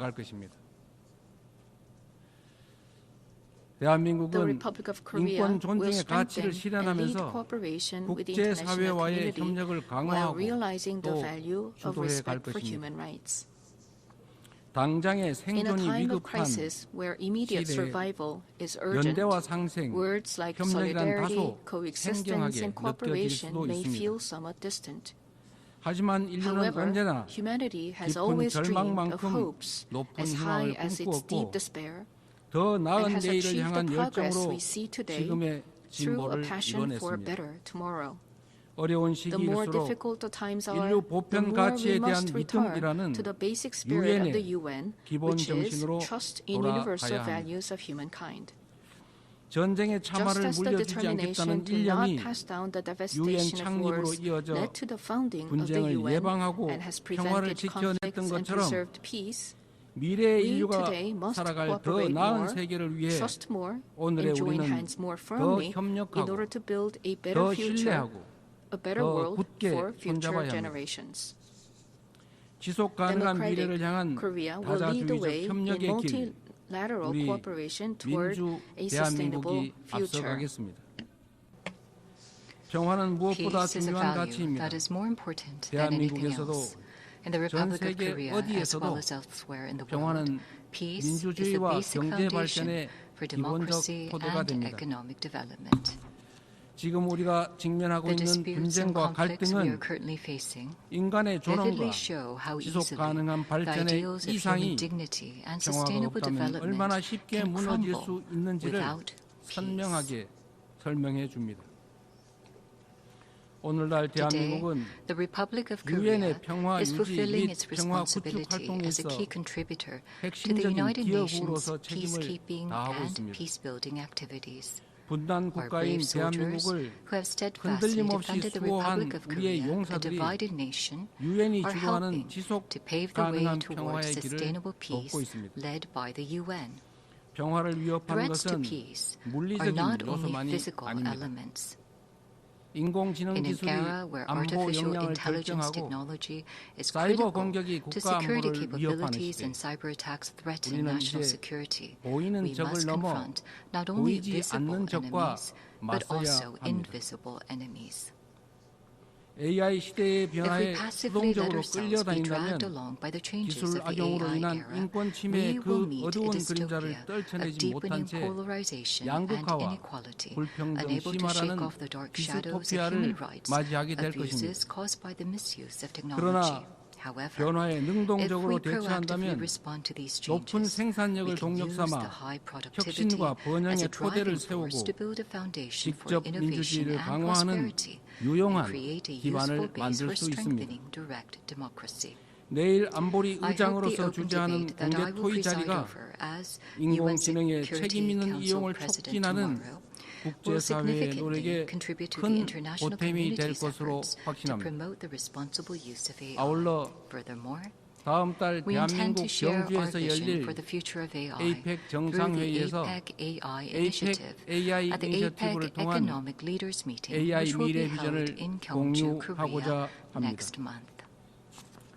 첨단 기술 We will 발전이 strive to ensure 인류의 that the 보편적 vision of 가치에 AI for 기여하는 all, where 모두를 advances 위한 in cutting-edge technology AI의 비전이 contribute to the universal values 국제사회의 of 뉴 humanity 노멀로 becomes a new normal 자리 for 잡을 수 the 있도록 international 노력하겠습니다. community. AI가 주도할 기술 AI-driven 혁신은 technological innovations 기후 위기 will be 같은 an 전 important 지구적 new 과제를 tool for 해결할 solving global 중요하고 challenges like the 또 climate 새로운 crisis. 도구가 될 것입니다. 지난 80년간 Over the past 지속 80 가능한 발전의 years, 길을 the 열어 United 젖히고 Nations has paved the way 인류의 for 존망이 sustainable 걸린 기후 위기 development 대응을 and spearheaded 선도해온 efforts to address climate 유엔의 crisis 노력에 threatening the 세계 survival of 각국이 humanity. 화답해야 Nations 합니다. around the world must respond to these 대한민국은 efforts. The Republic of 과학기술과 Korea is 디지털 pursuing 혁신을 a 활용해 great energy 에너지 transition, 효율을 높이고 leveraging science and 재생에너지 technology and 비중을 digital innovation 확대하면서 to increase energy 에너지 efficiency 대전환을 and expand 추진하고 the share 있습니다. of renewable energy. 올해 안으로 We will submit 책임감 a 있는 responsible, 국가 nationally 온실가스 determined 감축 contribution 목표를 within 제출하여 this year, joining the 국제사회의 united 단합된 will of the 의지에 international 동참할 것입니다. community. 2028년 칠레와 공동 개최하는 that will be co-hosted 제4차 by the 유엔 Republic of 해양 Korea and 총회에서도 Chile in 2028. 지속 가능한 We will 해양 also 발전을 work to 위한 build 실질적 연대를 substantive 구축할 수 solidarity 있도록 for the 할 sustainable 것입니다. development of oceans. 이처럼 Such efforts 전 by 지구적 the 과제에 Republic of 적극 Korea 대처하는 to actively address 우리 global 대한민국의 challenges 노력은 are based on a 지속 firm 가능한 commitment 발전이라는 to fulfilling 인류 공동의 humanity's 약속을 shared 실현하겠다는 promise of sustainable 확고한 development. 의지를 바탕으로 한 것입니다. 10년 전 Since the United 유엔이 Nations 지속 가능한 발전 established 목표를 수립한 the 이래 Sustainable Development Goals 10 국제사회는 years ago, 빈곤 the 퇴치와 international community 불평등 has 해소를 made 위한 much progress 여러 in 진전을 eradicating 이뤄냈습니다. poverty and reducing inequality. 그러나 However, 개발 재원에 the 대한 수요는 demand for 지속적으로 development 늘어나고 financing is continuously increasing, 가장 취약한 and 이들은 the most 여전히 vulnerable are 고통 still 속에 놓여 suffering. 있습니다. 엄중한 Let 현실을 us 직시하고 squarely face this 새로운 grave 변화를 reality and create 만들어냅시다. new momentum for change. 글로벌 개발 We must move 거버넌스를 toward 구조적으로 structurally 개혁하는 reforming 동시에 global development 재원의 질을 governance 높이는 while 방향으로 나아가야 enhancing 합니다. the quality of financial resources. 원조 받던 I 나라에서 trust that we will pull 원조하는 together in 나라로 order to bring 성장하고 about more 도약한 cases like the 대한민국의 Republic of 사례가 Korea 더 많이 growing and 나올 수 developing 있도록 from an aid recipient 함께 country to 힘을 an aid 모아주실 donor 것으로 country. 믿습니다. 올해는 This year 유엔 창설 marks the 80th 80주년이자 anniversary of the 한반도 founding of the 분단 United Nations, 80주년입니다. as well as the 80th anniversary 새로운 of the division 도전과 of the Korean 함께 Peninsula. 미완의 New 과제가 우리를 challenges, 기다리고 as well 있습니다. as unresolved tasks await 민주 us. 대한민국은 Democratic Korea 평화 will begin a 공존, new journey toward 공동 peaceful 성장의 한반도를 coexistence 향한 and shared 새로운 growth 여정을 on the Korean Peninsula. 시작합니다. 그 첫걸음은 The first step 남북 간 will be to 무너진 restore 신뢰를 broken 회복하고 inter-Korean trust 상호 존중의 and shift 자세로 to a stance 전환하는 of 것입니다. mutual respect. 대한민국 The 정부는 government of the Republic of Korea 상대의 체제를 clearly 존중하고 reaffirms that it respects 어떠한 the 형태의 North's current 흡수 system, 통일도 that it will 추구하지 not 않을 pursue any 것이며 form of unification by 일체 absorption, 적대 and 행위를 that it has 할 no 뜻이 intention 없음을 of engaging in 다시 hostile 한번 acts. 분명하게 밝힙니다.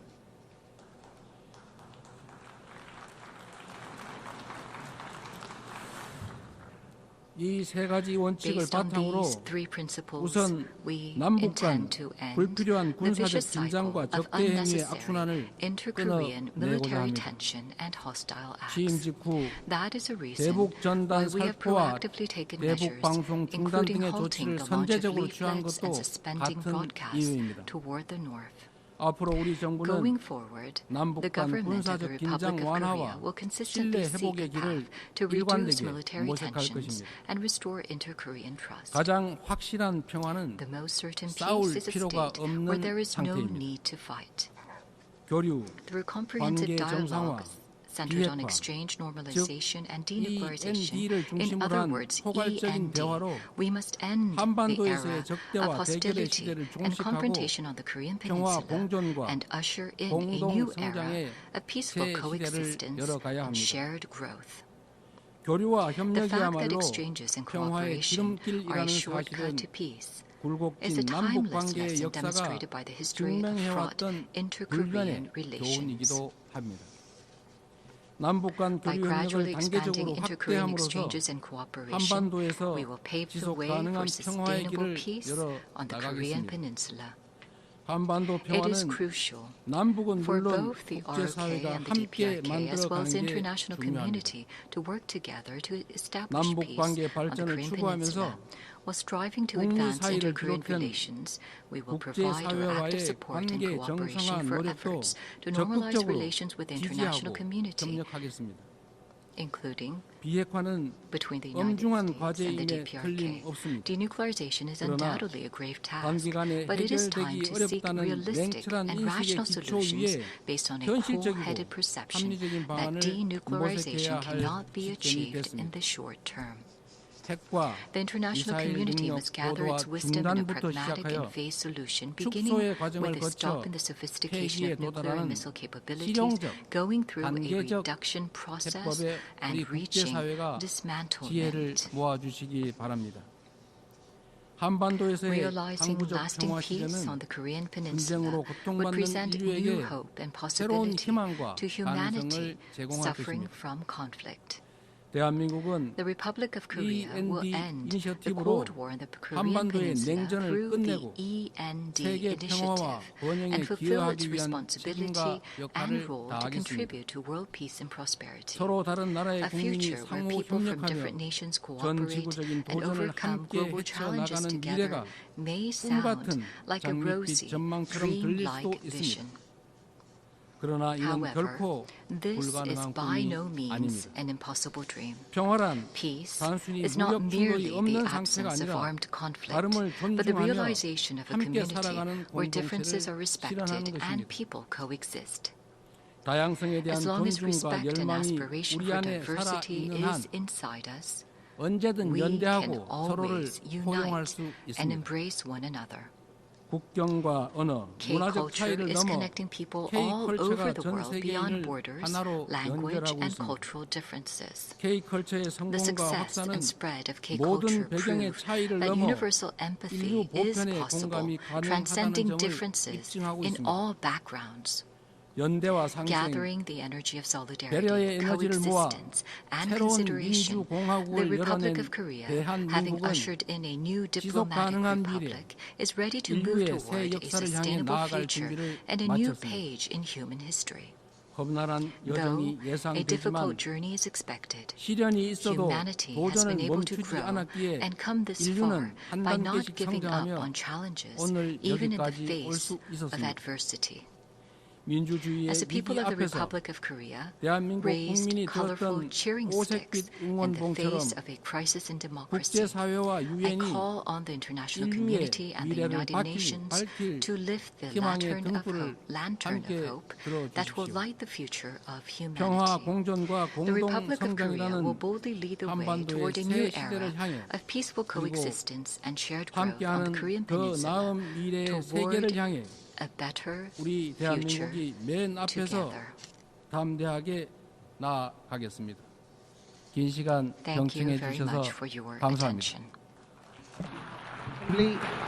On behalf of the Assembly, I wish to thank the President of the Republic of Korea.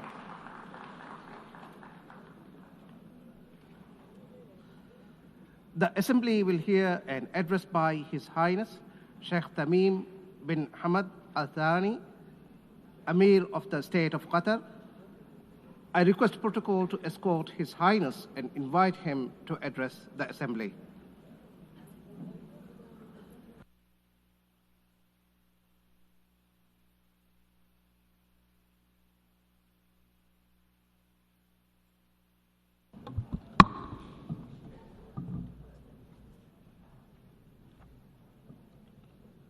بسم الله الرحمن الرحيم. سعادة رئيس الجمعية العامة، سعادة الأمين العام، حضور الكرام، السلام عليكم ورحمة الله وبركاته. لقد أنشأت منظمة الأمم المتحدة منذ 8 عقود بناء على عدد من القواعد والمبادئ التي توصلت إليها الإنسانية بعد حربين عالميتين، وتقوم هذه القواعد على الحفاظ على السلم والأمن الدوليين واحترام كرامة الإنسان وسيادة الدول وشؤونها الداخلية والتعاون الدولي بما فيه خير شعوبنا والبشرية. إن تراجع منطق النظام الدولي هذا أمام منطق القوة يعني السماح بتسييد حكم الغاب، حيث تغدو مفاهيم القانون والعدالة نافذة خارج السياق، وحيث يحظى المتجاوز على الآخرين بامتيازات بمجرد أن بوسعه فعل ذلك. هذه هي الواقعية السياسية الجديدة التي اختزل تعريفها ليصبح مقتصرا على مسايرة القدرة على فرض الأمر الواقع.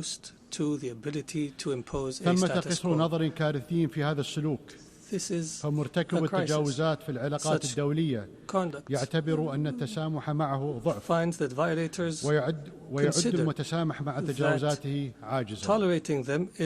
إن الموضوع الذي ينبغي أن يتصدر النقاش في المؤسسات الدولية حاليا هو كيفية استعادة نظام الأمن الجماعي قوته وفقا لميثاق الأمم المتحدة، وعودة الفاعلية للشرعية الدولية.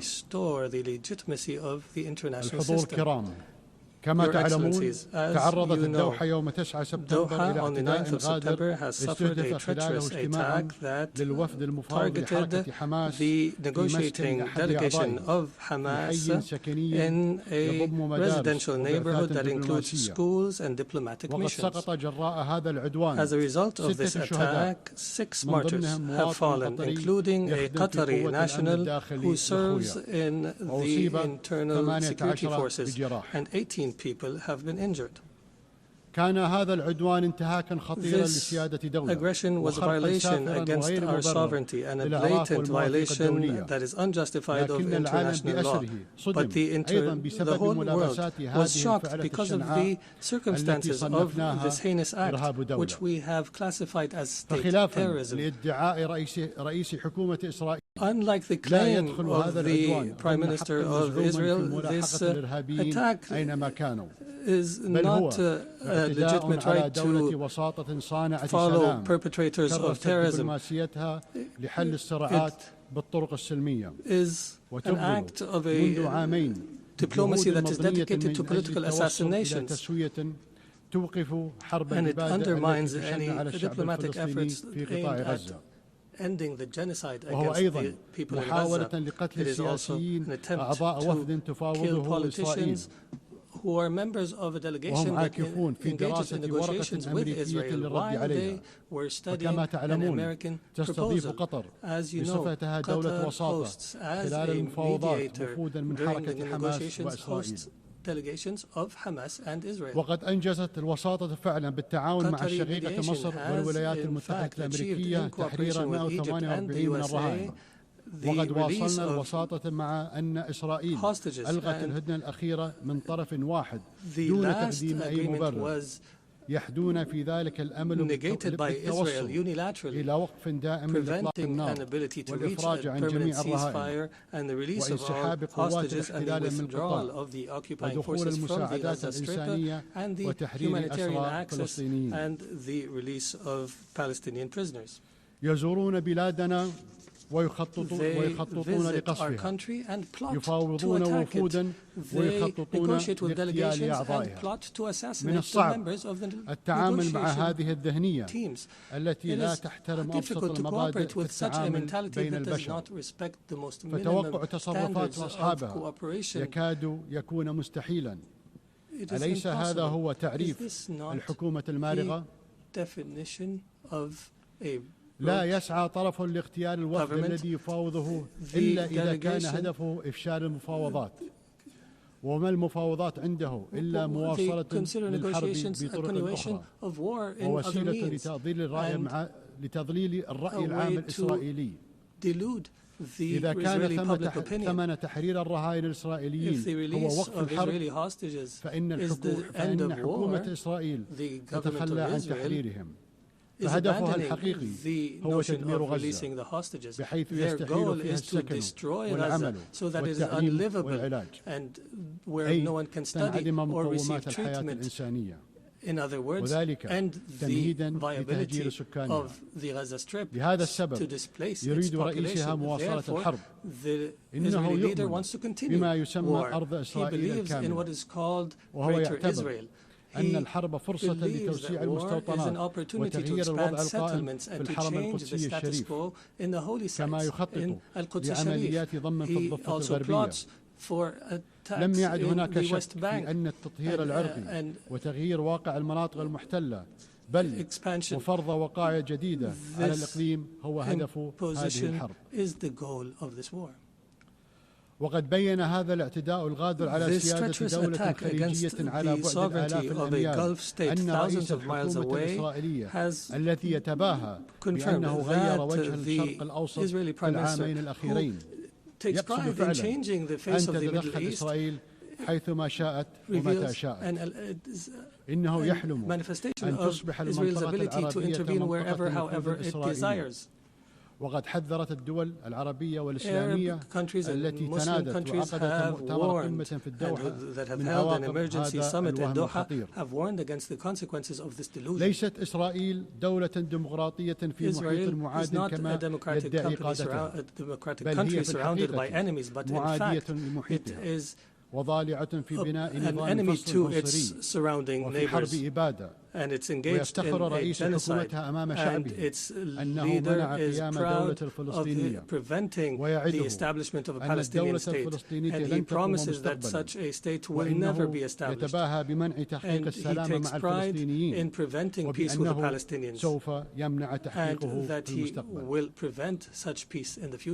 إسرائيل محاطة بدول إما وقعت اتفاق السلام أو ملتزمة بمبادرة السلام العربية ولكنها لا تكتفي بالتسويات والهدن حتى تلك القائمة على موازين قوى مختلة بل تريد أن تفرض إرادتها على محيطها العربي وكل من يعترض على ذلك هو في دعايتها إما إرهابي أو معاد للسامية وهذا ما أصبح الرأي العام حتى في الدول الحليفة لإسرائيل يدركه ويرفضه وها نحن نشهد نشوء حركة تضامن عالمية تشبه الحركة العالمية ضد نظام الفصل العنصري في القرن الماضي ولا يفوتني في هذه المناسبة أن أعرب عن تقديري للتضامن العالمي مع قطر بما في ذلك بيان مجلس الأمن الذي آذان العدوان بإجماع أعضائه.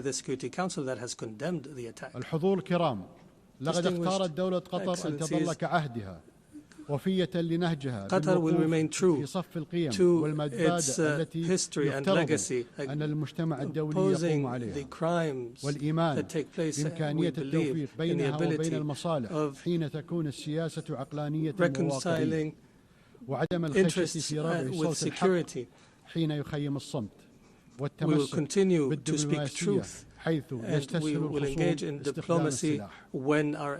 لقد انخرطنا في وساطة شاقة لوقف الحرب وضمان تدفق المساعدات الإنسانية وإطلاق سراح الأسرى والمحتجزين وواجهنا حملات تقليد ضد الجهود التي نبذلها لكن تلك الحملات لن تثنينا عن مواصلة جهودنا بالشراكة مع جمهورية مصر العربية الشقيقة والولايات المتحدة الأمريكية. إن قناعتنا راسخة بأنه لا يمكن تحقيق السلام في منطقتنا دون اتخاذ المجتمع الدولي ولا سيما مجلس الأمن موقفا حازما بالانتقال من انقياده لإيقاع الاحتلال في فرض الوقائع في حروبه المتتالية إلى حل القضية الفلسطينية على أساس احتلال الأراضي الفلسطينية والسماح للشعب الفلسطيني بممارسة حقه في تغيير مصيره وإقامة دولته المستقلة وعاصمتها القدس and establish their state with East Jerusalem as its capital on the borders of 1967 as per UN resolutions and the two-state solution that has been the consensus of the international community. إننا نثمن دور الدول التي اعترفت بدولة فلسطين ولا شك أن هذه الاعترافات تكتسب أهمية معنوية إذ تبعث برسالة مفادها أن العنف والمزيد من العنف لا ينجح في تصفية قضية عادلة لقضية فلسطين ونحث باقي الدول على الاعتراف بدولة فلسطين وإيمانا منا بأن عدم الاستقرار لا يعرف حدودا وأن الإنسانية مصيرها مترابط فقد واصلت دولة قطر جهودها الدبلوماسية للإسهام في حل أزمات أخرى كالحرب في أوكرانيا والحروب في أفريقيا وقد أثمرت المثابرة في هذه الجهود مع شركائنا في القارة الإفريقية عن خطوات نوعية نحو السلام كان أبرزها التوقيع على إعلان المبادئ في الدوحة بين حكومة جمهورية الكونغو الديمقراطية وتحالف نهر الكونغو حركة 23 مارس دعما لمسار تقوده الولايات المتحدة لاتفاق سلام شامل في شرق البلاد. وستظل دولة قطر شريكا فاعلا في المجتمع الدولي لحل المنازعات بالطرق السلمية واقتناص الفرص لإحلال السلام العالمي. الحضور الكرام، ما زالت بعض الدول في منطقتنا تعاني من غياب الاستقرار والأمن ولكن لا يبعث على الأمل and stability. However, there is hope through some positive developments. In our dear Syria, since the end of last year, is going through a new phase that we hope will be a path towards achieving the aspirations of the Syrian people towards stability, development, and the rule of law after the end of a dark phase of the country's history. Egypt has stood by على نحو مثابر طوال السنوات السابقة وكنت أذكر بقضيته من على هذا المنبر حتى حين بدا وكأنها أسقطت من جدول الأعمال السياسة الدولية.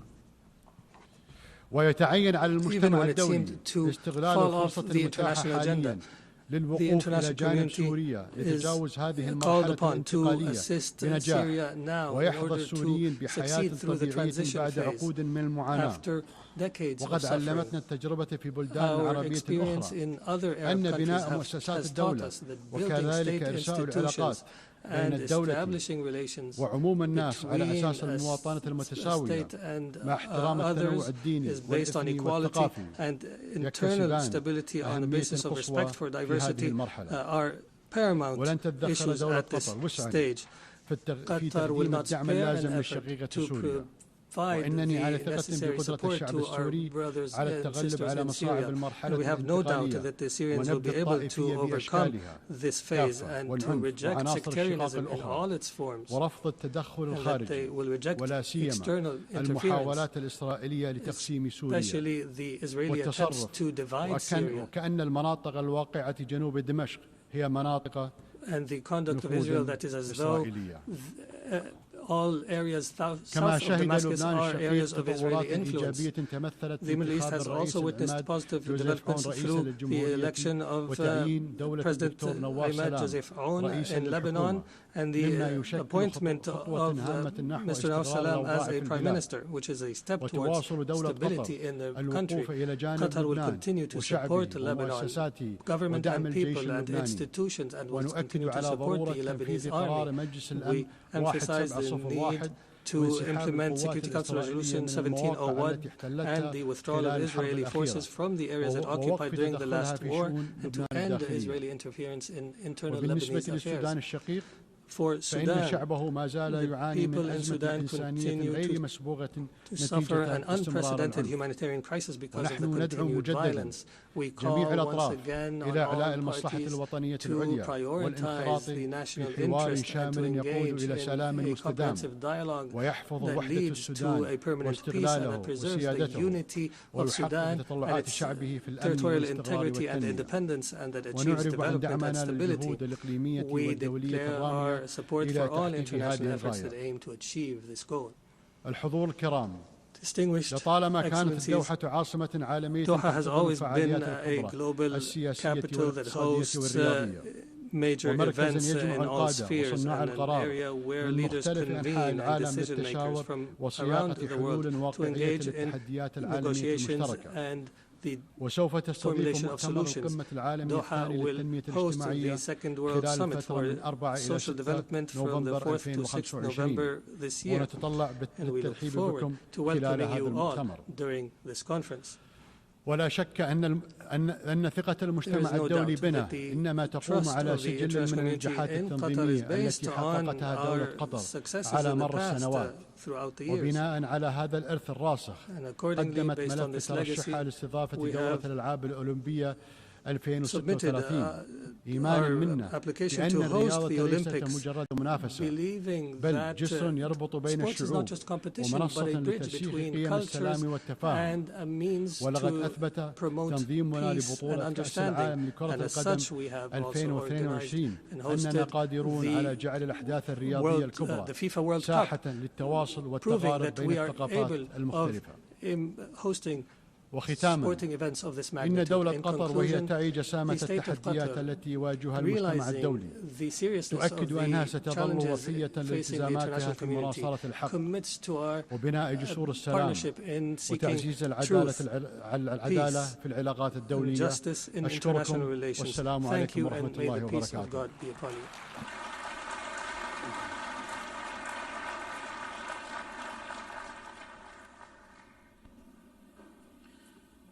On behalf of the Assembly, I wish to thank the Emir of the State of Qatar.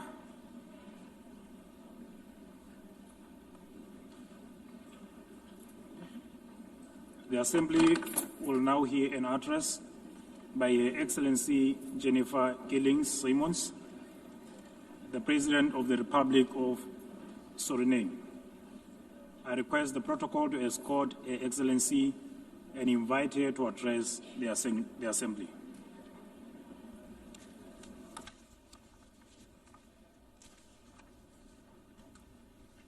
Good morning.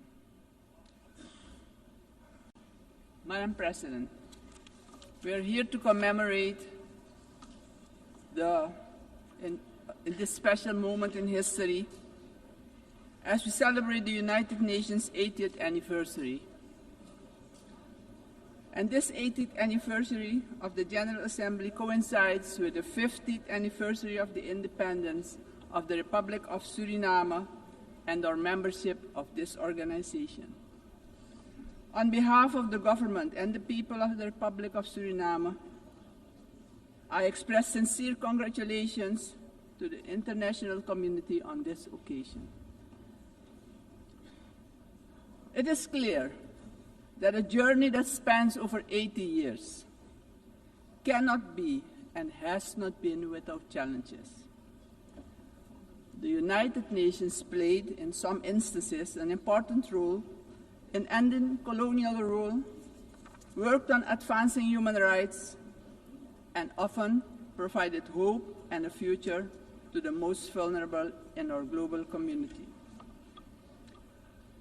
This is also the organization that provided a voice to the global community and worked to establish a balanced world order aimed at adopting a framework for sustainable development agenda and contribute significantly to advancing human rights, more specifically the rights of women and children.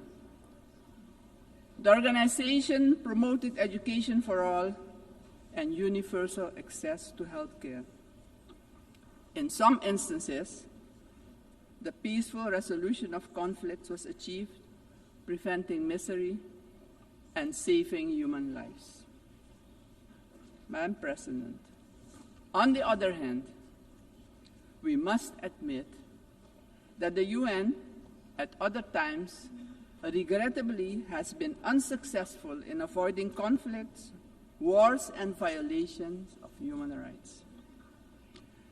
As we look at the world today, we see that in Europe, war has returned.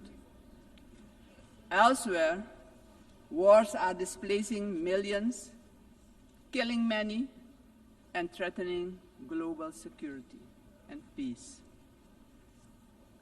In other countries and regions,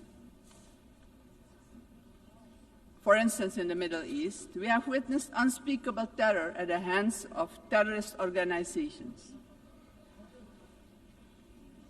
The UN was not able to prevent that.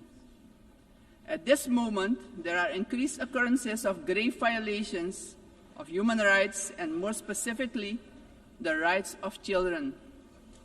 For example, in Gaza, it is unbearable to even think about their suffering. Also, within our own region, which is the Caribbean, we have not been spared of rising tensions. It is with heightened concern that we noted the Secretary General's recent briefing on the Security Council meeting on the situation in Haiti, mentioning that the Haitians are enduring a perfect storm of suffering. Haiti is still paying a hefty price for being the first to throw away the shackles of slavery in the region of the Caribbean. Our hearts go out to the people of Haiti. Suriname strongly reiterates its position that conflicts should primarily be resolved through dialogue. And we remind the international community that Latin America and the Caribbean are proclaimed a zone of peace. We do not want military aggression in our region.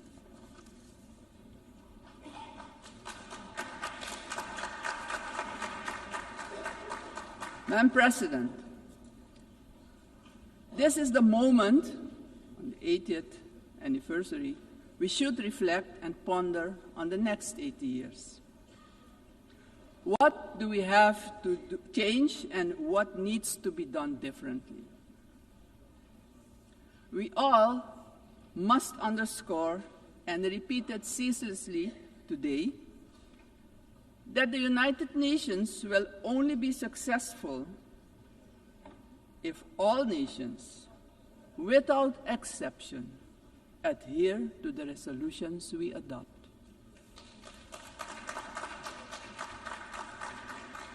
We can only keep the peace if we stop allowing that the votes of all the countries in the world can be nullified by one veto.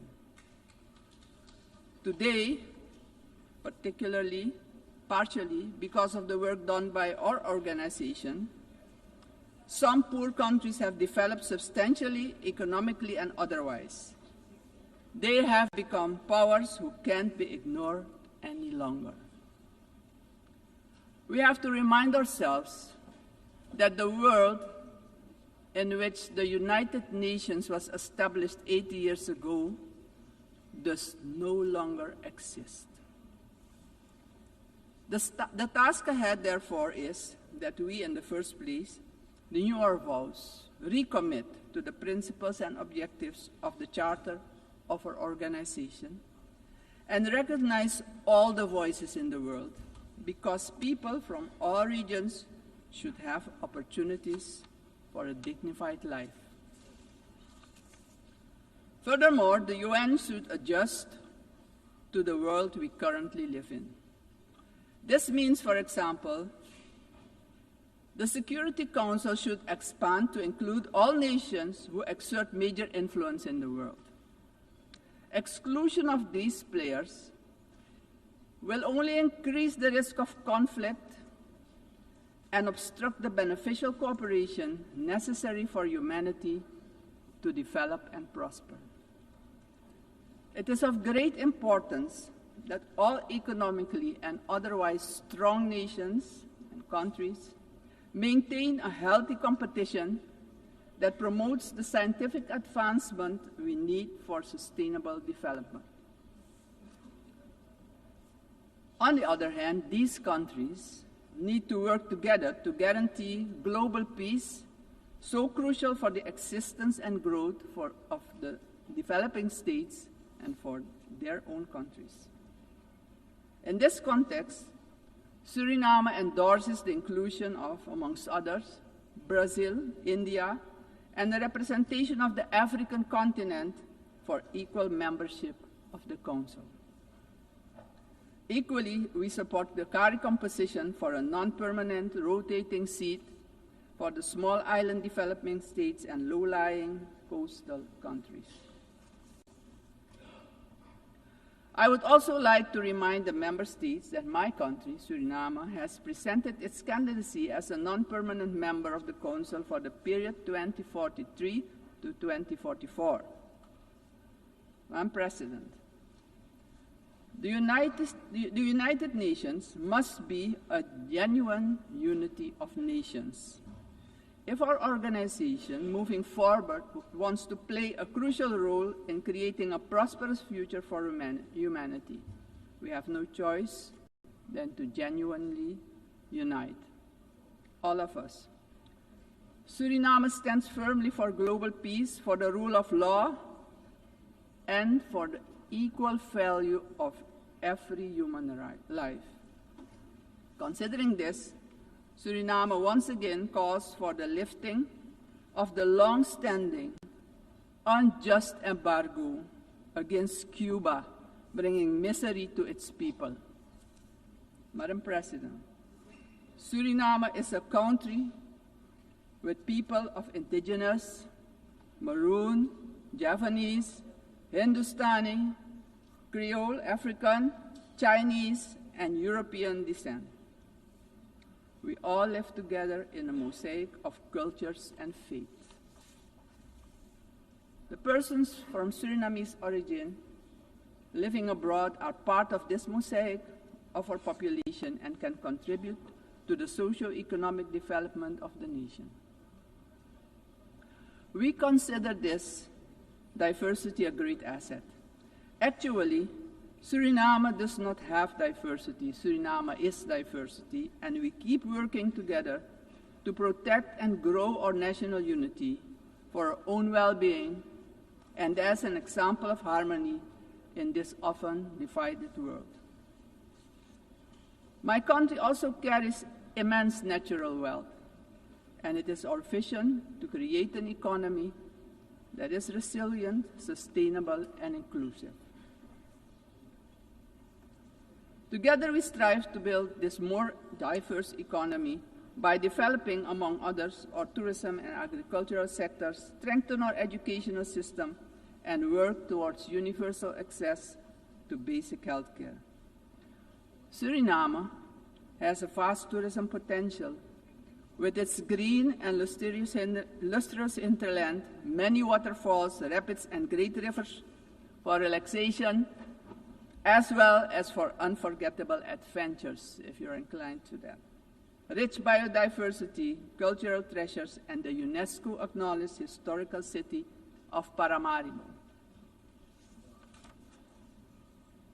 Through cooperation in the agriculture sector with our neighbors, we aim at improving food security within Suriname and the Caribbean community. My government views energy security as a strategic priority for national development, regional stability, and economic resilience. With an investment of more than $10 billion for the development of our offshore oil and gas, the country is getting a new beginning, a new start that will contribute significantly to our economic growth. However, we know oil and gas revenues should not be the sole fundament of our economic development. Hence, we need investments in relevant sectors in our country. We are steadily advancing our energy transition. While we already source about 50% of our energy needs through hydropower, we are moving toward natural gas and other forms of renewable energy as part of our long-term vision, because we know climate change is a fact. Madam President, I firmly believe that education is the foundation upon which every prosperous society is built. We are committed to invest in our education system, our teachers, our children and youth. The future of any country depends on the talent and skills of its people.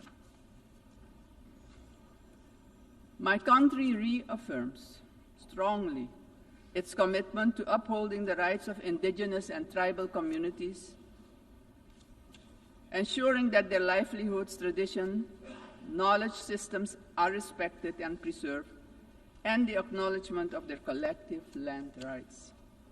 Strengthening our institutions is high on our agenda. Suriname has worked tirelessly on the prevention of diseases, and despite challenges, we have achieved results that we as a country can be proud of. As of June 30, 2025, Suriname has officially been declared malaria-free by the World Health Organization after 30 years of continuous fight against this disease, the first in the Amazon region to receive such a recognition. We're aware of the responsibility to remain vigilant as government as well as a community to ensure that these gains are sustained. Suriname's example showcases that we too can surely make a valuable contribution in combating infectious diseases. Madam President, the Caribbean community is expanding its outreach.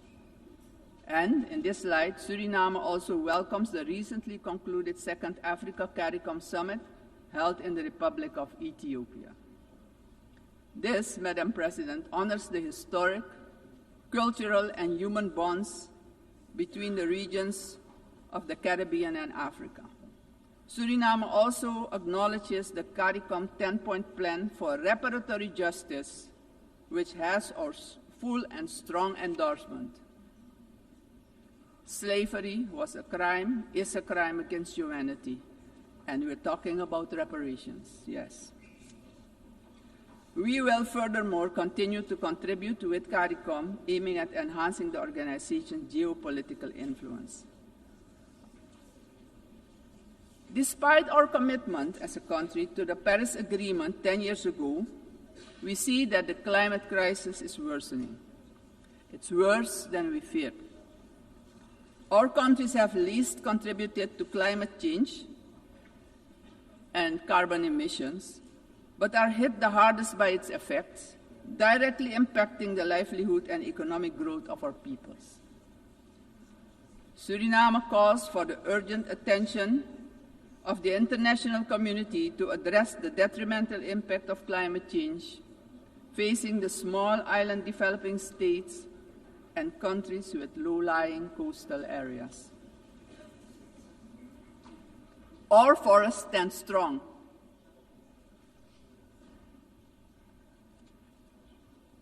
More than 90% of our land is covered by rainforest. And this makes us the most forested country in the world. Your eyes have never seen so much green. Suriname is one of the 3 carbon-negative countries on Earth. Since 1992, our forest has absorbed nearly 290 million tons of carbon, and each year we capture more than we emit, and we want to keep it that way. The protection and conservation of our forests has been a priority. It doesn't stand by default, but by design. We have been logging sustainably for decades, and did so with the Sustainable Tropical Rainforest Management System developed in Suriname, an ecological approach to forestry. Also, the indigenous and tribal communities protect the forest by their continued stewardship. We are proud of the way we did it, but pride alone does not pay the bills and does not develop the indigenous and tribal communities. Madam President, we must not forget that these forests, our forests, are in competition with vast resources such as gold, diamond, bauxite, and more. We will need to make difficult choices. We want to keep our forest coverage at a minimum of 90%, but we cannot do it alone. The time has come for the world's largest emitters to share this responsibility, not only with words, but with action, justice, and finance. Suriname strongly calls for global action, predictable climate finance for high forested, low deforestation countries, fair recognition of real carbon removals, and direct support for the communities who live in and protect these forests. Suriname, Madam President, therefore endorses the initiative of the COP30 presidency to launch the Tropical Forest Forever facility and calls upon the international community to contribute to its success. Suriname, as mentioned previously, takes pride in being an example of peaceful coexistence, having different cultures, religions, and the traditions to live together in respect and solidarity. This is our gift to the world. The second gift, because we also have a forest that is delivering services to the whole world. This gift proves that harmony can prevail. As stated upon our admission to the United Nations in 1975, our republic indicated our willingness to engage with the international community. My country reiterates its strong commitment to multilateralism, one of humanity's most important achievements, which needs our protection in this time of change. In closing, aggression and military force should be replaced with peaceful resolution and dialogue, because it doesn't solve problems, it creates destruction and misery. As a matter of urgency, I call on every member state to keep the peace, protect the planet and all human rights.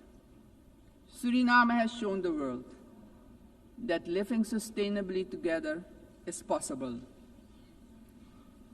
We are really better together. Thank you, Grand Tanye, and may God be with you.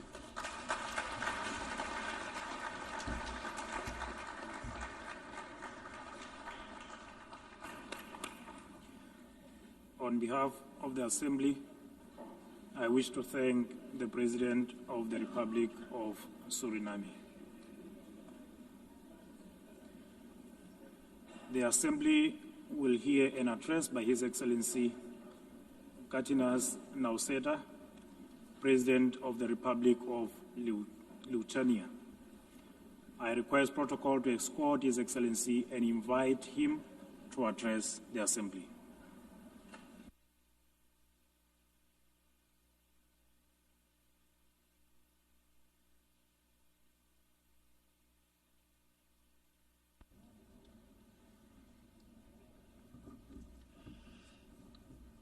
Dear Mr. Chairman, Excellencies, ladies and gentlemen.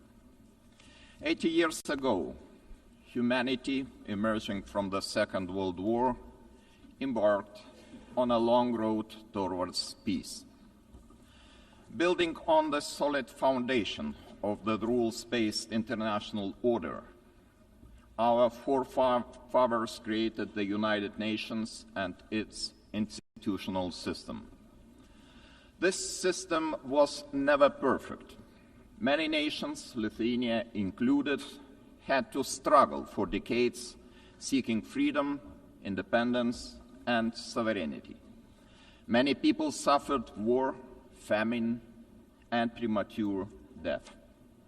And yet, it was the best international order that we have ever. The United Nations system embodied the great hope that nourishes the human soul and guides our actions for the universal good. Together we succeeded in condemning war and conquest, at least in theory, if not always in practice. To this day, even the worst aggressors feel ashamed to openly conquer, destroy, and enslave. Instead, they talk about special military operations and the need to protect those who frankly do not want to be protected. This shame is a significant achievement of our time.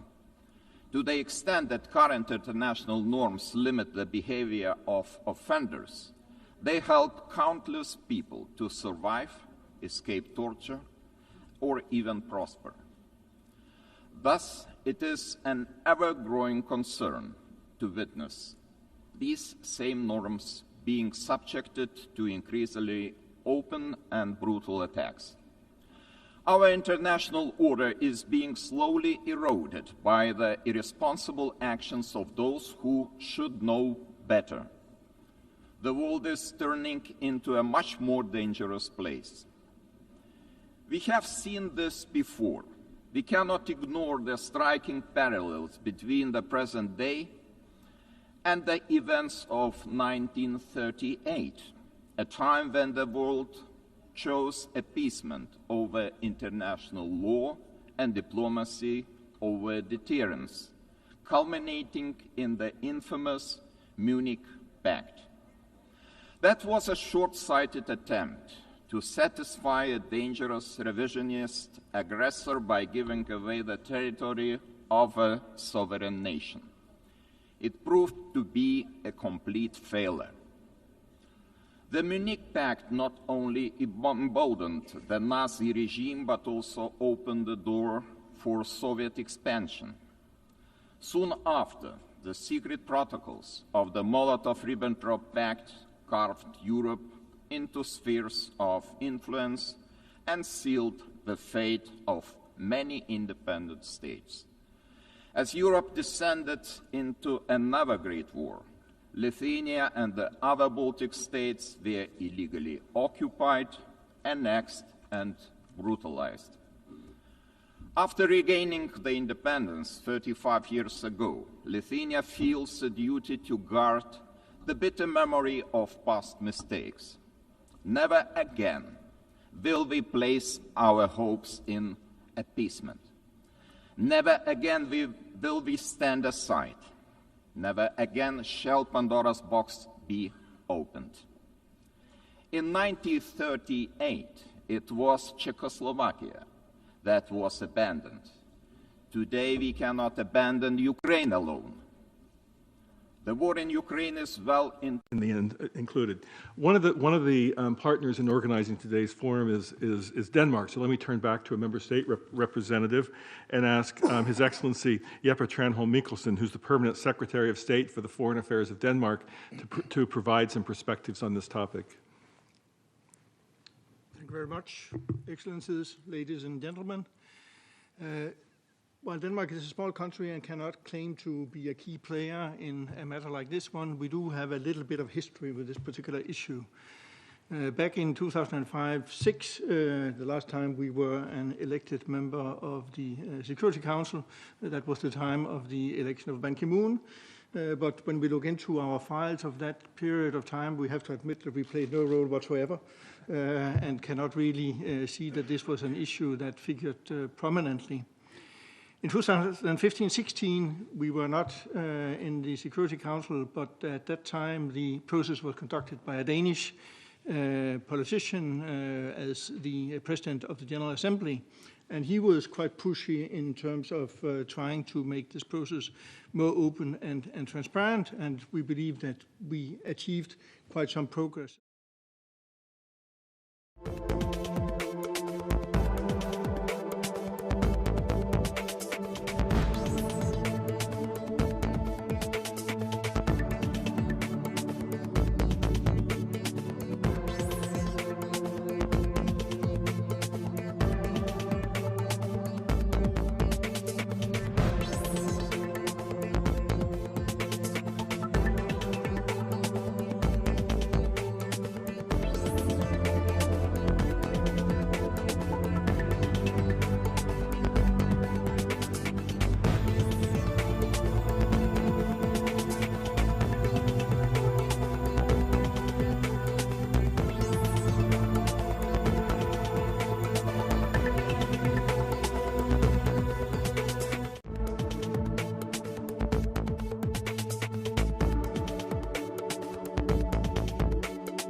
Export chaos for strategic gain. Russia is not acting alone. The countries enabling Russia's war against Ukraine also violate international law. They prolong the war and deepen unnecessary suffering. Their actions damage us all, every sovereign nation. Lithuania therefore calls on the international community to maintain strong political, military, humanitarian, and economic support for Ukraine.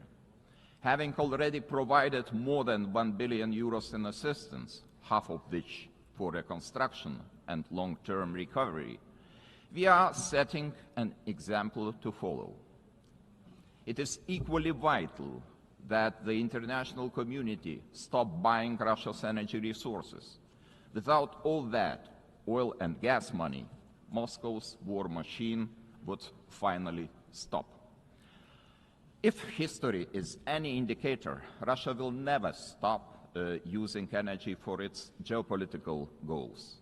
Wherever Russian energy resources flow, corruption, blackmail, and sabotage will follow. Let me remind you, this is a country that understands only the language of force. Ukraine's ability to deter aggression will be the decisive factor in the future. Moreover, peace will never be sustainable without justice. Russia's numerous war crimes, from mass killings and attacks on hospitals to the abduction, deportation, and indoctrination of children, demand accountability. My country strongly supports the Special Tribunal for the Crime of Aggression under the auspices of the Council of Europe. We call on all states to endorse this initiative.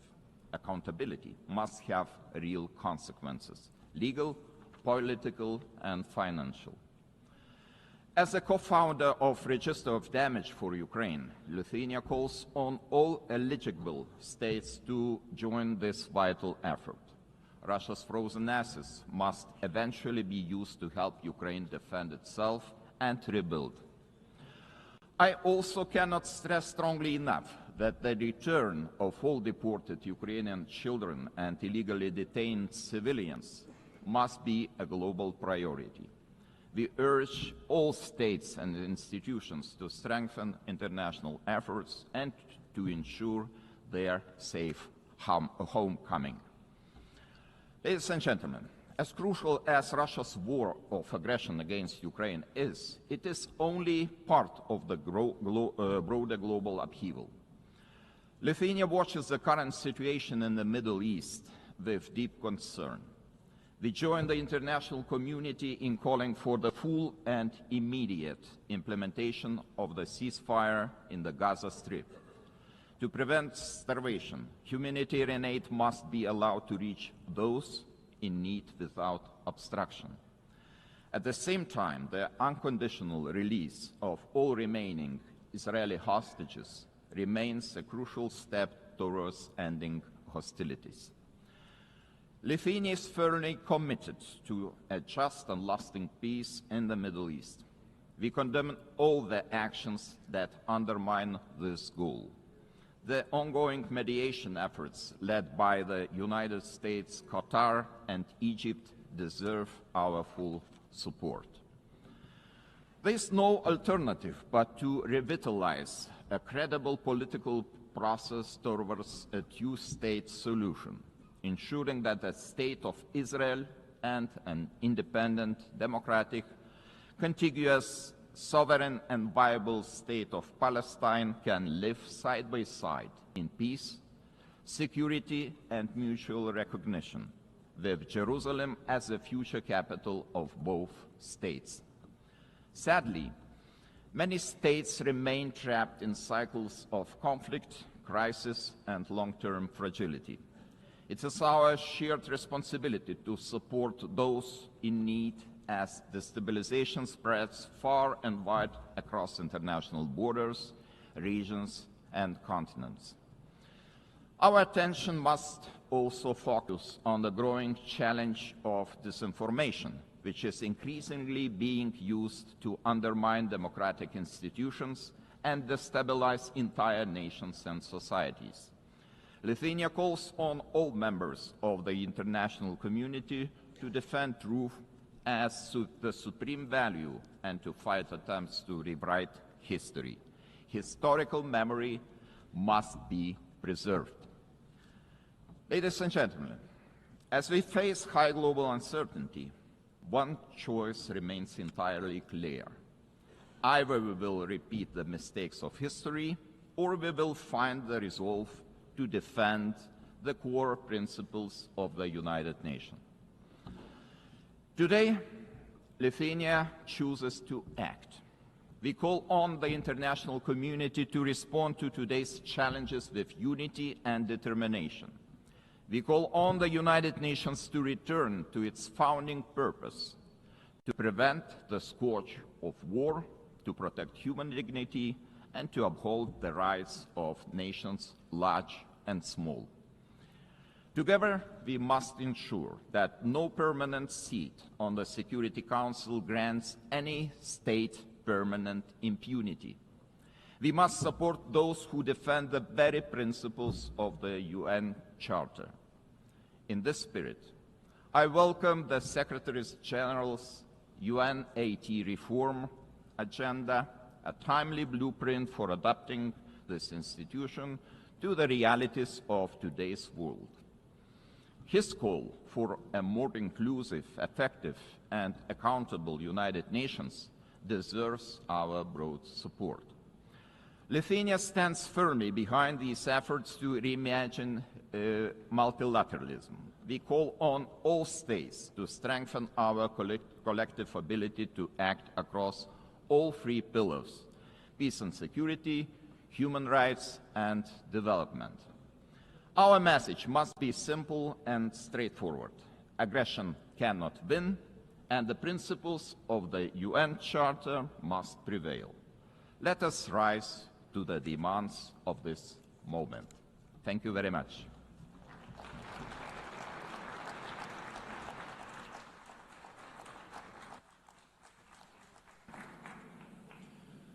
On behalf of the Assembly, I wish to thank His Excellency, the President of the Republic of Lithuania. The Assembly will hear an address by His Excellency Marcelo Rebelo da Sousa, the President of the Portuguese Republic. I request protocol to escort His Excellency and invite him to address the Assembly.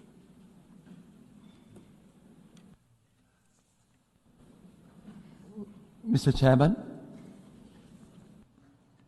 Excellencies, symbolic moment this one for United Nations, the celebration of 80 years, and for us, Portuguese, 70 years of membership.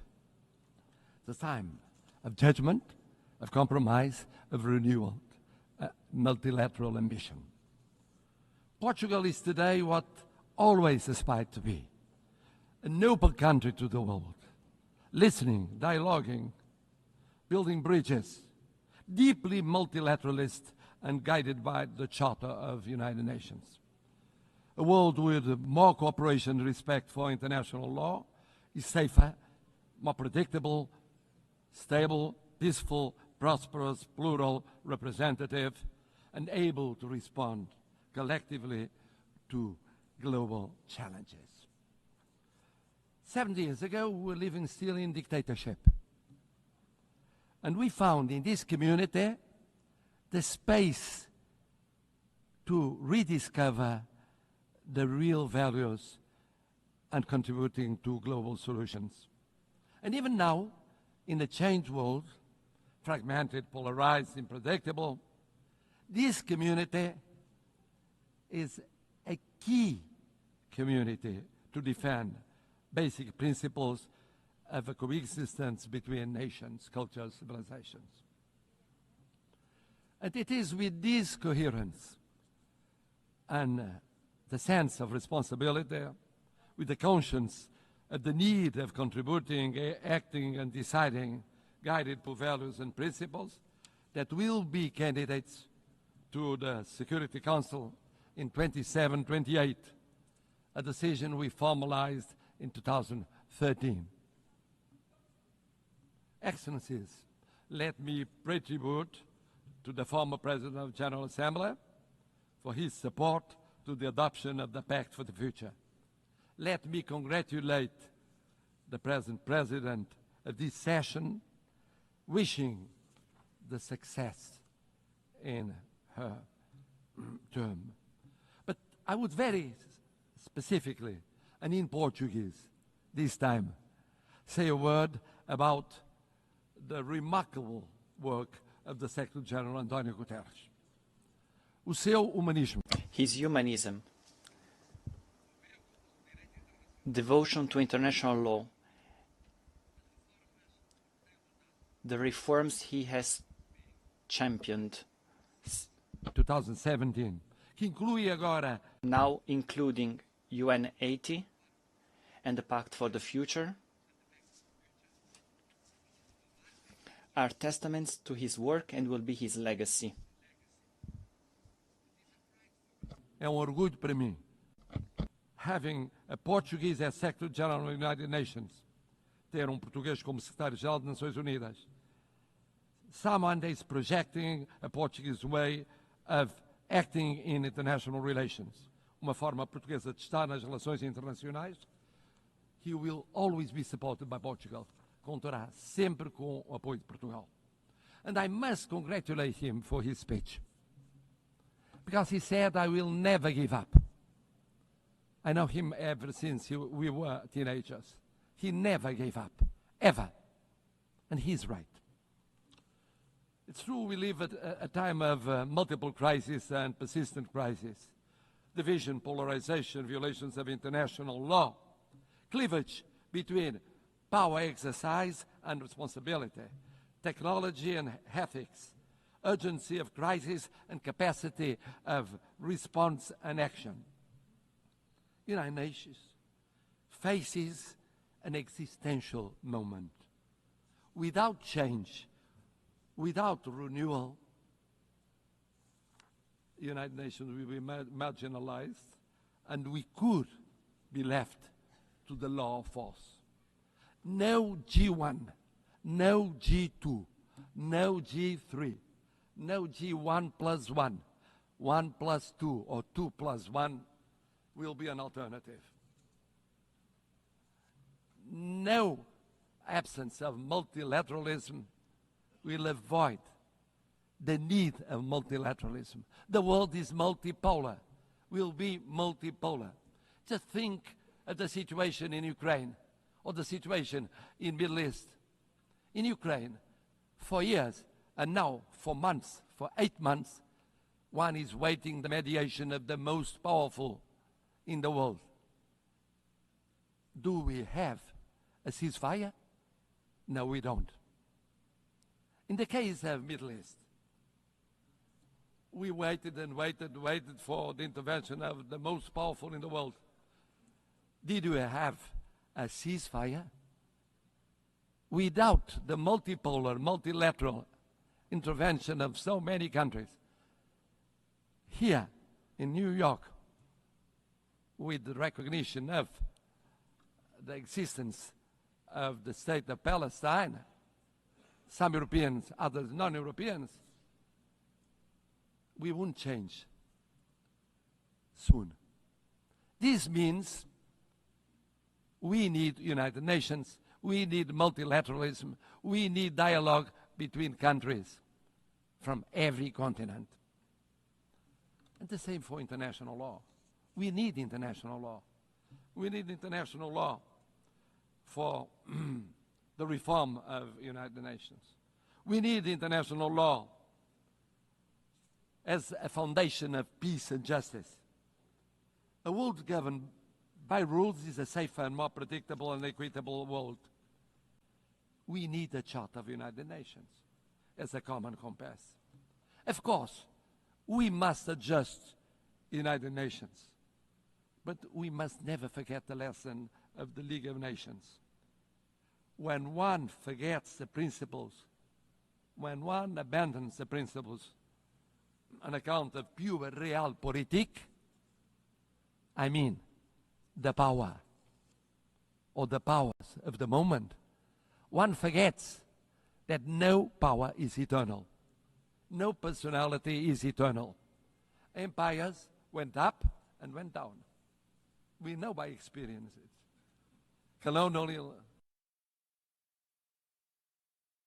empires inside Europe, all kinds of empires went up and went down. We believe that in the reform of United Nations, we have 3 pillars: prevention, partnership, and protection.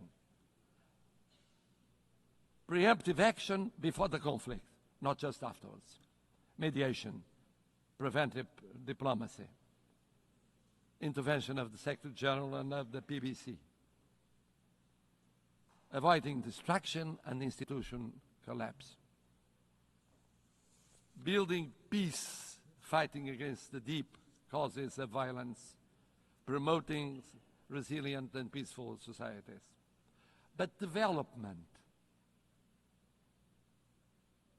peace building without development, preventive action without development doesn't work. We co-presided, together with an African partner, Burundi, the preparation of the fourth conference on financing of development. Ideas, dialogue, determination, results. Without sustainable development, no lasting peace is possible. Never forget to implement the 2030 agenda and the reform of the international financial architecture. It's a priority involving the digital, the space, the artificial intelligence technologies as force for peace, not tools for domination. Bridging the digital and technological divides as central to build resilient societies.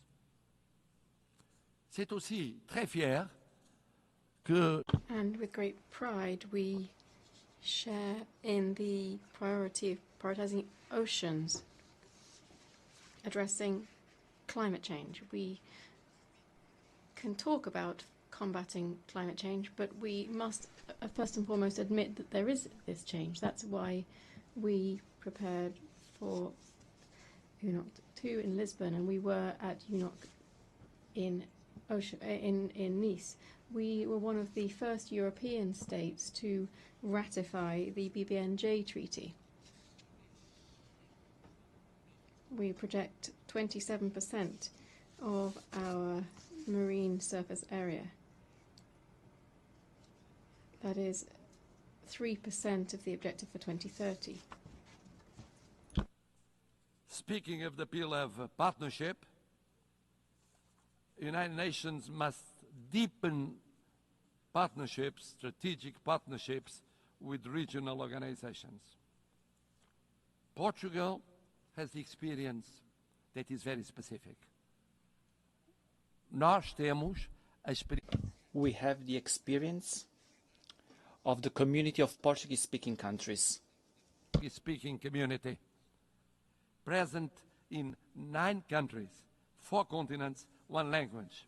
Presentes em 9 países, 4 continentes, uma língua, A language, a short platform with its own voice at the UN. We hosted the 10th Global Forum of the Alliance of Civilizations. For the Alliance of Civilizations. Also, the conference, UN Conference on Racism. Portugal hosted the first UN Conference on Racism, and we promoted the implementation of the Durban Declaration. We are part of the Ibero-American community. Indeed, Portugal feels like a kindred spirit of Latin America. We share common priorities, such as inclusive multilateralism, sustainable development, and social cohesion. Our self is made of respect and solidarity. We launched the first EU-African Union summits. Initiative of the first and second summits between European Union and the African Union. We cooperate actively with the PMA, CITES, and LLDC. At the same time, we think that protecting means also protecting the role of women, youth as agents of change, the access to education, leadership, political participation. The world needs more women and more youngest as leaders in the procedures of decision. Third pillar, protection. We participate for 65 years in peacekeeping. Thousands of armed forces and security forces participated in 25 missions in 4 continents, mostly in Africa. Peacekeeping now with 4 peace operations, a quick reaction force, punctual payment, example of intervention in every continent, defense of a predictable and stable financing, including for the missions that are promoted by Security Council or accepted by Security Council, but initiative of African Union.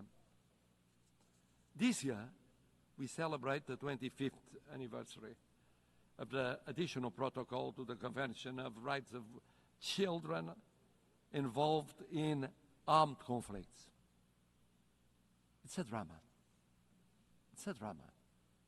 Children going on being victims in every war scenario. We have the legal duty, the political and the moral duty of protecting them. And then, of course, humanitarian international law. One spoke of it, about the situation in areas of conflict. Geneva Conventions are not suggestions. They involve duties. We participated in the 6th Commission preparing the Convention on Crimes Against Humanity. Human rights. Human rights. Human rights mean personal rights, political rights, freedom of expression, economic rights, social, cultural rights, universal, interdependent, and inseparable. Não podemos ficar.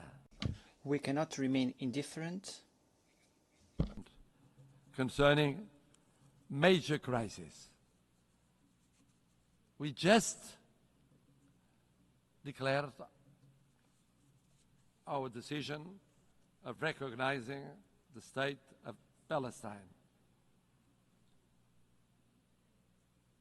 In the Middle East, now we think that the following step is creating conditions for a ceasefire, immediately releasing the hostages, humanitarian assistance, but also creating political, economic, and social conditions to strengthen the solution of 2 sovereign states, rebuilding economies and societies, giving an opportunity to peace, to the daily life of Israelis and Palestinians, so that they can live, not die.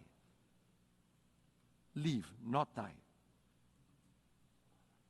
In Ukraine, sovereignty, independence, and integrity with global total ceasefire, immediate and unconditional, first step for a fair peace, respecting international law and respecting the Charter of the United Nations. In Sudan, intervening to react much more quickly to perhaps the greatest humanitarian catastrophe in Africa. On Haiti, in Haiti, where the suffering of the population is no longer tenable, this in light of the barbaric atrocities committed by criminal gangs and the recruitment of child soldiers, decisive UN assistance to the multinational security support mission is required before it is too late.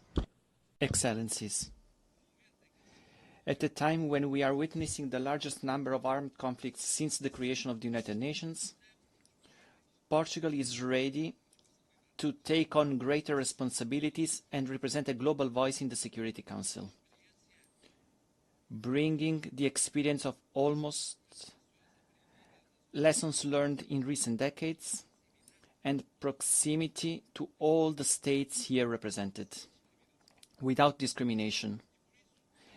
And for that, our vision for the Security Council will act to prevent and creating partnership and protection, and with the reform of the Security Council to make it more representative and effective, to reflect the geopolitics of the 21st century and doesn't remain stuck in 1945, with representation of the African continent, with seats represented, and recognition of major emerging powers such as Brazil and India, with more transparent, a council that is more plural and consistent with the content and the spirit of the Charter.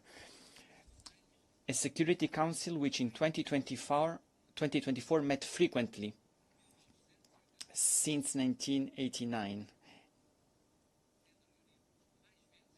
But it met frequently with less resolutions adopted and the highest number of vetoes casted. It's unacceptable that the use of veto continues to paralyze essential decisions. It is therefore unacceptable in the face of human suffering. The Charter is clear. A party to a conflict shall not be the judge of its own case. Portugal supports the ACT Group's code of conduct, measures to restrict the use of veto, and all initiatives that strengthen transparency and accountability within the Council. A last word. Portugal is presenting itself to the Security Council without hidden agendas, but rather with an agenda aligned with the values and objectives of the UN, with humility, but with confidence, contributing to a council that is more effective, representative, and close to those who expect protection from it. We are a predictable country, a bridge builder, a reliable partner, an uncompromising defender of the UN Charter. It is in this spirit that we want to serve, that we reaffirm our commitment to the United Nations today, and that we hope will earn your trust for the future of the United Nations, but mostly for the future of the world. More peaceful, more just, more respectful of dignity, human dignity, in so many conflicts that represent a shame for all of us. Thank you.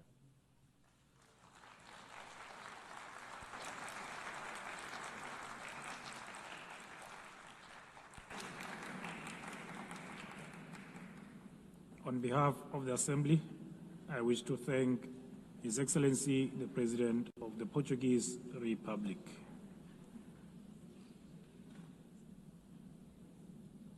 The Assembly will hear an address by His Excellency Yomandu Usi, President of the Eastern Republic of Uruguay.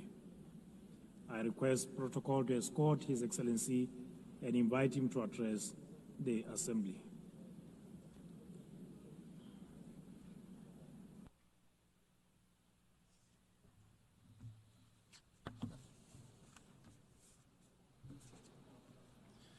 Señora President of the General Assembly, Secretary General, heads of state and government, representatives of international organizations, official delegations, ladies and gentlemen. I come from a republic that lies to the east of the Uruguay River, one which on maps, in history and in culture occupies a small corner of the southernmost tip of the world. This is a country of grasslands overlooking the ocean, which stands out for the tranquility and hospitality of its people. I come from a country where it is now common practice for a president to visit neighboring countries accompanied by his predecessors from other political parties. This is a country where the handover between governing parties does not trigger an institutional crisis. On the contrary, this handover represents business as usual. I come from a country whose president can walk among the people without security, can enjoy a football match standing in the stands like any other supporter. I come from a country whose political parties, almost all of them, more than half a century old, are always willing to agree on national solutions to national emergencies. Uruguayan solutions, as we call them. In saying this, I'm trying to express how Uruguay lives its profound vocation for peace and respect every day. I live in a country, of course, that does not stand on the threshold of paradise, since we are also facing fresh challenges in child poverty, public security, and social inequality. And on these issues also, there is, generally speaking, national consensus. Our historically robust institutions and political system have allowed Uruguay to continue to stand out in the region for its high level of human development and its income distribution policies. It has allowed us to be a country with stable rules, where contracts are honored, where international commitments are respected, and where macroeconomic stability is a state policy. But this impressive record can also be seen beyond our borders, because Uruguay is recognized worldwide for its commitment to peace, its tireless pursuit of the peaceful resolution of conflicts, its unfettered respect for international law as the greatest guarantee of the sovereignty of peoples, and for being a fraternal and hospitable land for migrants from all latitudes. From that small country which breeds tolerance, dialogue, and agreement as the historical key to coexistence, and which lies on a continent free of conflict and interstate wars, we come to this assembly to join efforts to contribute to stability and peace in an increasingly tumultuous and challenging world. The growing geopolitical tension and increase in conflicts, together with the underfunding of efforts for a peaceful and rules-based global order, are posing enormous challenges on a planetary scale. A few facts suffice to illustrate this. According to the 2025 Global Peace Index, in 2023 there were 59 interstate conflicts. This is the highest number since the end of the Second World War. In 2024, global military expenditure rose by almost 10% in real terms when compared to 2023. This represents the largest annual increase since the end of the Cold War. We're talking about military expenditure of $2.7 trillion.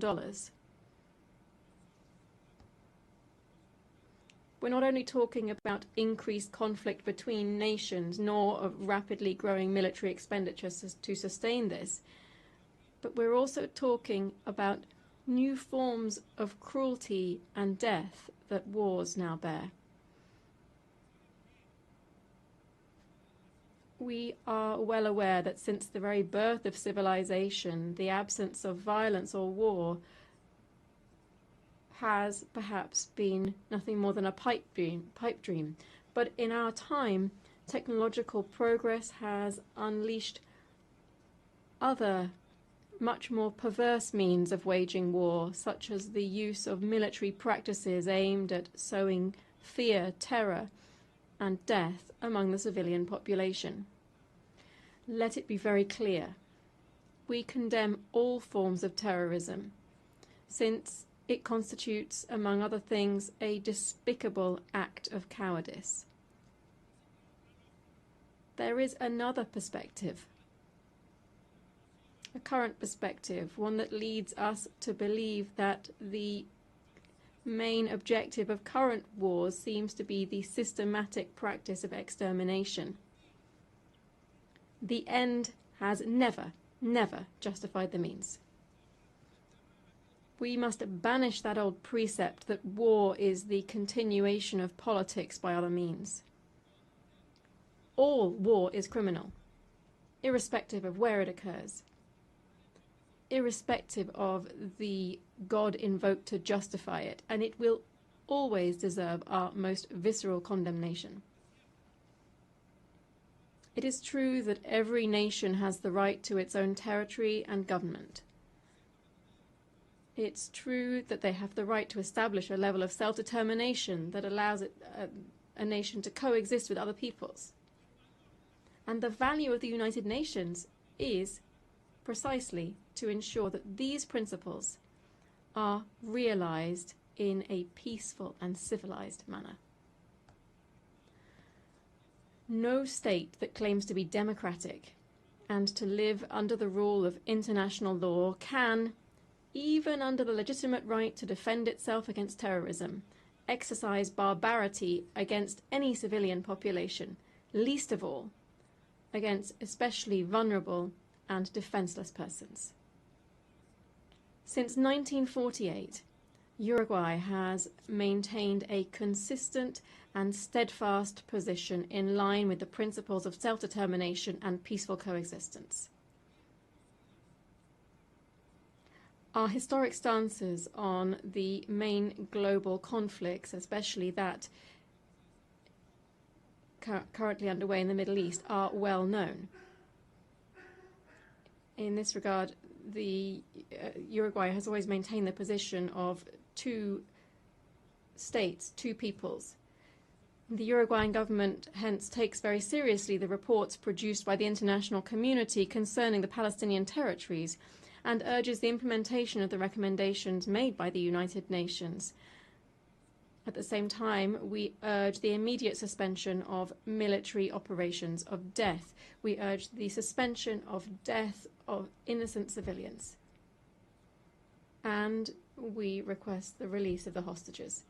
In our world, at the same time, there are other persistent and worsening, more widespread and permanent tragedies, to such an extent that the Universal Declaration of Human Rights, adopted in this very assembly 77 years ago, stands as a revolutionary manifesto in the times that we are living through, beginning with its first article, which proclaims all human beings are born free and equal in dignity and rights, and, endowed as they are with reason and conscience, should act towards one another in a spirit of brotherhood.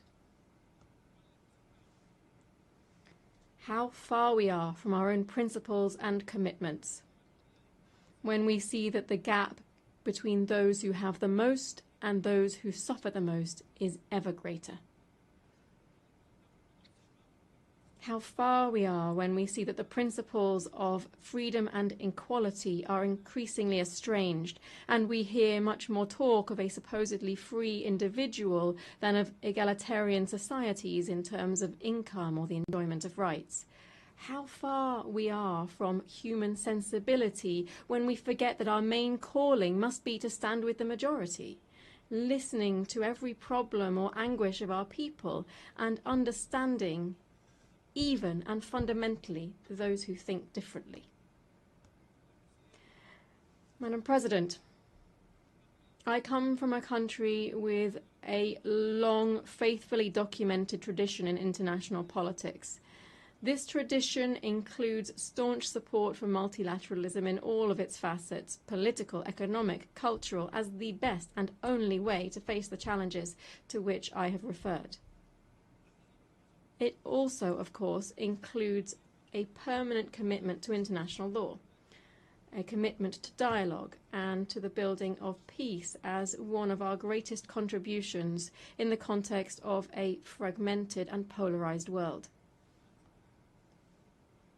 My country's entire political system is proud to contribute decisively to global tasks such as the maintenance of international peace and security, the consolidation and development of international law through participation in normative bodies and in international courts, through our support for disarmament, food security, global health, and commitment to addressing climate change. In this context, I wish to highlight my country's historic commitment to the multilateral peacekeeping system.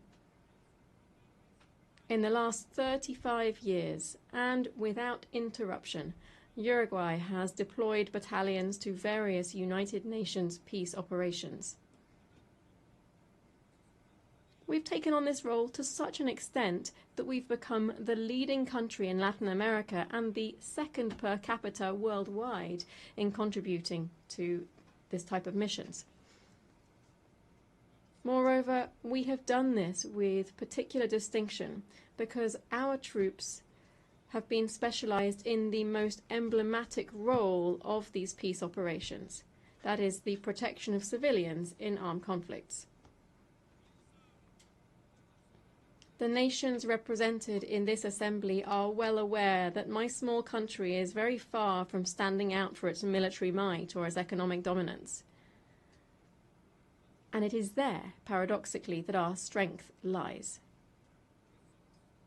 Because we are incapable of standing in anyone's way. On the contrary, our strength lies in intangible capacities that this world greatly needs, because we are a country that can be relied upon to promote dialogue and peace. Firstly, because those principles define us as a republic and are evident in our respect for the separation of powers and the rule of law, the strengthening of our democratic system, and our respect and promotion of human rights and social equity, among other things. Secondly, because this is how we have historically conducted ourselves on the international stage. As early as in 1907, for instance, my country took a firm stance at the Hague Conference on Arbitration, seeing it as an essential and obligatory mechanism for resolving conflicts between states. Just a few years later, in 1921, Uruguay was the first state in the world to accept the jurisdiction of the Permanent Court of International Justice, the predecessor of the International Court of Justice. On the basis of these and other historical precedents, I hereby reaffirm that Uruguay is in an excellent position to be able to offer itself to the world as a host for negotiations, as a promoter of networks of dialogue and mediation, leading to the construction of peace and the prevention of conflicts. Believe me, we are prepared for this ever more urgent and necessary challenge. Among other reasons, because we have learned, as my country's former president, José Pepe Mujica, said, that tolerance is the foundation for peaceful coexistence. Thank you.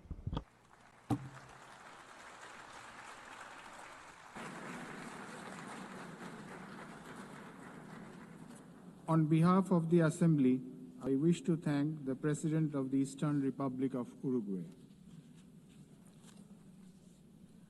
The Assembly will hear an address by Her Excellency Nataša Pirc Musar, the President of the Republic of Slovenia. I request protocol to escort Her Excellency and invite her to address the Assembly.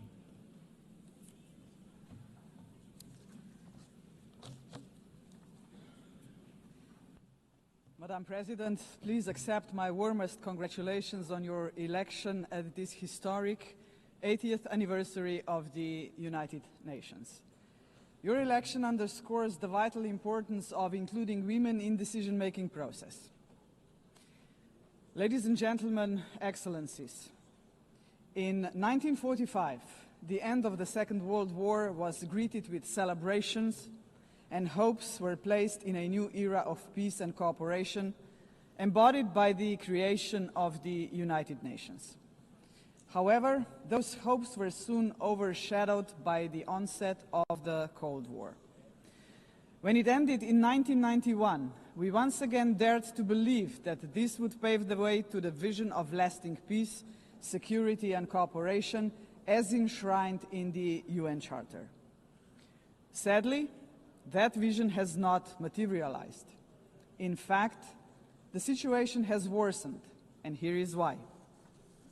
Firstly, the Security Council, envisioned as the very pillar of collective security, is failing to meet the expectations of the world, if it ever has.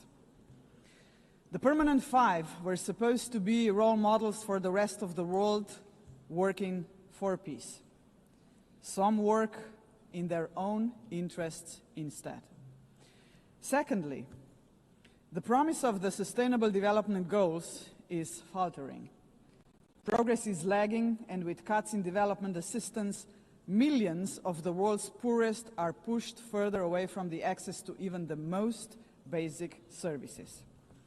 Thirdly, international law appears to stand at the precipice of irrelevance. The independence of elected international judges, the integrity of human rights institutions, personal security of human rights defenders, and the authority of this organization are under siege. Fourthly, the Genocide Convention risks becoming a relic of the past. Some states have put the International Criminal Court to its greatest challenge ever. Its prosecutors, whose only duty is the pursuit of justice, and its judges, whose responsibility is to uphold the law, our international law, now face sanctions and intimidation. As if the states that sanction them would prefer to shield the alleged perpetrators of atrocities rather than confront the truth and help deliver justice. Fifthly, the landmark opinion of the International Court of Justice affirming that international law obliges states to prevent harming the climate already feels obsolete.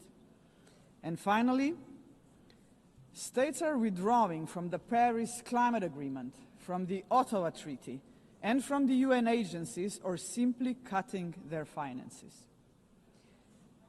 Each such act chips away at the support for multilateralism, a system designed not for the powerful few, but for the benefit of all of us.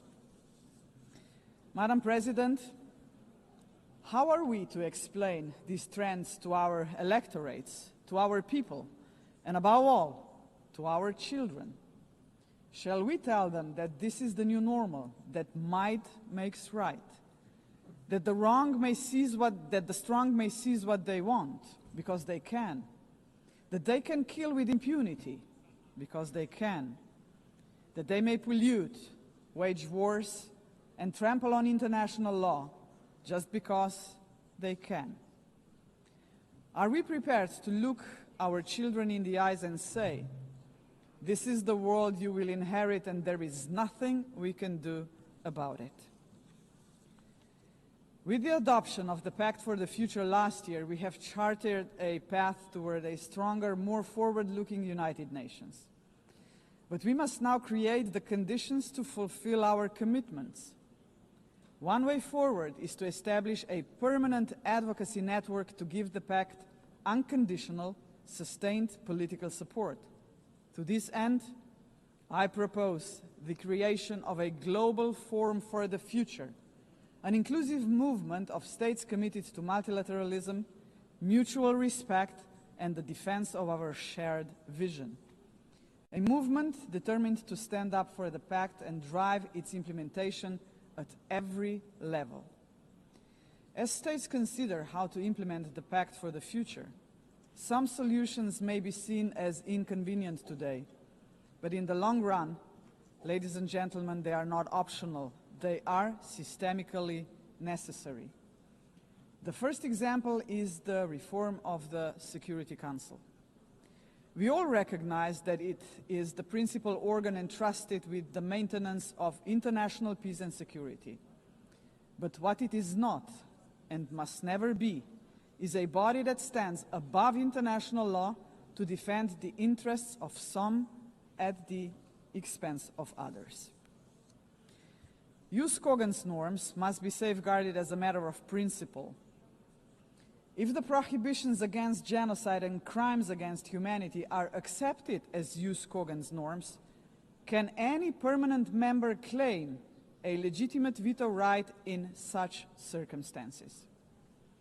Member states have attempted to address this question through many reform proposals, but with minimal progress. This is why we must dare to go further now. We, the General Assembly, must take a bold step and request an advisory opinion from the International Court of Justice on this very question. Second, we must confront the gap between our words and actions on gender equity. Progress has been made, but far too modestly. Over the past 80 years, 13% of leaders in multilateral organizations have been women, and no woman has ever served as Secretary General of the United Nations. And this, ladies and gentlemen, must change. So, Excellencies, ladies and gentlemen, let us make history.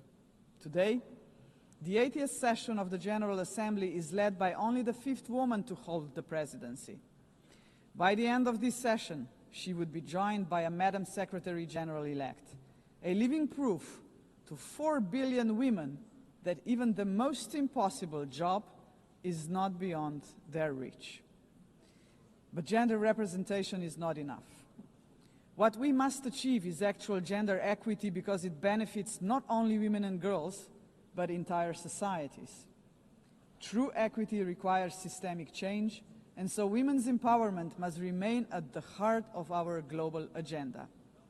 International organizations must weave a gender perspective into every strand of policy making. And that should be a result of effective participation of women and girls themselves.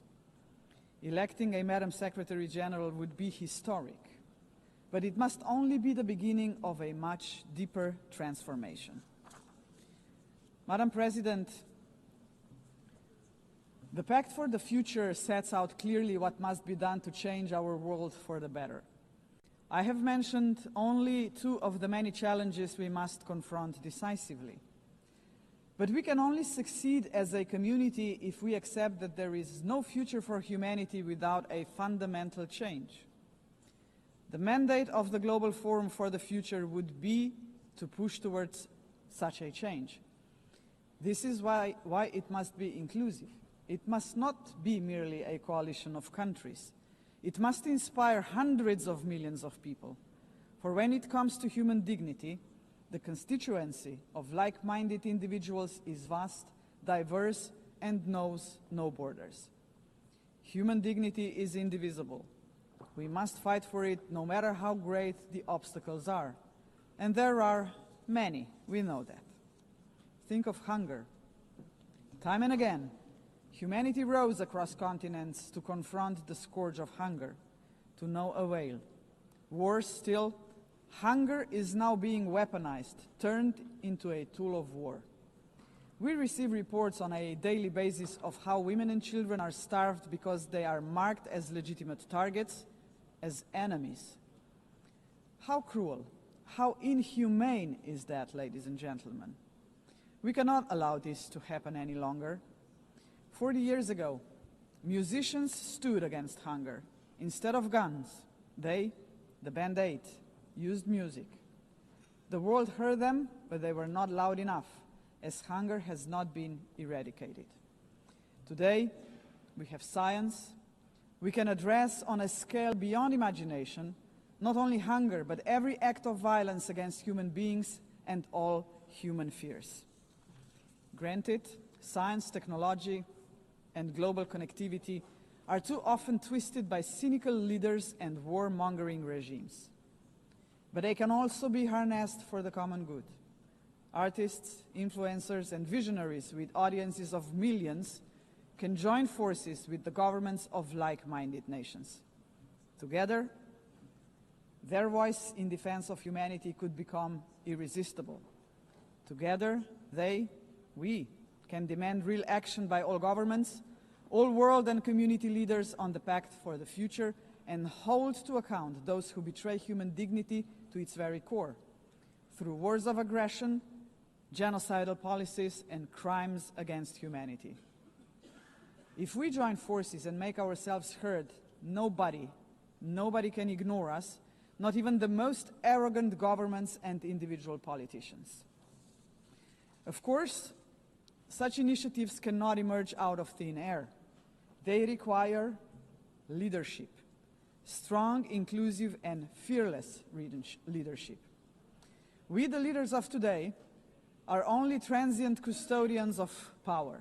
Some of us may not be here after the next election, but that is precisely why we must act now.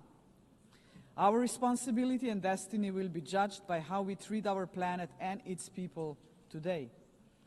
We simply cannot afford silence, ignorance, or passivity, not while we hold power and possess the power of the word. Hesitation is not an option, Madam President. For most of us, members of the UN, is not might that makes right. It is the opposite. We must not allow the powerful few to ignore us. We must not surrender to a world where power alone prevails. We, the majority of United Nations members, must be role models. We must work for a different world. The Global Forum for the Future can be a platform for the much-needed transformation in which partnerships with non-state actors and companies are indispensable. Profits must finally serve development for all. Innovation and sustainability must drive tolerance, mutual respect, and inclusive dialogue. Is that too much to ask? If we, the leaders of this planet, can offer nothing but terror, conflict, pollution, fear, inequalities, and war to 8 billion people, then we must confront the truth. We are complicit in crimes against our civilization and our planet. And not just us, heads of states, but leaders of international institutions, CEOs, and every individual with the power to make a difference share this responsibility. None of us can claim ignorance of what is at stake. If we believe in human dignity for all, we must deliver more. A world that fulfills lives, not threatens them. We must say yes to inclusive multilateralism and a resounding no to multipolarism. Let us show that this General Assembly can and will make a difference, as it has often done before.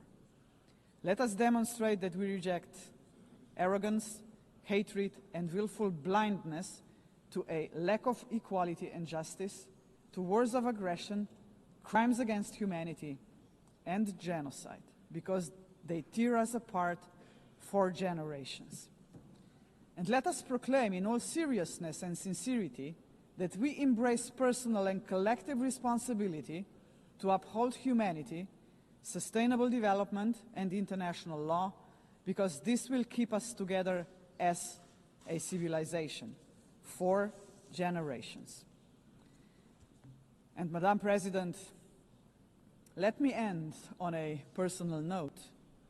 For the sake of future generations, to fulfill our responsibility as human beings, to ensure that we are on the right side of the history, we should do the right thing.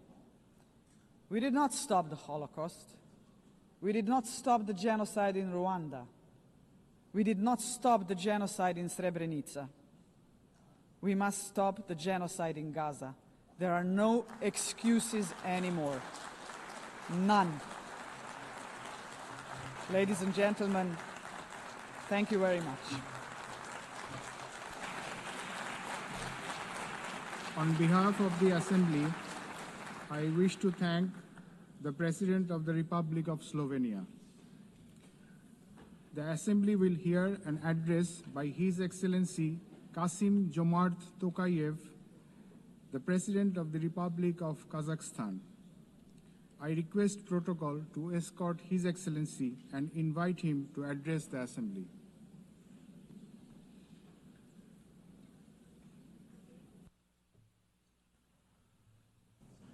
Madam President, Mr. Secretary General, distinguished delegates, for 8 decades, the United Nations has played a pivotal role in combating humanity's global challenges. Over that time, it has led our common efforts on collective security, nuclear non-proliferation, peacekeeping, development, poverty reduction, sustainability, and human rights. But we must also face the truth. The world around us has changed profoundly and, unfortunately, not for the better. That's why the United Nations remains today a symbol of hope for millions around the globe. This historic meeting is a unique opportunity to recommit ourselves to the founding principles and goals of our universal and truly indispensable organization. However, we cannot turn a blind eye to the real crisis thrust in multilateral institutions. Serious violations of international law have become new normality, which undermines global stability and erodes confidence between peoples, between political leaders, and between states. In this challenging time, we all must empower the United Nations to make it more adjustable to the realities of today's unpredictable world.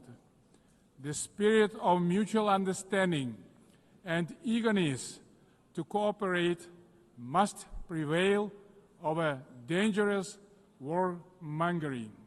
State leaders have a responsibility to move toward making peace.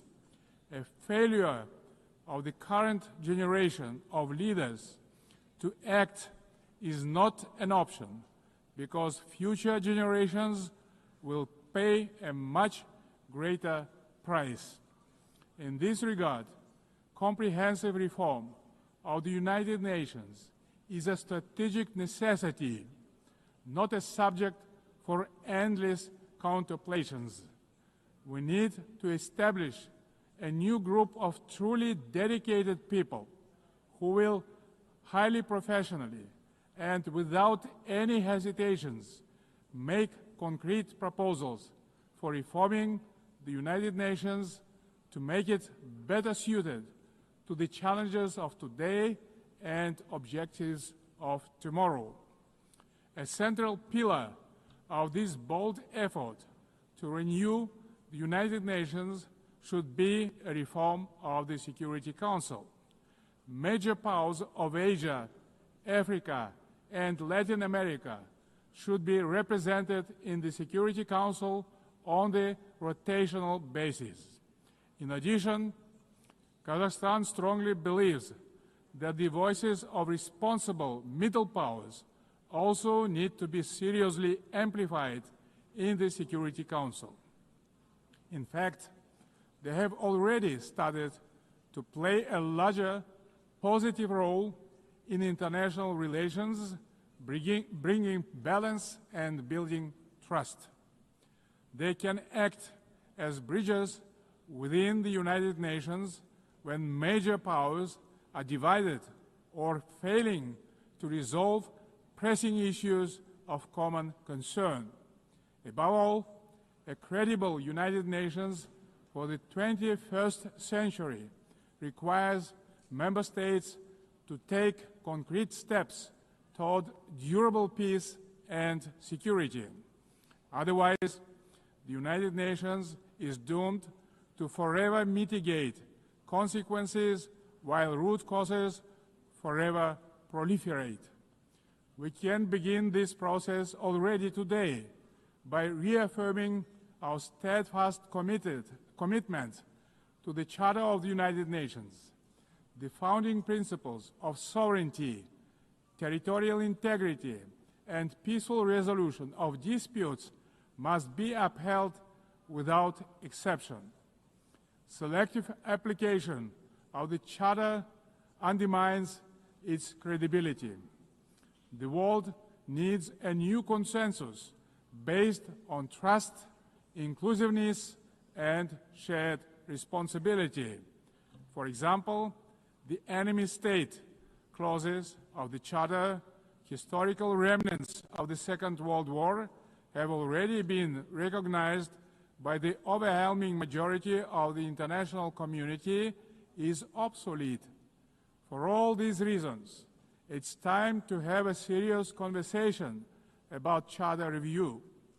Today we face an alarming reality. Arms control treaties are collapsing, and with them, so are the foundations of strategic stability. Global military spending in 2024 hit a record $2.7 trillion. The global cost of violence reached nearly $20 trillion. Therefore, rebuilding a robust global security architecture should remain a top priority for the international community. We advocate relaunching high-level dialogue among nuclear powers and stronger multilateral action to drastically reduce the looming threat of nuclear weapons. More widely, we must begin the hard work of getting rid of the militant mindset. We can do so by tracking closely how much our countries invest in peace. Kazakhstan is ready to host a new dialogue on nuclear disarmament and non-proliferation. We can focus on informal, inclusive exchanges that reinforce the NPT and support progress toward the CTBT. We also call to advance our proposal to establish International Agency for Biological Safety and Security. Kazakhstan remains concerned by the Ukrainian crisis, which continues to seriously harm civilians, damage global trust, and undermine international security. Nonetheless, bilateral and international diplomatic efforts on this conflict should continue along with political flexibility to meet the long-term interests of both states. Territorial disputes are never easy to resolve and require mutual restraint and responsibility for the sake of future generations. The psychology of animosity drags all involved in conflicts to the abyss, leaving no chance to reach peace. The humanitarian crisis in Gaza has reached a disastrous scale that cannot be ignored. This conflict stems from a complex historical background. We cannot ignore the root cause of this belligerence. Kazakhstan calls for full protection of all civilians and unhindered humanitarian access in strict compliance with international humanitarian law.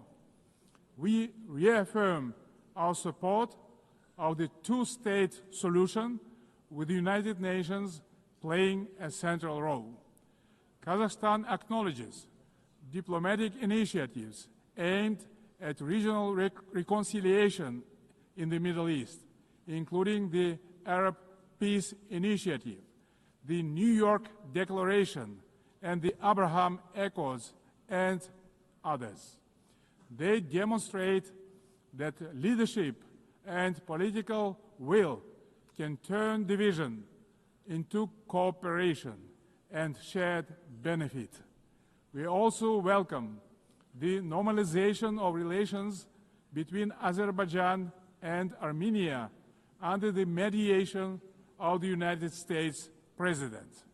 It shows that even entrenched conflicts can be settled through diplomacy and common sense. Guided by this principle, Kazakhstan consistently favors diplomacy over escalation and dialogue over force. Current geopolitical tensions sometimes tempt some leaders to claim that a clash of civilizations is inevitable. Yet, these divisions are not fact or fate. They are political choices. Global public goods such as science, medicine, sports, religion, and culture should not become subjects of geopolitical divisions and sanctions. These spheres of human activity bind us together under a humanitarian umbrella. When political leaders make irresponsible statements or take reckless decisions, manipulating religion and identity for political gain, they in fact seriously damage the trust and goodwill in striving for peace. Political leadership must be rooted in mutual understanding and respect, not mutual suspicion and arrogance.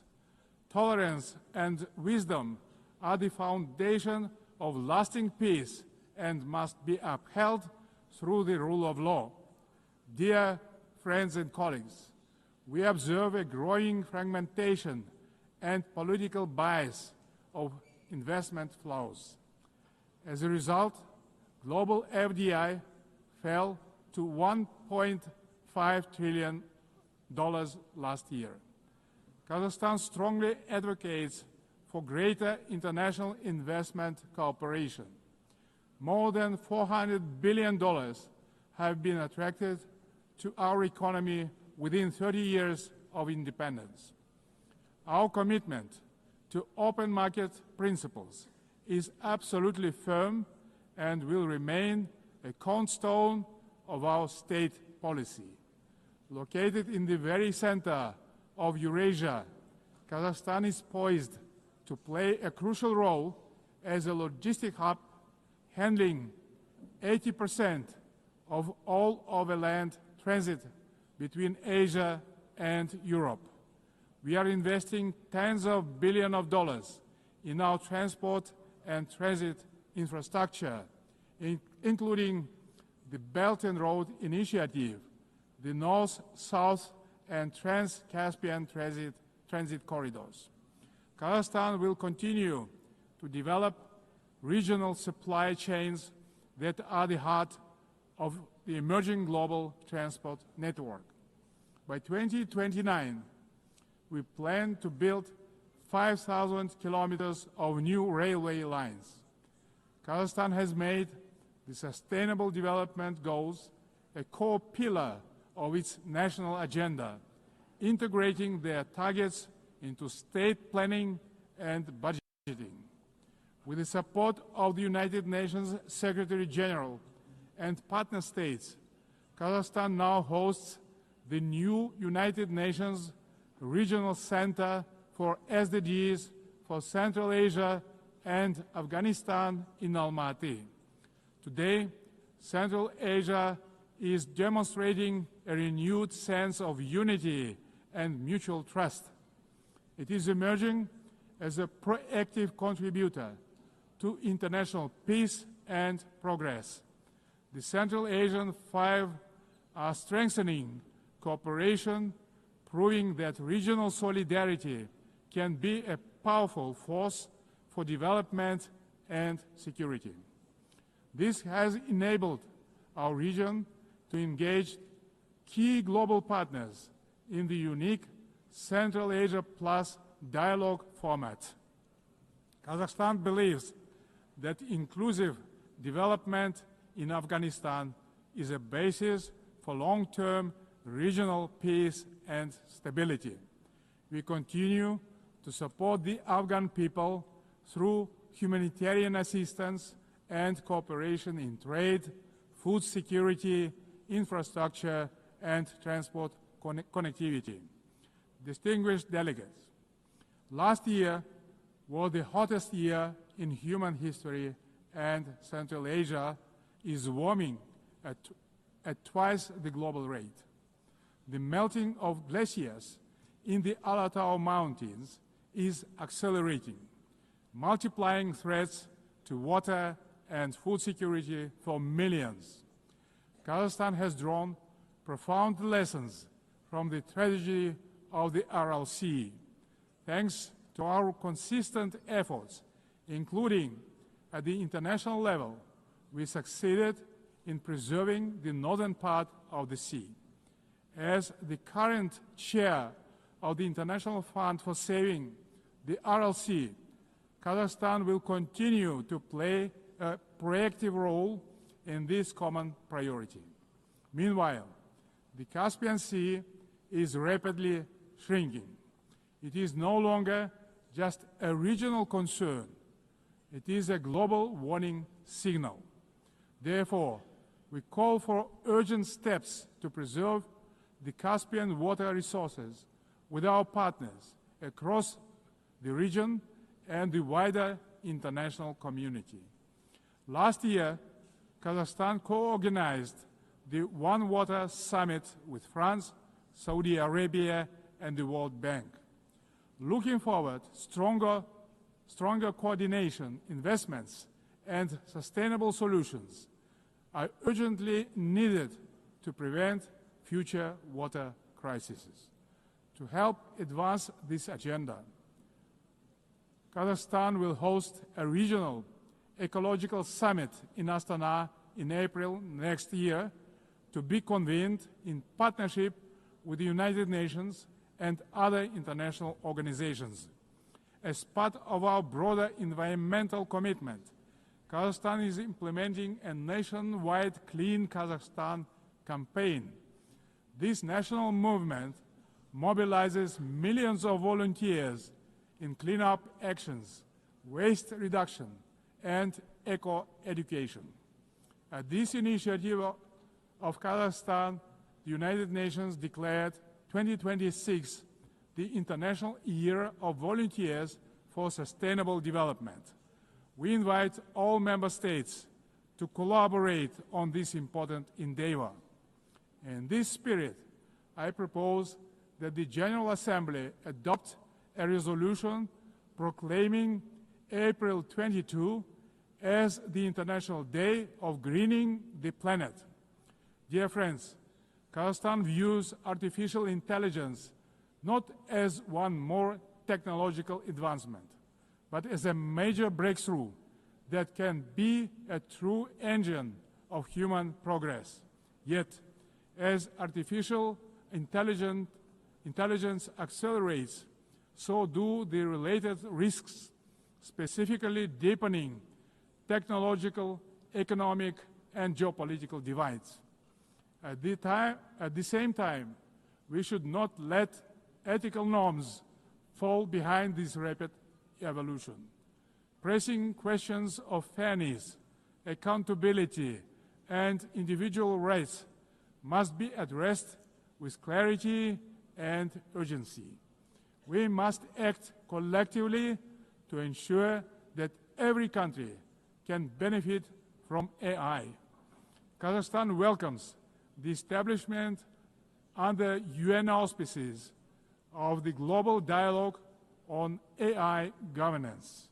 We stand ready to actively contribute to this platform to help ensure that AI remains safe, inclusive, and human-centered. In Kazakhstan, artificial intelligence will be integrated across all sectors of economy and public services. The basic infrastructure to deliver this plan is being built, and our bright young people are getting ready to turn this vision into reality. Our strategic goal is to transform Kazakhstan into a fully digital power within the next 3 years. Large-scale digitalization and widespread use of AI have become a national priority in Kazakhstan.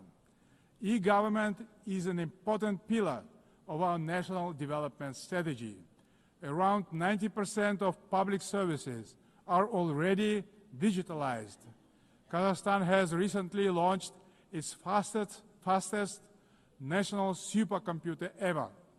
But AI and automation are expected to threaten jobs in many countries.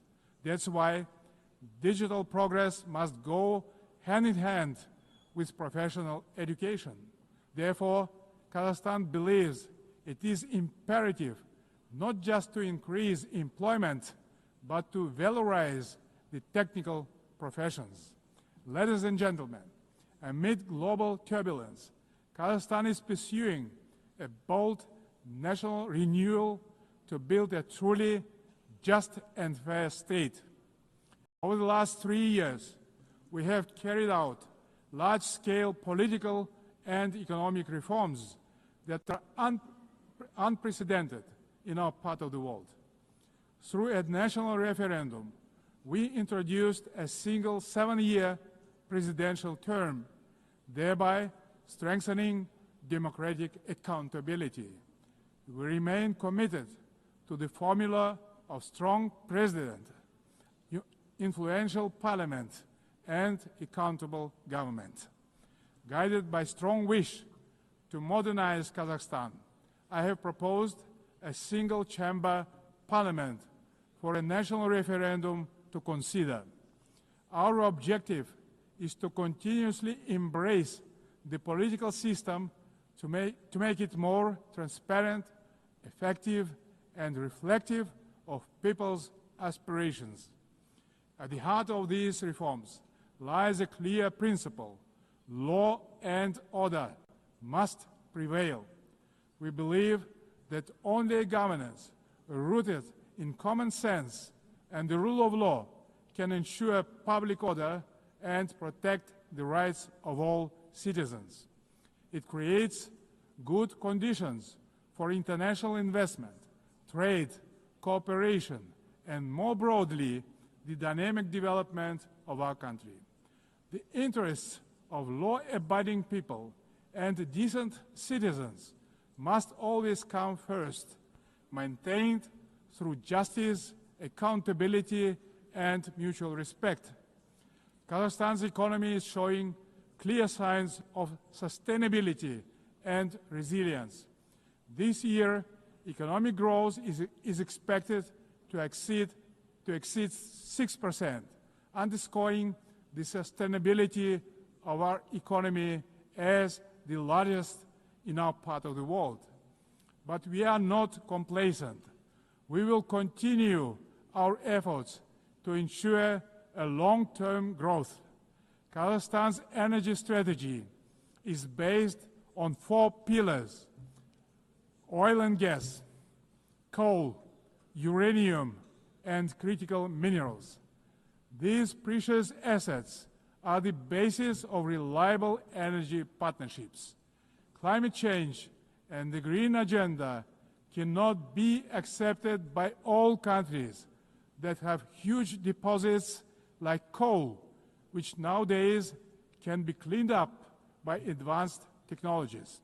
That's why we have committed to decarbonize our country in 35 years. Renewable energy is not the single solution to all energy problems. Agriculture is another driver of our development with huge potential for global markets. Kazakhstan's grain export capacity has amounted to 12 million tons, reaching a great number of international markets, creating new opportunities for trade expansion using enhanced transport connectivity. We will continue our cooperation with all major international partners and regional stakeholders to further diversify our external trade and economy, making it more inclusive and resilient. Excellencies, we will remain firmly on this path, deepening governance reforms at home while supporting global governance abroad. Kazakhstan will continue to serve as a bridge builder and peacemaker. It will also continue to choose balance over domination, cooperation over confrontation, and peace over war. We stand ready in cooperation with other players, stakeholders in the international community to renew the promise of the United Nations as a beacon of peace, justice, and cooperation. Thank you very much. On behalf of the Assembly, I wish to thank the President of the Republic of Kazakhstan. The Assembly will hear an address by His Excellency Matamela Cyril Ramaphosa, President of the Republic of South Africa. I request protocol to escort His Excellency and invite him to address the Assembly.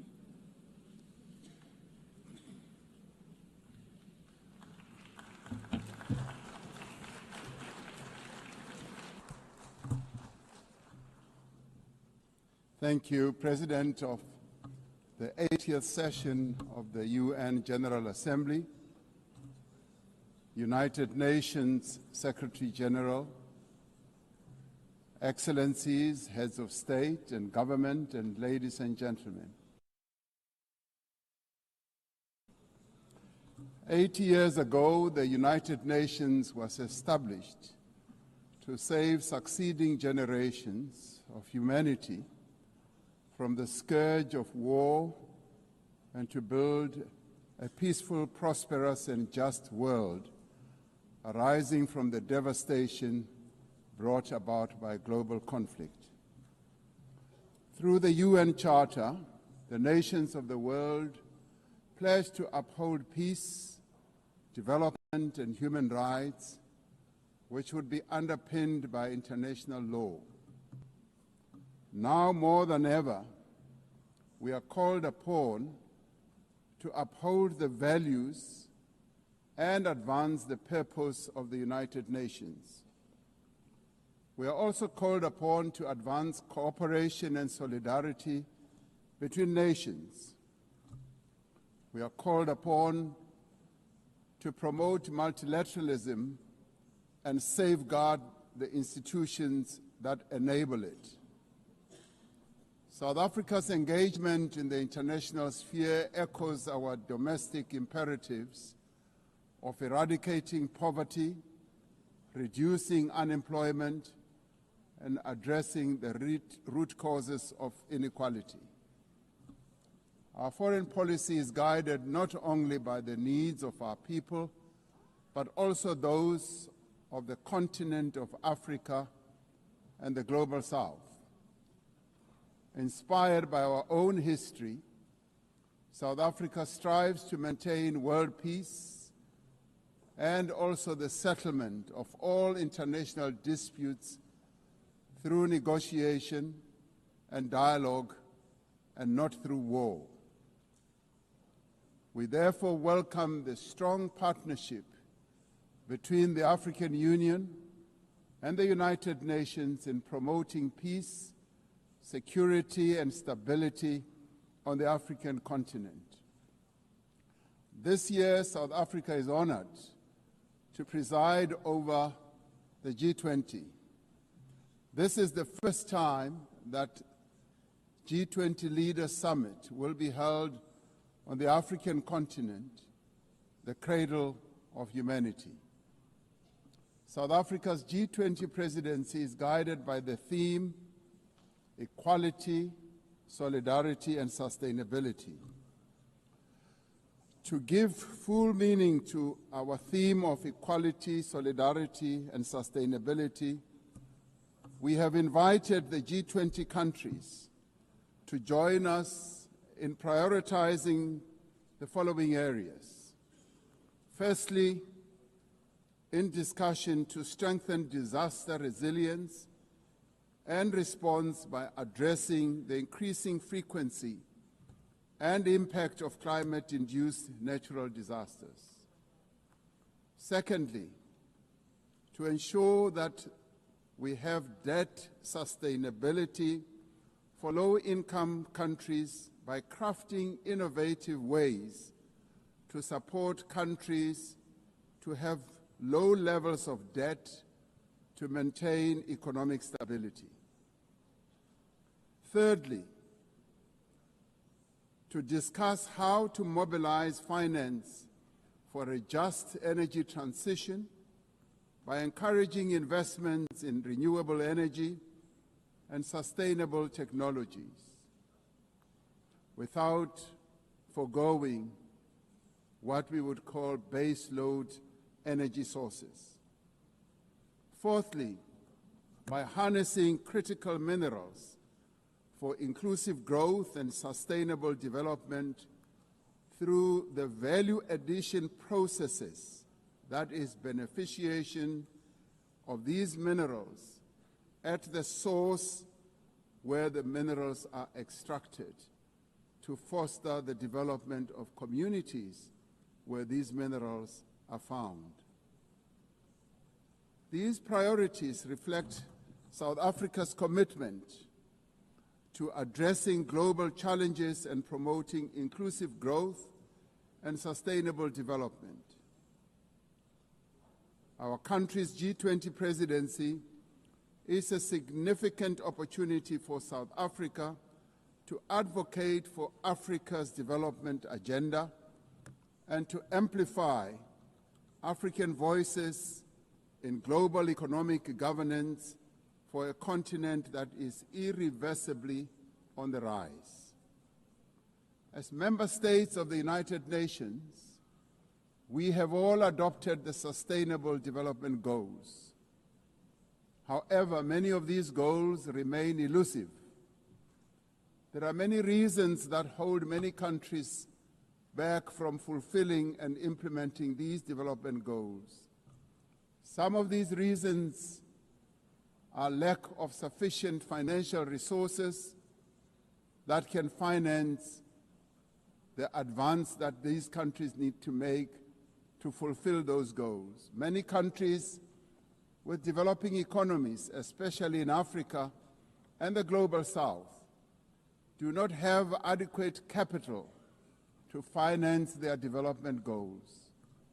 They are indebted and are paying much more on debt servicing than they do on health and education. In fact, these countries pay much more than countries in the North for their debt. Yet through global solidarity, by having fairer lending rules, especially for several of the Global South countries, we can achieve our shared commitment. Through the G20 process, we are working towards building consensus on how this problem can be tackled, including the reform of international financial institutions, particularly multilateral development banks, to better tackle global challenges that many countries face. The multilateral trading system needs to be reformed as we reconfirm that the World Trade Organization remains the only multilateral body that is capable of managing differences and coordinating positions in global trade. Trade is one of the most important instruments to mobilize domestic resources for development. It is concerning that geopolitical shocks and unprecedented trade policy volatility are destabilizing the global economy and jeopardizing a critical source of development finance. In fact, trade is now being used as a weapon against a number of countries in the world. We must redouble our efforts to strengthen the link between trade and development. Unilateral trade practices and economic cohesion have a detrimental impact on many nations. This includes the economic embargo against Cuba, which has caused untold damage to the country's economy over the years. This unfair embargo must be lifted, and we want it lifted sooner rather than later.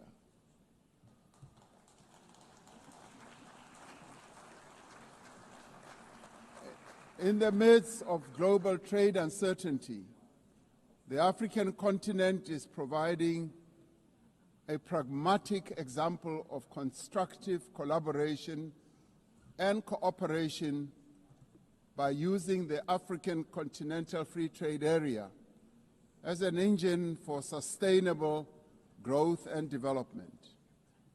This will, with commitment, become the central pillar of economic cooperation and integration for our continent.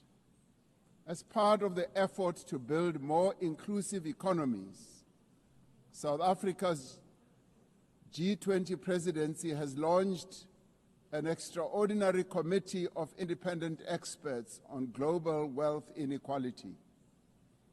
This committee, chaired by Professor Joseph Stiglitz, a Nobel laureate, will deliver the first ever report on global inequality to G20 leaders when they meet in November in Johannesburg in South Africa. Climate change is an existential threat. We are failing future generations by our inability to reduce global warming. Climate change is reversing economic growth and development gains in many countries, especially in the global south. Although Africa carries the least responsibility for climate change, many countries on the continent of Africa experience much of its harshest effects. Extreme weather events like floods and droughts are driving food insecurity, displacing populations, causing damage to infrastructure, and leading to the unnecessary loss of livelihoods. Member states must honor their undertakings and commitments in line with the guiding principle of common but differentiated responsibilities and respective capabilities. The Secretary General recently reported that global military expenditure has reached historic highs, just as the world is falling behind on its core development promises. We are building weapons when we should be building social infrastructure that advance the lives of our people. We are fighting wars that cause death and destruction when we should be fighting poverty and developing the livelihoods of vulnerable people. We must act decisively to silence all the guns everywhere to realize the goal of sustainable development and global peace. And I do believe that this is an objective that is possible to reach. As we commemorate the 80th anniversary of the UN, the relevance of this institution and various multilateral processes for the maintenance of international peace and security is being willfully undermined. There is an increasing reliance on unilateral military action in contravention of international law. The United Nations Security Council has proven to be ineffective in its current form and composition in carrying out its charter mandate to maintain international peace and security. South Africa remains deeply concerned by the erosion of the credibility of the Security Council and its failures to ensure accountability and uphold international law. As the security and humanitarian situations in the Democratic Republic of the Congo, Sudan, Gaza, and elsewhere deteriorate, it is a matter of great concern that there are countries that continue to violate international law and also defy the United Nations resolutions and rulings, also from bodies like the International Court of Justice. The establishment of the Hague Group and the Madrid Group aim to reaffirm the primacy of international law, promoting accountability and ensuring support for a just peace. We cannot and should not accept that members of this organization continue willfully to violate without consequence the charter that we have all agreed to uphold.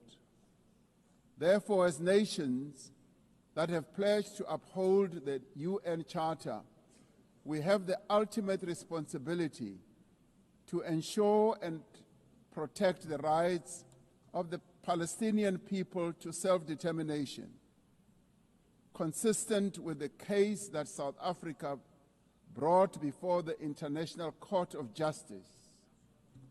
There is growing global consensus. There is growing global consensus that Israel is committing genocide in Gaza. Just last week, the United Nations Independent International Commission of Inquiry found that Israel is responsible for the commission of genocide in Gaza. As Palestinians continue to face genocide and famine, we have a duty to act. South Africa has acted in the interest of saving lives by insisting that the International Court of Justice should make a ruling that indeed genocide is being committed in Gaza and that it should stop. And we stand here to say it must stop.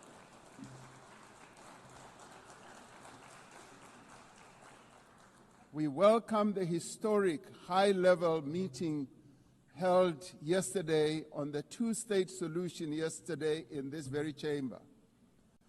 This reflects the determination of the global majority, a global majority that now stands at 142 and more countries, that Palestinians deserve a peaceful state alongside a peaceful Israel. Many nations in the world are calling for that, and that is the voice that we believe that Israel should heed, and those powerful nations that can make a two-state solution viable and possible and implementable should act in that regard. The long overdue announcement by increasing number of countries to recognize the state of Palestine is testament to this determination. We have a responsibility as the member states of the United Nations to reaffirm the right also of self-determination of the people of Western Sahara.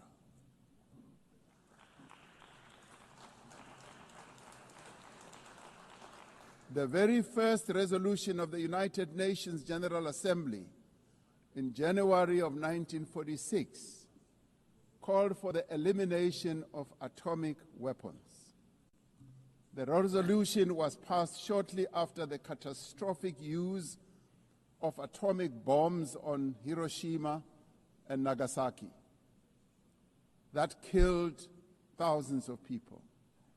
Decades later, we have not made significant progress in the fulfillment of the commitment to nuclear disarmament. In 2026, next year, South Africa will be presiding over the first review conference of the Treaty on the Prohibition of Nuclear Weapons. This treaty reaffirms that there is no greater assurance of non-proliferation than the complete prohibition of nuclear weapons. I was glad to hear that a number of leaders stood here to speak against nuclear weapons and the use thereof. This year we celebrate the 30th anniversary of the Beijing Declaration and Platform for Action as a roadmap for the achievement of gender equality, the empowerment of the women and girls of the world. South Africa reaffirms its unwavering commitment to the empowerment of women and their full, equal, and meaningful participation in all spheres of life. Yes, we would support also the election of a female Secretary General of the United Nations. The Beijing conference milestone reminds us of our shared responsibility to advance human rights, dignity, and justice for all. We are all equal, men and women, and there is no reason that we continue to hold the women of the world backwards. The right to development must be central to the policies and operational activities of the United Nations and its specialized agencies, programs, as well as funds. It must be at the core of the policies and strategies of the international financial and multilateral trading systems. As we celebrate 80 years of the United Nations, we must seize the opportunity to build a better United Nations for the next 80 years. What is needed now is a stronger and more capable United Nations, a United Nations that is based on the renewed commitment to its founding principles. We must invigorate the negotiations on the Security Council reform at the intergovernmental negotiations in the General Assembly, including by initiating text-based negotiations. The Security Council must be accountable. It must also be representative. It must be democratic and effective in executing its mandate. We can no longer accept that a large portion of the world's population is not represented in the United Nations Security Council. My own continent, Africa, home to 1.4 billion people, as well as South America, are not represented in the United Nations Security Council. This is unjust, this is unacceptable, and it must end. We want representation in the Security Council. We look forward to working with the Secretary General on the UN 80 initiative to ensure that our organization works more effectively and efficiently. Mandates given by member states must be implemented, and the necessary structural changes and program realignment must be implemented across the UN system. In the face of the decrease in funding to the United Nations to fulfill its mandate, the UN 80 initiative is important to maintain the integrity of the multilateral system and to uphold international law. Lastly, I am reminded that our collective membership of the United Nations is our shared humanity in action. The United Nations at 80 compels us to reflect on our collective achievements and to chart a way forward, building an organization that is able to address our common challenges. We must rise to the occasion and do our utmost together to ensure the political, economic, and social freedom of all humanity. We must reaffirm that freedom is indivisible and that the denial of the rights of one person diminishes the freedom of all of us. We must reaffirm the equal dignity and worth of every person and must therefore leave no one behind and no country behind. I thank you. On behalf of the Assembly, I wish to thank the President of the Republic of South Africa. The Assembly will hear an address by His Excellency Shavkat Mirziyoyev, President of the Republic of Uzbekistan. I request protocol to escort His Excellency and invite him to address the Assembly.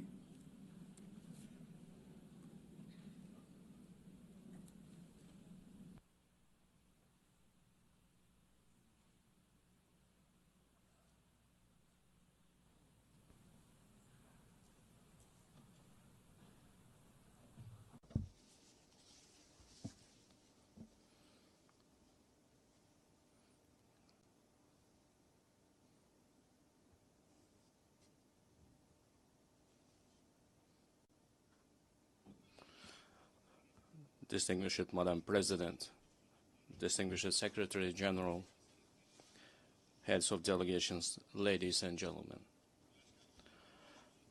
I am truly delighted to extend my congratulations to you with the 80th anniversary session of the United Nations General Assembly. Our meeting today is taking place in a complex, rapidly changing global situation that calls for new approaches to the work of our organization and its future. Today, across the world, the role and place of international institutions are weakening. Confrontations, conflicts, and wars are intensifying. Technological and social inequality is increasing. An economic and humanitarian crisis are deepening. All of this is creating an entirely new and unsettling geopolitical reality.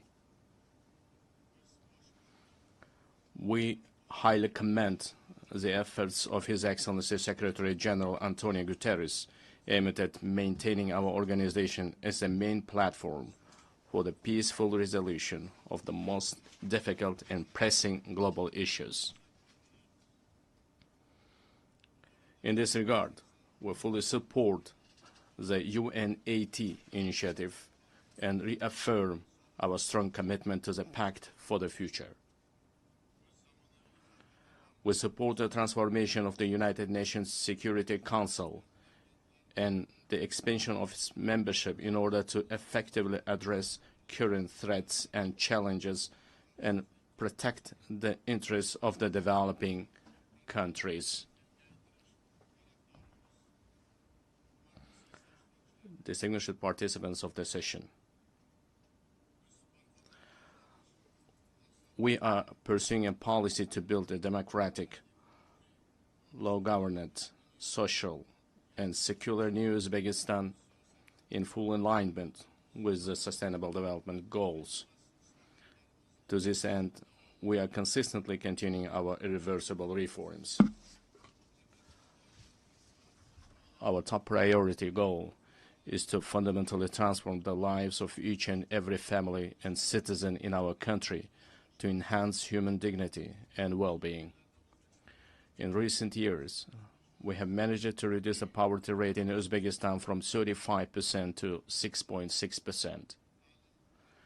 We have achieved this result primarily through the transformation of the education and science sector, establishment of innovative industries and high-tech manufacturing enterprises, modernization of green energy and transport infrastructure, comprehensive development of small businesses, and as a result, the creation of millions of jobs. In our country, preschool education coverage has increased from 27% to 78%, while the higher education uptake among our youth has risen from 9% to 42%. Most importantly, we consider enhancing the prestige of the teaching profession as a key issue. In order to create a single international platform for the exchange of teachers' experience and knowledge, we propose to hold a World Summit on Professional Education in Uzbekistan. We are also creating an advanced healthcare system in our country. We invite all our foreign partners to participate in a high-level event dedicated to the fight against childhood cancer and other serious diseases, which will be held tomorrow at our initiative at the United Nations headquarters. Another important area is gender policy. We aim to further strengthen the role of women in social, political, and business life of our country. We advocate for holding the Asian Women's Forum on a regular basis in our region, turning it into a permanent platform. I would like to emphasize once again, we remain committed to our obligations in achieving the Sustainable Development Goals. By the year 2030, we intend to join the ranks of upper middle income countries. To this end, we will consistently continue our open and pragmatic policy. Ladies and gentlemen, 8 years ago, from this esteemed podium, we declared our firm determination to transform Central Asia into a region of peace, good neighborliness, and partnership. Today, we can confidently declare that we have achieved this strategic goal. The era of closed borders, unresolved disputes, and conflicts is in the past. In recent years, the volume of mutual trade, investments, and transportation of goods in our region has increased fivefold. We are implementing joint investment funds, cross-border trade, and industrial cooperation zones, and major infrastructure projects. We also recognize as a common achievement that the consultative meeting of the heads of the state of Central Asia have become an effective mechanism for deepening regional integration. I can confidently affirm that as of now, we are at the beginning stage of the forming a new Central Asia. Our region, thanks to its unity, stability, and distinct identity, is steadily securing a stronger position in the system of international relations as an independent actor. In order to achieve our goals, we intend to give top priority to expanding mutually beneficial ties with all our foreign partners. In this regard, together with UN structures, we propose to implement a number of new projects and programs in our region. In particular, we propose holding an international forum under the auspices of ECOSOC and UNCTAD, dedicated to the economic development of the Central Asian states, establishing a regional hub for green technologies in industry jointly with UNIDO, adopting program on the rational use of water resources, the creation of green spaces, and the achievement of demographic resilience in our region.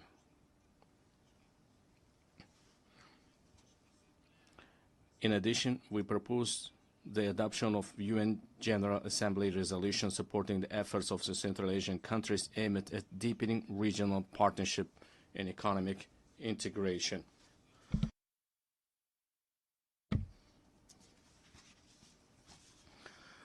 Distinguished heads of delegations, speaking about global and regional security and sustainable development, it is impossible to overlook the issue of Afghanistan. Supporting the aspirations of Afghan people for a peaceful and stable life requires the united efforts of the international community. I would like to emphasize that it is of utmost importance to prevent this country's isolation. We intend to implement large-scale economic and infrastructure projects in that country. We propose to adopt a dedicated UN resolution on the development of transport and energy corridors of international significance through the territory of Afghanistan. At the same time, we cannot turn a blind eye to the deeply worsening humanitarian crisis in the Gaza Strip.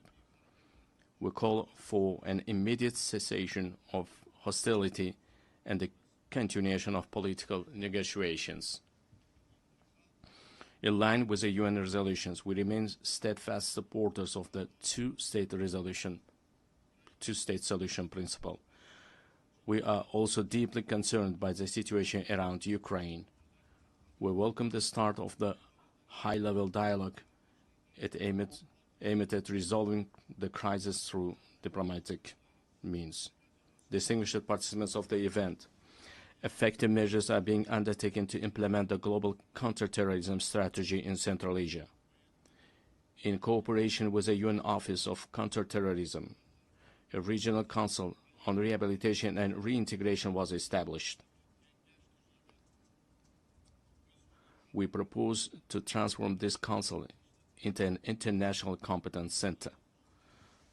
This very body will serve as an important platform for exchanging experiences on adapting to peaceful life for those repatriated from conflict zones. Furthermore, we stand ready to provide all the necessary conditions for the establishment of the Regional Office of Counterterrorism in Uzbekistan. Dear ladies and gentlemen, in today's world full of threats, we are witnessing how vulnerable the global transport system is. These challenges primarily have a negative impact on the stability of landlocked developing countries. It is of utmost importance to ensure the security of international transit corridors and to establish efficient logistics networks.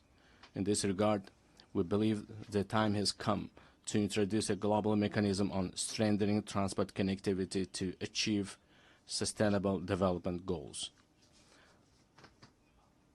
I would also like to draw special attention to the increasingly acute challenges of climate change. For instance, the consequences of the RLC desiccation must remain at the constant focus of the international community. We are consistently continuing our work to restore the RLC ecosystem. In recent years, salt-tolerant desert plants have been planted on 2 million hectares of the dry seabed of RLC. By the year 2030, green cover will be created on 80% of this area. Another serious issue is the water scarcity. As of now, more than 2 billion people in the world do not have access to clean drinking water. We are planning to hold a World Forum on water saving in our country. The outcomes of this conference are expected to recognize the water crisis as a serious threat to sustainable development. We intend to adopt a special roadmap for the wide introduction of innovation technologies in a global level. Another adverse consequence of climate change is the intensifying trend of climate migration. Unfortunately, clear international mechanisms and the legal framework in this direction have not yet been created. We advocate for the adoption of the Global Pact for a broad international partnership and coordinated policy on this serious issue. Dear participants of the meeting, it is of great importance to prevent inequalities in digital development and the use of artificial intelligence between countries. We propose to create an international cooperation mechanism aimed at the gratis exchange of practical solutions and models of artificial intelligence in healthcare, education, and culture. I would like to emphasize another priority issue. Our future, the destiny, and the prosperity of the world are in the hands of the younger generation. It is our urgent task to instill in the hearts and minds of our sons and daughters the most noble ideas, such as peace, humanism, and friendship, mutual trust, and respect. In this regard, we put forward the proposal to establish the World Youth Movement for Peace and to locate its headquarters in Uzbekistan. We are consistently implementing a policy of tolerance in our society. At the same time, we will actively continue our efforts to deeply study the ideas of Islamic enlightenment and promote them to the world. In the coming months, we will open the Center of Islamic Civilization, which is unique for our wider region. We intend to hold a special presentation at the United Nations of the rich spiritual and scientific heritage of our great ancestors, thinkers and scholars such as Imam Bukhari, Imam Tirmizi, and Imam Maturidi. Dear ladies and gentlemen, the new Uzbekistan is a supporter of mutual solidarity, open dialogue, and close partnership with all countries. We are always ready to contribute to strengthening dialogue among peoples, cultures, and civilizations, and to achieving universal human goals.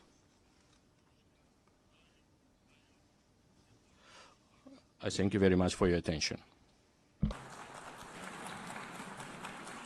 On behalf of the Assembly, I wish to thank the President of Republic of Uzbekistan. We have heard the last speaker in the general debate for this meeting. The next plenary meeting to continue with the general debate will be held immediately following the adjournment of this meeting. The meeting is adjourned.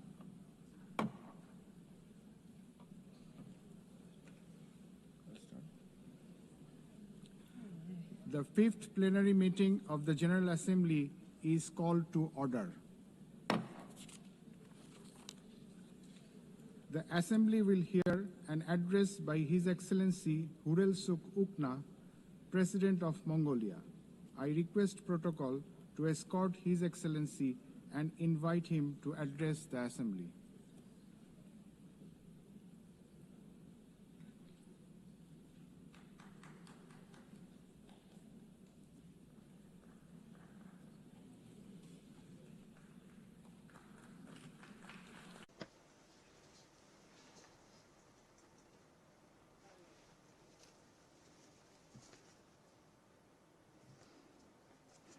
Madam President, Mr. Secretary General, distinguished delegates, ladies and gentlemen, at the outset, I wish to extend my sincere congratulations to Ms. Annalena Baerbock on assuming the important role of the President of the General Assembly at this historic moment marking the 80th anniversary of the United Nations, and my best wishes for a successful session. 8 centuries ago, the great Chinggis Khan established the Great Mongolian Empire, bringing together the West and the East under the rule of justice and principled statecraft. Spanning the vast expanse of Eurasia, the Pax Mongolica era heralded a period of remarkable progress and flourishing for humankind. The Pax Mongolica embodied progressive ideals that form the basis of today's collective efforts to maintain global peace and stability.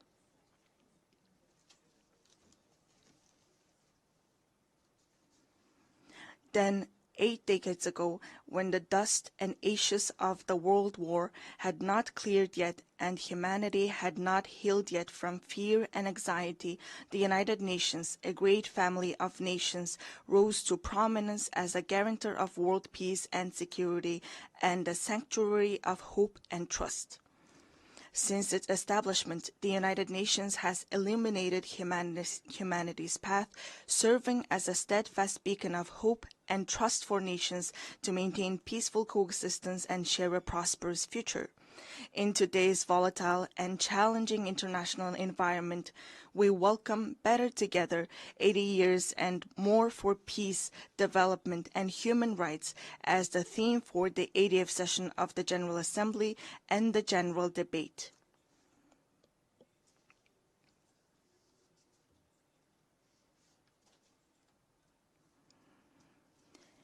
Indeed, this theme calls upon us to assess and reflect upon the United Nations' achievements and challenges over the past 80 years, further strengthen its work in accordance with the United Nations Charter and the principles of international law, and combine our collective voices and efforts in pursuit of concrete and tangible outcomes.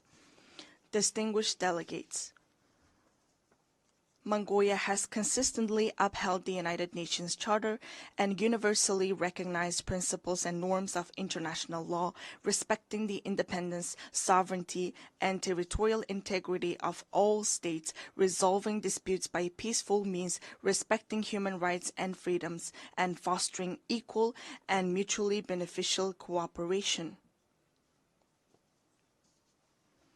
Since becoming a full-fledged member of the United Nations in 1961, Mongolia has steadfastly supported the organization's efforts to strengthen international peace and security. It has demonstrated its enduring commitments to disarmament and non-proliferation and declared its territories nuclear weapon-free status. Furthermore, Mongolia has actively collaborated with the United Nations at all levels, including establishing a dialogue mechanism in Northeast Asia, participating in the United Nations peacekeeping operations, and putting forward various proposals and initiatives in the areas of socio-economic development, environment, and climate change to advance the implementation of development policy and goals. During his visit to Mongolia in 2022, United Nations Secretary-General Mr. Antonio Guterres described our nation as a symbol of peace in a troubled world. It is a profound recognition of Mongolia's humble contributions and dedication to the work of the United Nations and its enduring commitment to the cause of peace. Over the past 23 years, Mongolia has continuously deployed personnel from its armed forces to United Nations peacekeeping operations, making a meaningful contribution to global and regional peace and security. During this period, Mongolia has deployed more than 23,000 peacekeepers to 16 United Nations peacekeeping missions and consistently ranked among the top 20 troop and police contributing countries out of more than 120 member states. As we mark the 25th anniversary of UN Security Council Resolution 1325 on women, peace, and security, it is a pleasure to announce that through the steady increase in the deployment of female military personnel, the proportion of women peacekeepers from Mongolia has reached 14% in 2025. Mongolia will continue to extend its unwavering support to the United Nations in its efforts to maintain international peace and security, and it remains committed to contributing to peacekeeping operations. Distinguished delegates, at this critical juncture, with only 5 years remaining until the 2030 agenda deadline, global progress toward achieving the Sustainable Development Goals stands at the mere 17%. According to the Sustainable Development Report 2025, Mongolia's implementation of the SDGs has reached 66.7%, ranking it 14th in the United Nations Multilateralism Index. This is a testament to our decades-long efforts and a worthy achievement. I want to acknowledge the tremendous efforts of the international community and all member states in advancing the implementation of the Sustainable Development Goals. We welcome the outcomes of the 4th International Conference on Financing for Development, held recently in Seville, Spain, where a broad consensus was reached on the crucial role of financing in achieving the Sustainable Development Goals. We also appreciate that the conference agreed to increase the engagement of developing countries and take comprehensive actions aimed at reforming the current international financial architecture. Within the framework of implementing the Seville commitment adopted at the conference, it is essential to direct international development cooperation towards supporting the most vulnerable groups and addressing their challenges.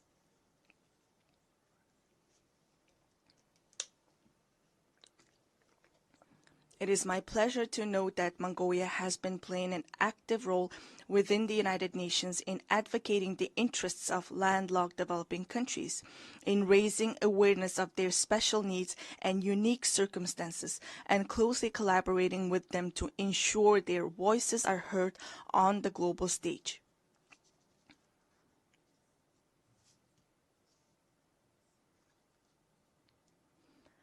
The Third United Nations Conference on Landlocked Developing Countries convened in August in Turkmenistan and adopted the Avaza Program of Action for 2024 and 2034.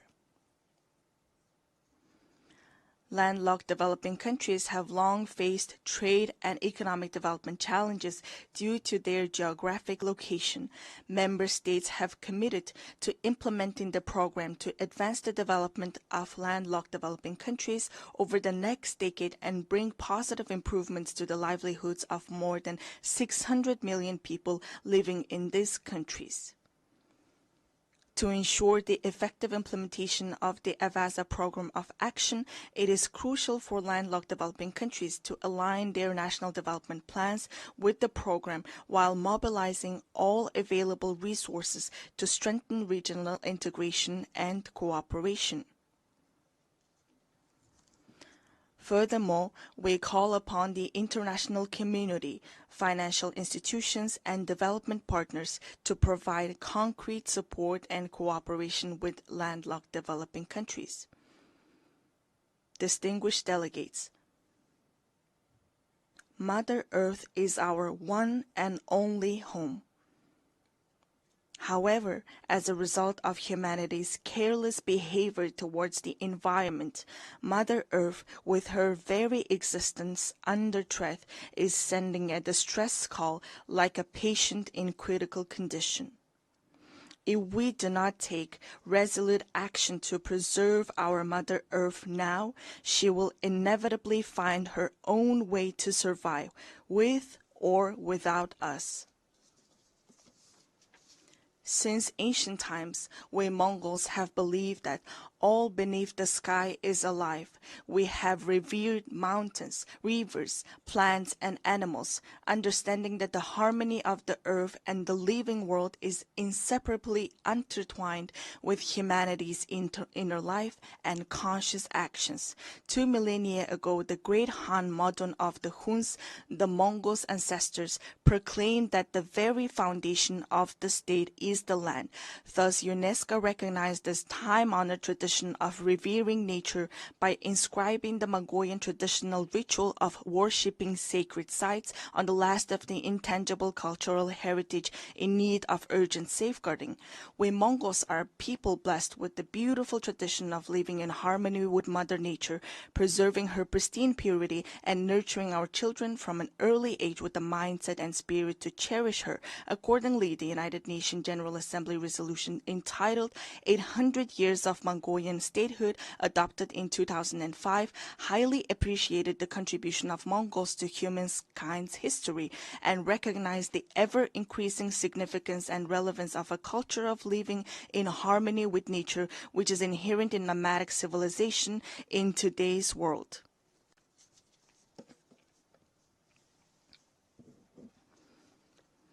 Today, we are committed to sharing our cultural heritage and traditional knowledge, rooted in a profound respect for living in harmony with nature, with the international community, as a valuable contribution to building resilience and enhancing adaptation to climate change. In 2026, Mongolia will host the 17th session of the Conference of the Parties to the United Nations Convention to Combat Desertification and observe the International Year of Rangelands and Pastoralists. In this spirit, our country, in partnership with the United Nations, spearheads the International 10-Year Rangeland Flagship Initiative. We warmly invite you to join us in supporting and collaborating on this important endeavor. Mongolian people say, the source of life is water, and the source of water is tree. access to safe drinking water is declining worldwide, with 3.6 billion people currently affected by water scarcity. Therefore, it is imperative for countries to implement integrated management of land and water resources in a coordinated manner and to place special emphasis on preventing water scarcity. I cordially invite you all to participate at the highest level with broad participation in the 17th session of the Conference of the Party to the United Nations Convention to Combat Desertification, scheduled from August 17 to 28, 2026 in Ulaanbaatar. This conference seeks comprehensive solutions to adapt to climate change, protect and enhance water resources, and combat desertification and land degradation. Distinguished delegates, from the moment of birth, we Mongols have grown up on horseback, carrying our glory across the world on noble steeds and contributing to the writing of humanity's proud and enduring history. We Mongols are a nation steeped in a unique cultural heritage. We honor our noble horse in our state emblem, craft our state flag with the mane and tail hair of our swift steeds, and the souls of people around the world are spellbound by the haunting melody of horse fiddle known as the Moring Hor. Since ancient times, horses have been integral to human livelihoods, culture, and civilization. With the goal of preserving and safeguarding cultural heritage and traditions associated with horses and highlighting their enduring role in humankind's livelihoods, Mongolia proposed a resolution to designate July 11th as World Horse Day. This resolution was adopted during the plenary meeting of the 79th session of the United Nations General Assembly on June 3, 2025. On this occasion, I would like to extend my deepest gratitude on behalf of the horse-loving people of Mongolia to all UN member states for their support in adopting this resolution to designate and observe World Horse Day on the day of Mongolia's National Naadam Festival, which is also inscribed on UNESCO's representative list of the intangible cultural heritage of humanity. Distinguished delegates, this year, countries around the world are assessing the progress made over the past 30 years since the adoption of the Copenhagen Declaration on Social Development and the Beijing Declaration and Platform for Action. Mongolia has undertaken a broad range of policies and activities to advance the social development goals outlined in these milestone documents, related legal frameworks, and the 2030 Agenda for Sustainable Development. These efforts have focused on poverty reduction, promoting social equality and inclusion, supporting families, children, and youth, and protecting the rights of the elderly and persons with disabilities. Among these efforts, the state policy on gender equality aims to ensure equal rights, opportunities, and treatment for both men and women while actively preventing and eliminating gender-based discrimination. Notably, Mongolia has greatly prioritized advancing gender equality and increasing women's participation in decision-making, with women now making up 25% of our parliament. We are pleased to underscore that, according to the Global Gender Gap Report 2025 by the World Economic Forum, Mongolia ranked 65th globally, improving by 20 places from the previous year and securing 5th place in the Asia-Pacific region. In recent years, Mongolia has regularly hosted international events dedicated to women and gender equality, including the International Conference on Strengthening the Role of Women in Peacekeeping in 2022, the Female Foreign Ministers Meeting in 2023, and the World Women's Forum in 2024 in cooperation with the United Nations. Last month, we successfully hosted the World Women Entrepreneurs Forum under the theme Inspire, Impact, Invest in Ulaanbaatar. I wish to extend my heartfelt gratitude to all countries that supported and participated in the forum. Mongolia will continue to serve as a strong bridge of partnership, cooperation, and solidarity in advancing women's leadership and participation at all levels of social and political life. Distinguished delegates, the ancient Greek philosopher Heraclitus once said, "The only constant in life is change." Supported by its member states, successive UN leadership have consistently pursued reforms to refine the organization's structure and operations across all aspects. In this context, Mongolia welcomes and supports the UN80 initiative that the United Nations Secretary-General Antonio Guterres presented. We are confident that ensuring gender equality in senior leadership positions within the United Nations will undoubtedly have a positive impact on fostering more transparent, balanced, and inclusive decision-making processes. Therefore, we support initiatives to nominate women candidates for the UN Secretary-General and the Rotation for Equality initiative, which calls for gender rotation in the UN General Assembly President's position. Furthermore, Mongolia upholds and implements the principles of the UN Charter and universally recognized norms of international law, actively contributing to strengthening the UN-centered multilateral system. Mongolia reaffirms its commitment to the UN reform, particularly of the Security Council, to ensure it reflects current realities and embodies equitable and fair representation, inclusivity, transparency, effectiveness, democracy, and accountability. In an era defined by escalating conflicts, rising walls of distrust, and deepening divisions, it is more vital than ever to foster international relations grounded not merely in multipolarity, but on multi-pillar principles that honor each nation's history, culture, civilization, national interests, and unique development paths.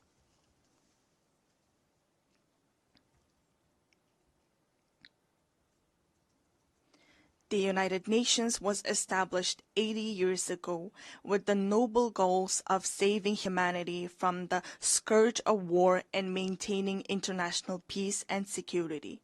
The United Nations, the cornerstone for the peaceful and harmonious coexistence among nations, must be reinforced and empowered through strong multi-pillar principles that ensure equal rights and balanced influence.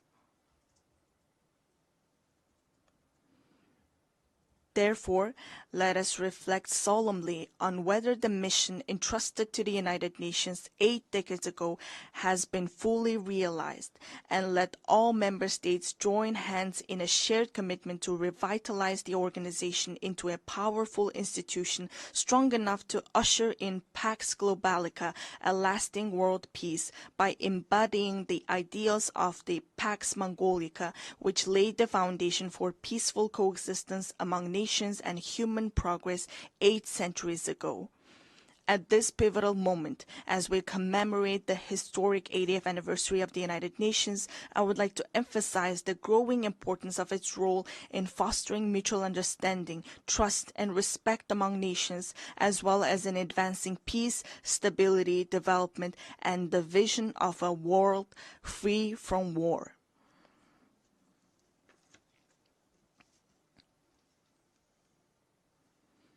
Mongolia has consistently pursued a peace-loving and multi-pillar foreign policy, made tangible contributions to international peace and sustainable development, and remains committed to fulfilling this responsibility with honor.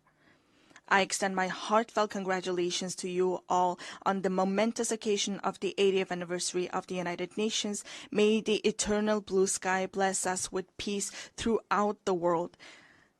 Thank you for your attention.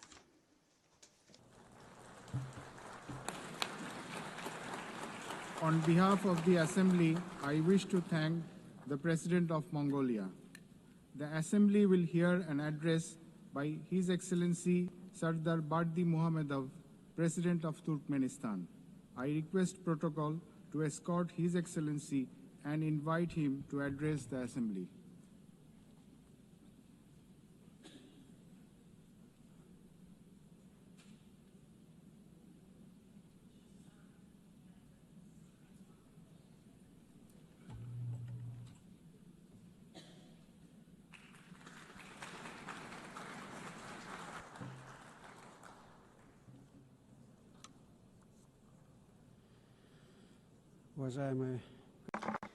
Distinguished Mr. President, distinguished heads and members of delegations, ladies and gentlemen, first of all, allow me to congratulate you on the opening of the 80th session of the United Nations General Assembly and to wish you a productive session.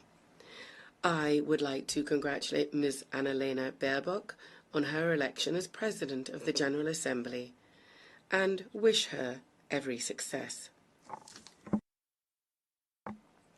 I would also like to express my sincere appreciation to Ambassador Philemon Yang for his skillful and effective leadership of the General Assembly during the previous session. Distinguished participants, the current state of global affairs, as well as the nature and trends of political, economic, and social processes, objectively require a decisive shift towards coordinated interaction among states and international organizations in order to achieve our shared overarching goal, the maintenance of peace and security, the creation of conditions for further progressive development, and the preservation of the legal foundations underpinning the modern world order. It is precisely from this standpoint that Turkmenistan views the main objectives of the 80th session of the General Assembly, placing great hopes in its role in shaping a robust, balanced, and secure global architecture. A key area of Turkmenistan's cooperation with the United Nations is ensuring international peace and security. Recognizing its responsibility as a permanently neutral state, Turkmenistan stands ready to take further practical steps to foster an atmosphere of cooperation, mutual understanding, and respectful dialogue. These are the principal defining conditions for ensuring stability and sustainable development at the global and regional levels. We are convinced that one of the most effective mechanisms for advancing and achieving these goals today is the practical application of the principle of neutrality.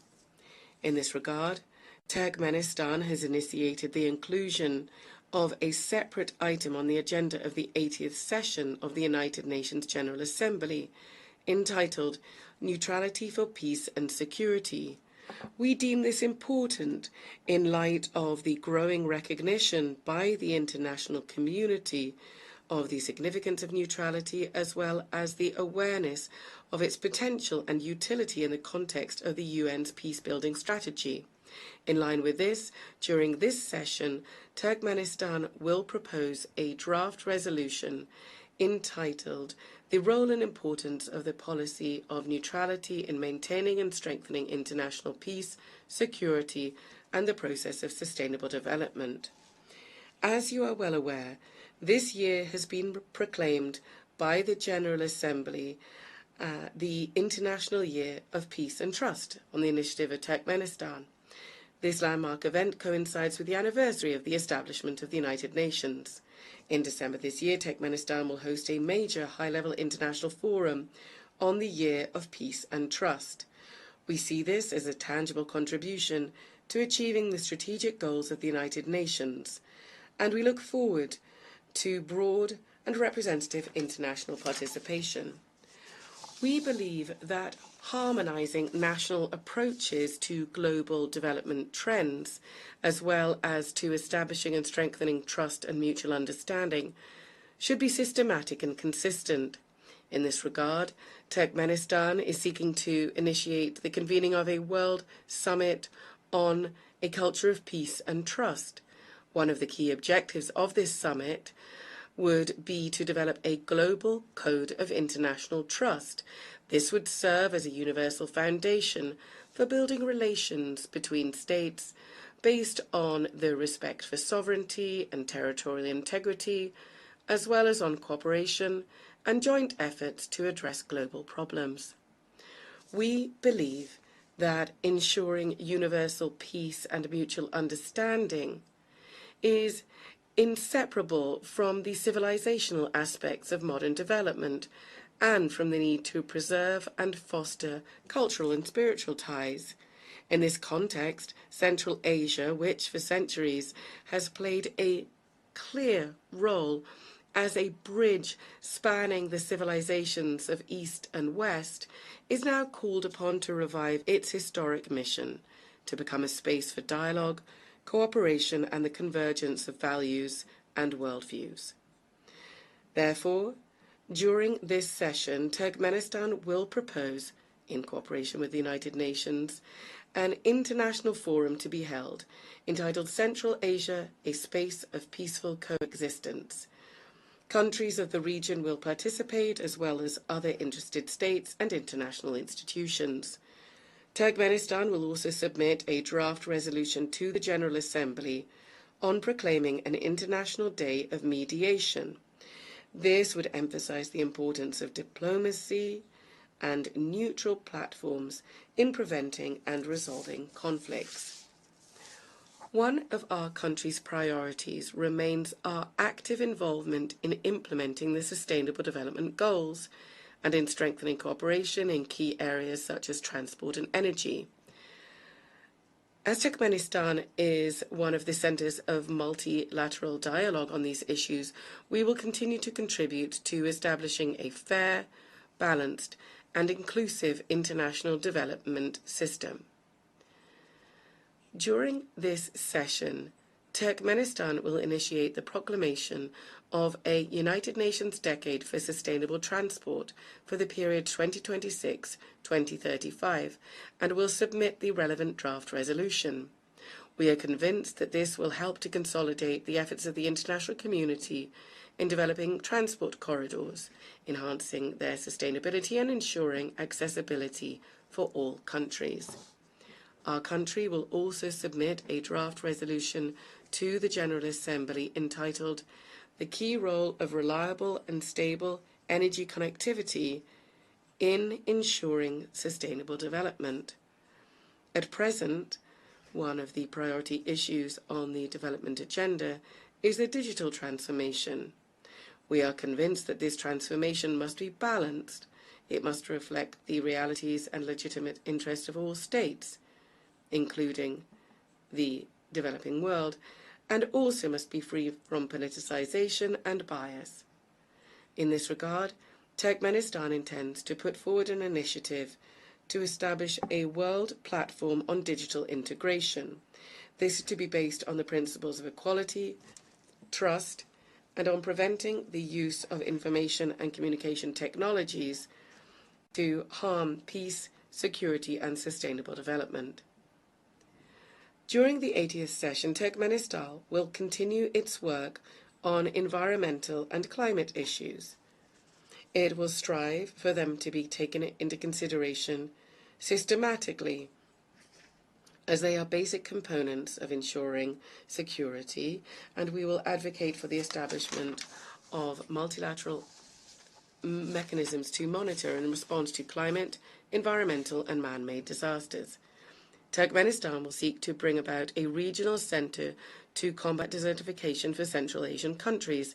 It is our belief that the establishment of such a center would contribute to building regional capacity, to strengthening cooperation in the field of environmental protection, and would also make a significant contribution to achieving the Sustainable Development Goals, particularly in combating climate change and protecting land-based ecosystems.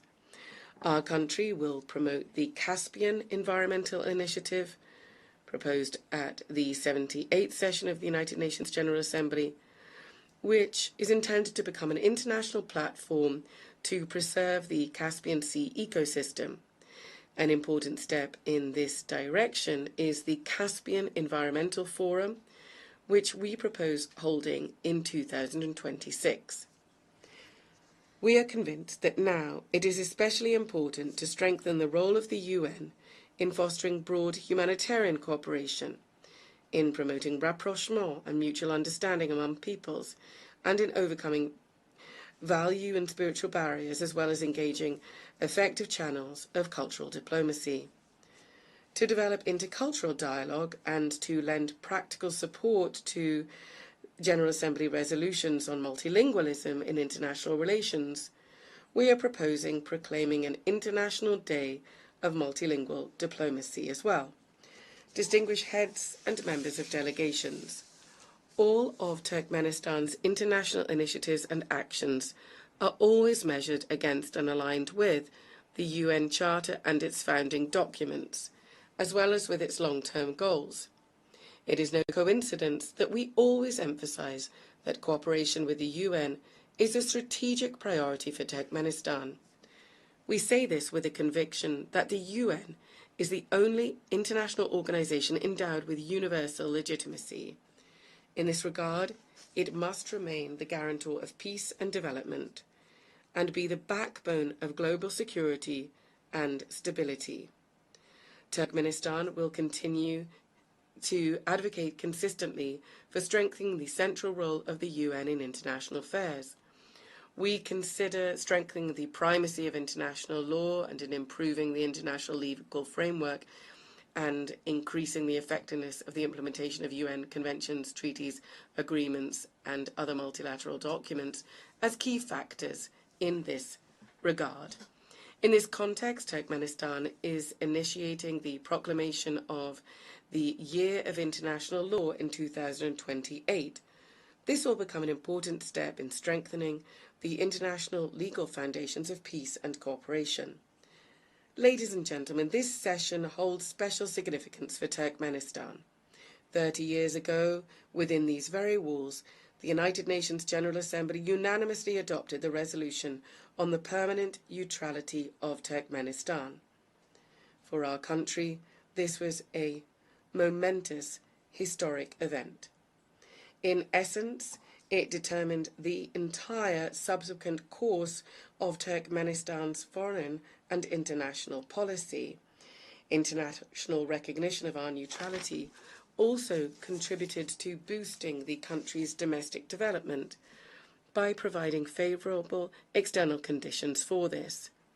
I would like to take this opportunity on behalf of the people of Turkmenistan to express my gratitude to the United Nations member states and the entire international community for the decision adopted in December 1995 to recognise the permanent neutrality of Turkmenistan, a decision reaffirmed by 2 subsequent UN General Assembly resolutions. Turkmenistan will always remember the trust placed in it and will steadfastly and unswervingly uphold its international commitments. Once again, I would like to congratulate all delegations on the opening of the 80th anniversary session of the United Nations General Assembly and wish you every success in strengthening our cooperation and mutual understanding. Thank you very much indeed.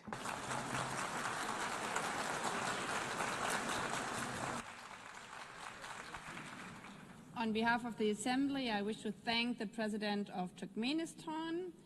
The Assembly will hear an address by His Excellency Gabriel Boric Font, President of the Republic of Chile. I request protocol to escort His Excellency and invite him to address the Assembly.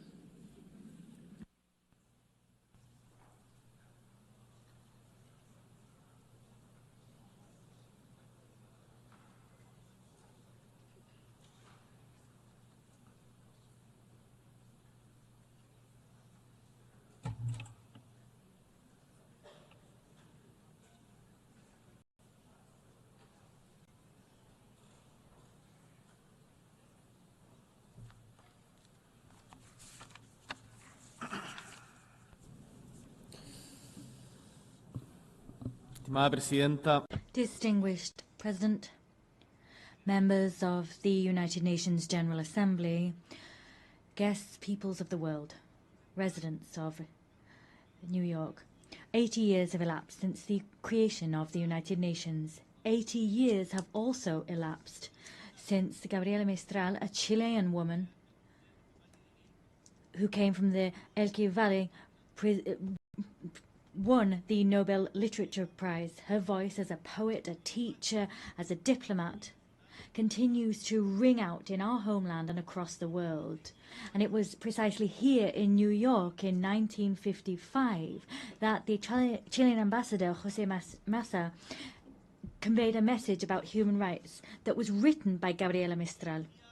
That message said, "I would be happy if our noble strength, our noble struggle to obtain human rights was taken up faithfully and loyally by all nations of the world. This triumph would be the greatest we could achieve in our time." We have we notched up that victory? Have we triumphed in that way? The answer is categorical no. And the fact is, at this stage, I don't really know what to say about Gaza, because many people have said everything already at this podium and at others, but there are our words and those that may be spoken by anyone, but regardless, we still have the fact that innocent people have lost their lives. We still have the empty stares of those suffering. In 2025, thousands of innocent people have lost their lives simply on the grounds of being Palestinian. 80 years ago, the same thing happens. Millions lost their lives simply for being Jewish. Instead of talking about figures, issuing condemnations or demands, as we tend to within these walls, instead of that, I want to talk about humankind. Humanity. Gaza is a global crisis because it is a crisis of humanity. And in this chamber, and for those who are listening to us in their homes, within their delegations, in their various countries, all of us are human beings. That's what I'd like to say. So when under the rubble, we have children, boys and girls, lying under that rubble, there is genuine pain and grief in our homeland in Chile. And I know that that pain is shared by the vast majority of the world's nations. And one of the problems we face as humankind is that often pain engenders hatred. But we must face up to pain and that fact and combat hatred with all of our strength. We must transform our desires to hate into a desire for justice. We can't make any concessions to violence. I don't want to see Netanyahu destroyed by a missile side by side with his family. I want to see Netanyahu and those responsible for the genocide against the Palestinian people brought to the ICJ and other international courts. In another context, looking elsewhere, the war in Ukraine is also an affront to us. It causes us pain. But some people might ask themselves, what's that got to do with Chile? What's happening in Ukraine got to do with Chile? They're so far apart, we don't understand their language. Some people level those arguments against us and our homelands. We say back to them that we have to see ourselves in the people in Palestine that are searching for food. We have to identify and stand in the shoes of the kidnapped children that have been taken away by Russia. We're all human beings. And one of the reasons we come here and meet today together is that we perhaps continue to have faith in humankind. That's principally what brings us here. Our hearts cannot cease to be moved by pain, and we cannot cease to be moved by the needs of others like ourselves. It's for that reason that we have set down rules which are steps forward for civilizations, and they come from the lessons we've learned from the major challenges we've affronted as humankind. And these rules, we should say this loud and clear from this rostrum and take action here. These principles, these values are not being respected. Let's say that loud and clear. It's not okay to invite people to negotiate, to invite a neutral country to negotiate and then assassinate someone that's helping negotiations. That's what happens with Qatar. We can't bomb the nuclear facilities of another country. We can't invade countries like Iraq, saying that there are weapons of mass destruction that don't exist. That's not okay. It's not okay to invade a sovereign country like Ukraine and then impose negotiations on those people. And we all seem to resign ourselves to the fact that that's going on, as was recalled by the French writer Albert Camus when he talked about the experience of the Second World War. If we don't believe in anything, if nothing makes sense, and we can't invoke any values, well, in that case, everything is allowed. There's no good, no evil, and nothing is important. So, if we were to accept that reasoning, we'd have to admit that reason stands on the side of the successful party and no one else, and the rule which we use to assess humankind, the yardstick, would simply be effectiveness. So, in other words, the law of might is right. I want to say to you that ultimately this way of reasoning is the justification of killing. In a world where that occurs, the life of a woman, a man, or their children will always depend on fate or some whims of good or evil, arbitrary decisions. In a world like that, all of those that live without condemning hatred with all of their might are as guilty of homicide as the person dropping a bomb or pulling a trigger. Particularly if you have the voice and the power to say enough, as we do, as all the leaders that we are in this room, we have, with that in mind, greater responsibility. We refuse to rule in favour of those who have might or money, and we say that we're labelled as utopian, nursing pipe dreams. But what is history if not a continued utopian voyage? There will be people who simply want to do things that produce short-term results. But in general terms, shortcuts lead us to the edge of precipices, to the abyss. And the fact is, we don't need to be successful in the way we understand success today in the Western world to continue fighting for a fairer world, because we know that what we have together has allowed us to change the world, to make it more just, have more loyalty, more solidarity, more inclusion.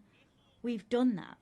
So, distinguished delegates, when we are invited to submit, to bow down, when it is said that intelligence is somehow irrelevant, when people want to show us that you can lie to get an advantage, to get ahead, we want to say no. We're not giving way to cunning trickery, violence or passivity. Let us say no to all of that. I can and I must respect the person who likes blue more than red, someone who is of a faith that's not my own, the person who thinks it's better to increase or reduce taxes according to the circumstances. Ultimately, I can and I must respect diversity of opinion. But at the same time as I respect different opinions, the opinions of those who think different to me, I face the outrage, the fact that people lie. And what's all the more outrageous is that they're aware that they're lying. Perhaps, for example, it's been said at this very rostrum today that there's no such thing as global warming. This is not an opinion. It's a lie. And lies must be fought against. Of course, we can discuss the best way of tackling global warming, or we can talk about who are more responsible than others, but we can't deny global warming. We can argue, we can discuss how the Nazis managed to govern such vast swathes of Europe, but we can't deny the Holocaust. We can study the secondary effects of a vaccine, but we cannot state with no evidence whatsoever that vaccines cause autism. The world needs a true, genuine dialogue. Dialogue between those of us who think differently, between people who have different visions of the world. It's for that reason that we created the United Nations, for that precise reason, to have dialogue and to decide that brutality is not acceptable, to decide that human rights must be protected regardless of ideologies or who's the victim or who's the torturer. That international law is the guarantee that reason will prevail over might always. Opposed against this dialogue, the other direction is lies and silence, and both will bring us to the edge of an abyss, into deepest suffering. So what is the task before us today? We have to chart the course that we want as humankind and work with the United Nations, who are paving this path. Chile is rallying behind this shared vision, this shared respect for democracy, human rights, social justice, equity, unfettered respect for the freedom of expression, climate action, all of these things that stand as pillars of hope and action to address the difficult changes and weather these current storms. Today we need to say loud and clear that we defend a commitment to democracy always in an nuanced fashion with no excuses whatsoever. For that reason, this week, together with Brazil, Spain and Uruguay and Colombia, we convened the second meeting for the defense of democracy. That was a collected effort that began here in the United Nations a year ago. We want to build bridges so that we can identify the shortcomings of democracy. We want to look at ways of remedying these shortcomings and of improving the quality of life of our peoples. We will not settle with simply pointing out what we don't like about the world. We will not settle for saying that doesn't represent us. We want to propose ideas that we want to see and champion them. With all of that in mind, I'd like to briefly dwell on one particular issue. I come from Chile, that is a tricontinental country. Tricontinental. It has inextricable ties to the ocean. We have more than 6,700 kilometers of coastline. We are a country that looks at the ocean, and as such we are proud of having been the first country in America and the second in the world to have ratified the BBNJ agreement to extend governed ocean area beyond areas of national jurisdiction. In recent weeks, we saw the 60th ratification necessary for it to enter into force. As such, the first COP of that agreement will be held next year. We do hope it will be held early next year. Here, I wish to reiterate the fact that we are ready and willing to have its secretariat established in our Pearl of the Pacific in the city of Valparaiso, because we believe that this agreement is an opportunity to make ocean governance closer to the global south. Chile is always also a country that looks towards and has an Antarctic vocation.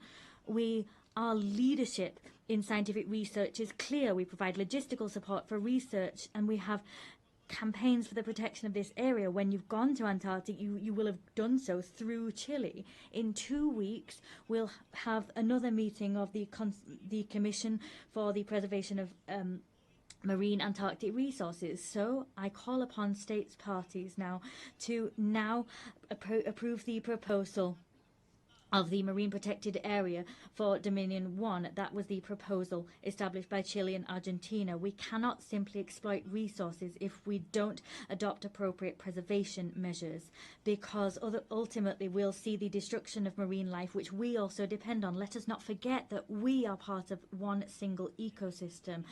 Maintaining biodiversity and sustaining life on Earth is something we must urgently grapple with, and we need to do so with a sense of responsibility towards our ancestors, towards those we share the planet with today, and with a sense of responsibility to future generations. Distinguished delegates, As we have a situation of climate crises, protracted conflicts and humanitarian crisis, against that backdrop, the selection and appointment process for the next Secretary General of the United Nations takes on particular significance. I come to this assembly convinced of the fact that always, even in the most difficult circumstances, there is room to take clear-sighted action as a collective body, action which is transformative and imbued with humanity. Human tragedy is never a foregone conclusion. We will not give up on the hope that there will be good in the world and that the United Nations we need can be built, because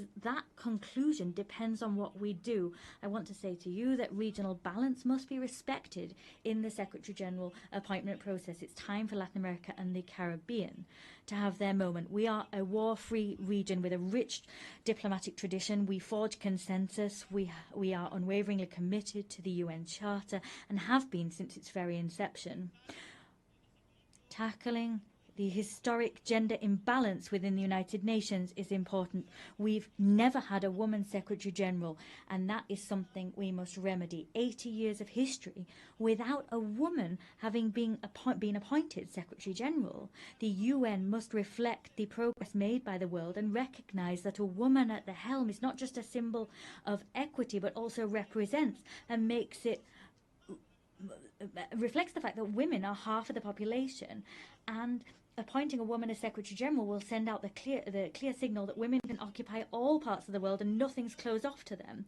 Chile wants to actively contribute to that collective effort, and for that reason it is for me a great honour to announce from this rostrum that Chile will nominate our former President, Michelle Bachelet Jeria, as candidate to the post of Secretary General of the United Nations. Que además nos está acompañando. She is here with us at this session.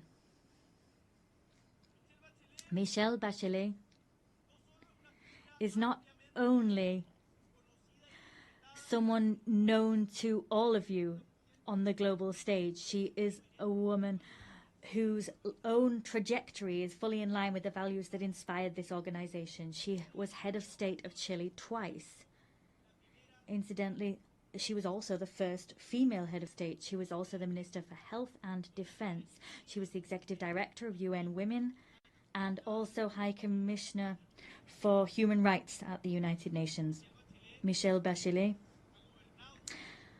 has governed, has negotiated, has solved problems and has listened.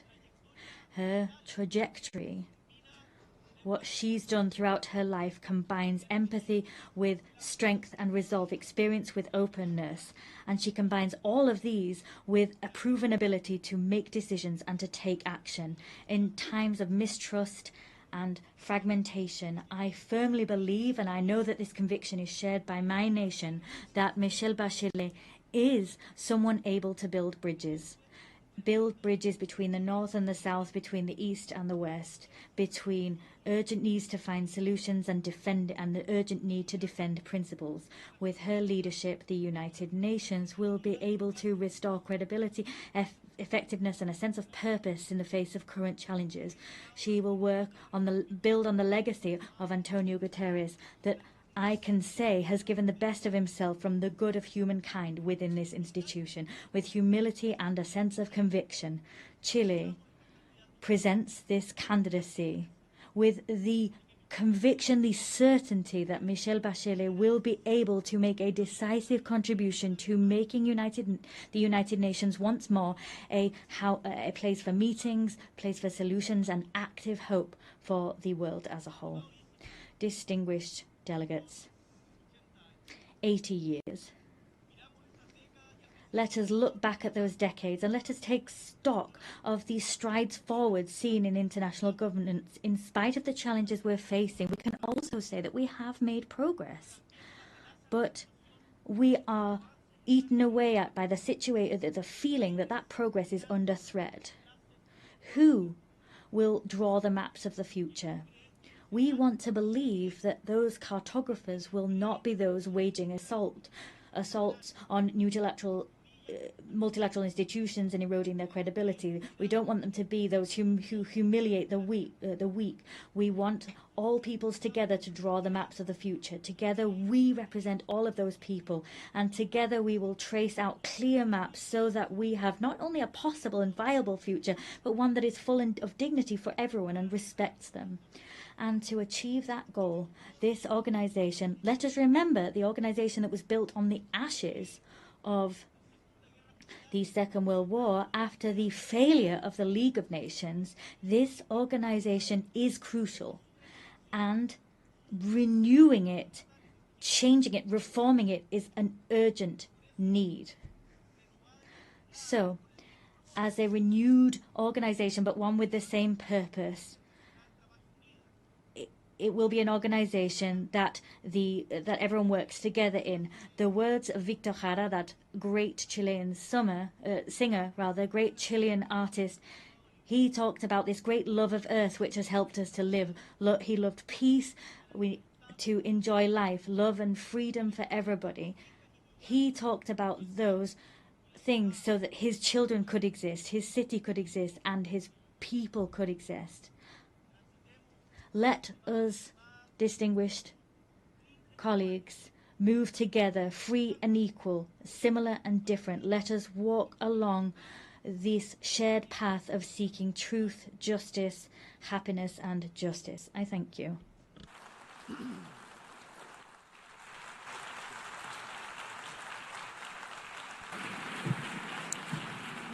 Muchas gracias. On behalf of the Assembly, I wish to thank the President of the Republic of Chile. The Assembly will hear an address by His Excellency Emomali Rahmon, President of the Republic of Tajikistan. I request the protocol to escort His Excellency and invite him to address the Assembly.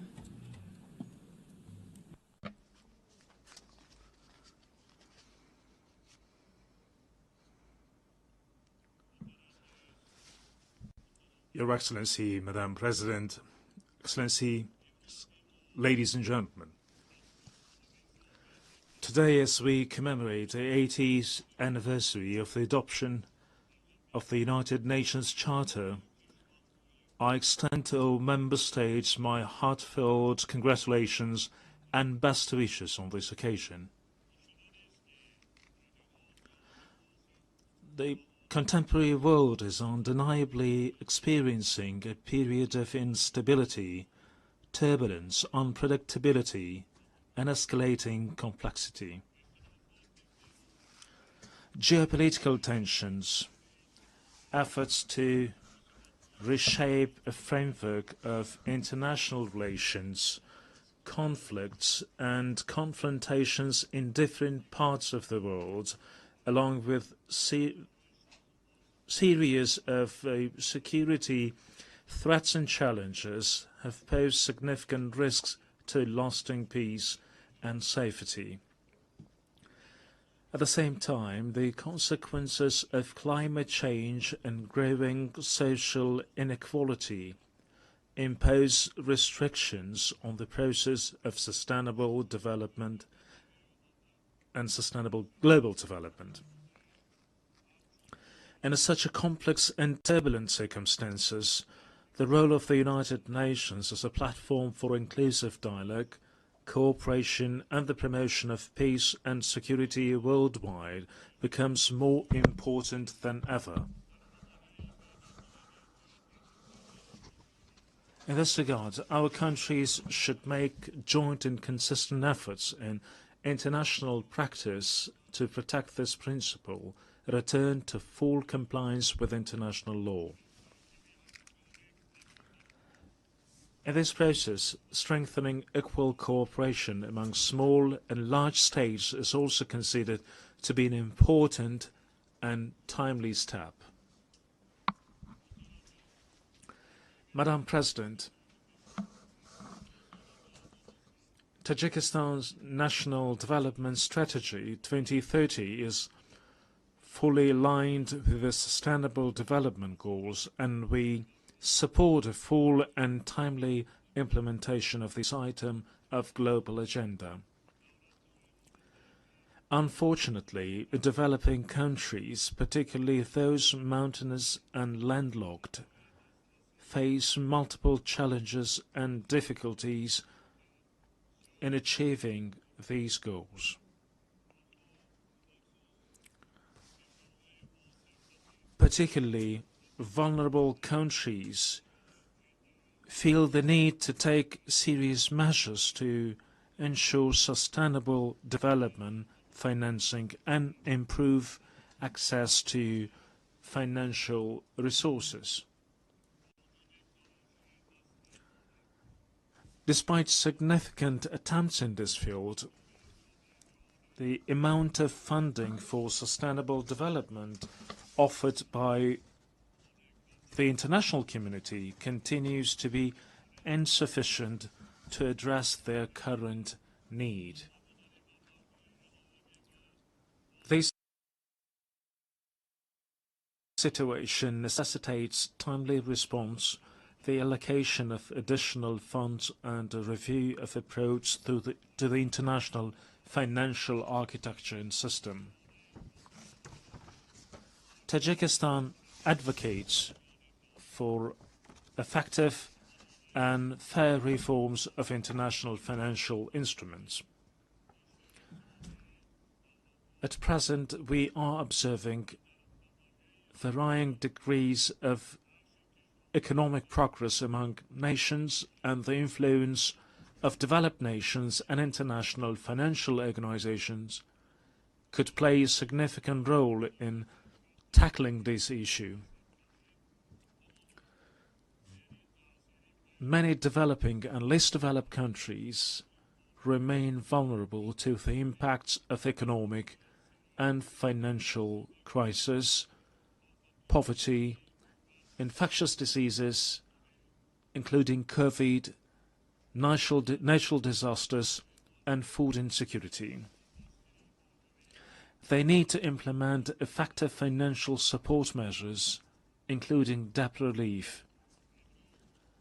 In our view, now is the high time to seriously consider this important item. Ladies and gentlemen, today climate change-related issues in various countries around the world, including Tajikistan, pose serious obstacles towards achieving the Sustainable Development Goals. Our country, with 93% of its land covered by mountains, is deeply concerned of an adverse effect of this situation.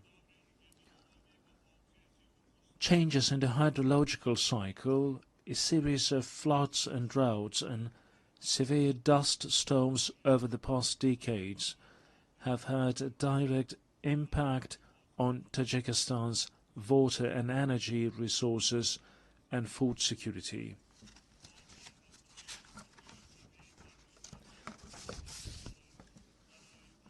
Every year we suffer tremendous material and financial losses due to water-related natural disasters. Regrettably, these phenomena often result in loss of life and the destruction of vital infrastructure. The impacts of climate change and rising temperatures have led to accelerated melting of glaciers and the deterioration of marine and ocean ecosystems. I would like to recall that Tajikistan hosted the high-level International Conference on Glaciers Preservation this summer in Dushanbe. This meeting brought the international community together to intensely deliberate on issues related to the cryosphere. It is worth noting that of Tajikistan's 14,000 glaciers, which are one of the region's main sources of drinking water, more than 1,300 have completely melted, and the rate of melting of these ices is accelerating. This is even though Tajikistan's glaciers and other water sources account for up to 60% of Central Asia's water resources. We must not remain indifferent to the matter of addressing issues related to the source of human life, water. Distinguished delegates, ladies and gentlemen, Tajikistan plays a proactive role in water diplomacy. Our country is taking practical steps in cooperation with its international partners as a part of its latest initiative, the International Decade for Action Water for Sustainable Development 2018-2028.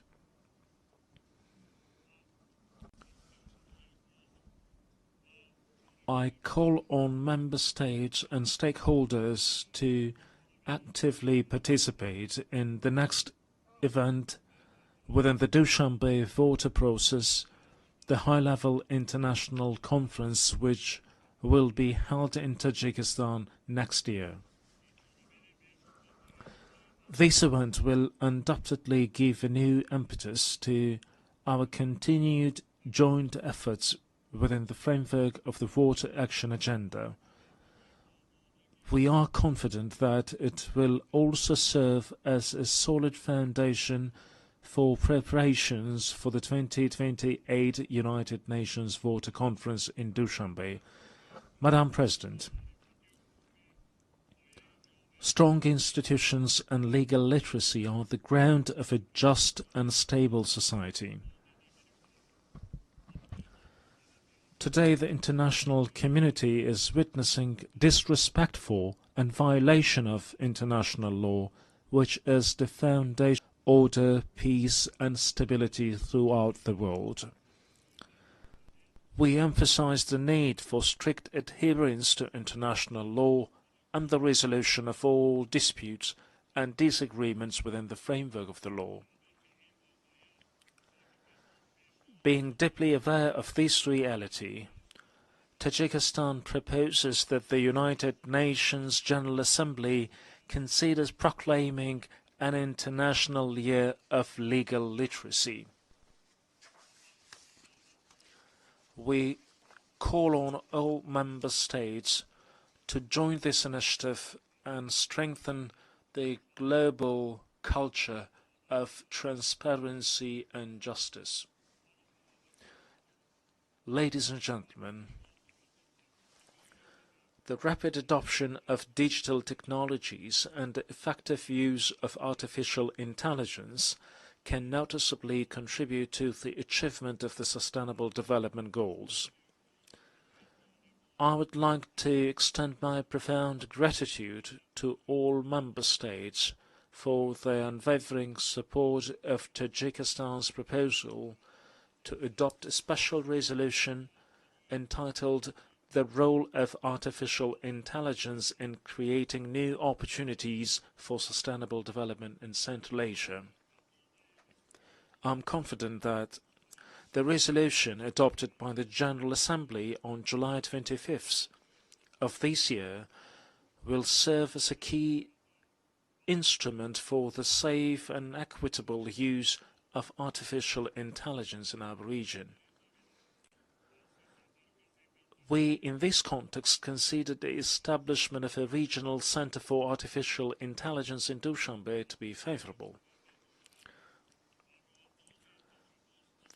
This center would undoubtedly facilitate an implementation of joint initiatives and projects among Central Asian countries in the field of artificial intelligence. It is worth noting that, along with the improvement of digital technologies, the number of new security threats, particularly cybercrime, is also growing. We therefore emphasize that cybersecurity must be an important component of collective security. It is evident that, along with cybercrime, terrorism, extremism, illegal weapons smuggling, drug trafficking, and other forms of transnational organized crime continue to pose a serious threat to the global security. Tajikistan supports the further expansion of international cooperation on global security within the framework of the Dushanbe counter-terrorism process. We are determined and willing to establish constructive interaction within this process with international organizations and the UN member states to even more enhance efforts to counter the aforementioned threats and security risks. We believe that relevant UN agencies, in particular the Office of Counterterrorism, can make an effective contribution to the comprehensive implementation of global counterterrorism strategies and programs and strengthen their support to all member states in this area. Distinguished participants, Tajikistan gives full support of the resolution of all disputes and conflicts through political and diplomatic means. We must redouble our efforts to enduring, lasting, and comprehensive peace based on international law. A year ago, from this podium, I proposed considering a special United Nations resolution proclaiming a decade of promotion of peace for future generations. A year later, the adoption of such a resolution has become even more pressing. In today's complex and volatile world, this initiative will create conditions for international cooperation to achieve lasting peace. I call on all UN member states to support this proposal for the sake of our current stability and a better and prosperous life for the generations to come. Ladies and gentlemen, we emphasize our principled, invariable position on the Palestinian issue. We believe that lasting peace in the Middle East is possible only through the implementation of the United Nations resolutions and the principle of the two-state solution.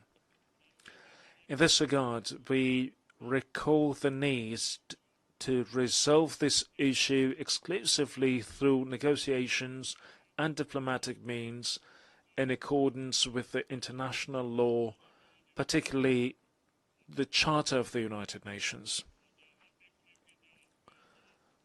We call for a lasting ceasefire in Gaza and access to humanitarian aid. Tajikistan also supports peace and stability, overall security and socio-economic development in neighboring Afghanistan. We are ready to render our full assistance in these processes and in this regard call on the international community to provide humanitarian assistance, especially to regions affected by drought and recent severe earthquakes. Distinguished participants, Tajikistan supports the comprehensive reform of the United Nations system within the framework of the UN80 initiative, UN 2.0, and the UN Secretary General's vision for a modernized United Nations. At the same time, we welcome the Pact for the Future as an important collective initiative to promote peace and sustainable development. These initiatives embody the shared aspirations and will of the international community to respond to modern threats and challenges and build a solid foundation for future generations. We reiterate the need to strengthen the key and coordinating role of the United Nations and ensuring inclusive peace and security. Only with trust, cooperation, and unwavering determination we can build a just, peaceful, and sustainable future for all humanity.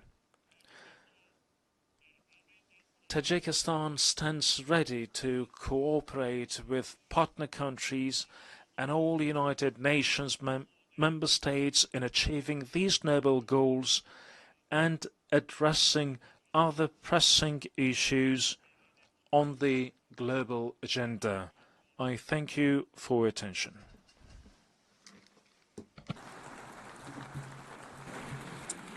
On behalf of the Assembly, I wish to thank the President of the Republic of Tajikistan.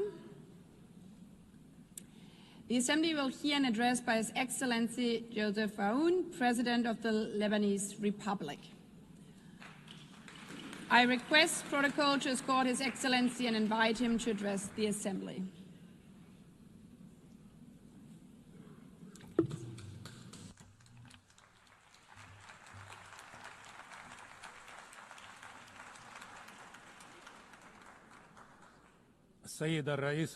Madam President, Mr. Secretary General, fellow colleagues, heads of state and delegation, I stand before you today to talk about peace, development, and human rights.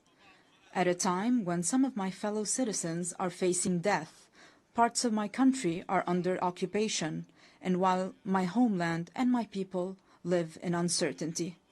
This situation takes me back some 77 years ago to the drafting committee of the Universal Declaration of Human Rights in 1948. During one of the debates, the late, great Eleanor Roosevelt stepped in to support one member's opinion so that he is not left alone, as she said to those in attendance. The dissenting member respectfully responded, "Honorable lady, my concern is not to side with the majority or the minority, but to align with the truth." The author of these words was no other than Charles Malik, the Lebanese philosopher who worked alongside other great minds of the time to give humanity this eternal declaration. He was also granted the honor of presiding over this august assembly from 1958 to 1959 to represent my country, Lebanon. Madam President, Mr. Secretary General, colleagues, ladies and gentlemen, I recall this incident today, first, to express my profound sense of pride and my heightened sense of responsibility as I stand before you today for the first time in my capacity as President of Lebanon on the 80th anniversary of this great organization. Second, because our session focuses on examining the inherent relationship between three human virtues: peace, development, and human rights, and between these three virtues and my country, Lebanon. The Lebanese experience, alongside lessons from our region and the world, have shown that there can be no development without peace, for growth cannot take place within chaos, and prosperity cannot be achieved amid conflicts and wars. Peace is the only foundation for development. Experience has taught us that just as there is no development without peace, there can be no peace without justice, and no justice without human rights, particularly the right to live in dignity. Without dignity, peace becomes an illusion, and the only growth will be in poverty, underdevelopment, violence, and bloodshed. Since the establishment of this great organization, its charter stipulated the need to save succeeding generations from the scourge of war, to live together in peace with one another as good neighbors, and to employ international machinery for the promotion of the economic and social advancement of all peoples. These noble principles remained on paper for 80 years, as the blood of our people was spilled on the ground. The reasons might be numerous. One can attribute them to the authoritarian nature of man, the nature of relations between countries based on power struggle, hegemony, and the race for absolute dominance in all fields. However, another reason has stirred this tragedy. At least 30 years ago, since talk began in this very chamber about a new world order. The reason is related to the issue of identity and plurality within any society or within societies and countries, especially in the era of globalization. On the one hand, people need one another. On the other hand, they fear for their identity. This led to an emerging issue that drove humanity back to the path of conflict. Let us acknowledge here that religion remains a primary factor in defining the identities of human groups.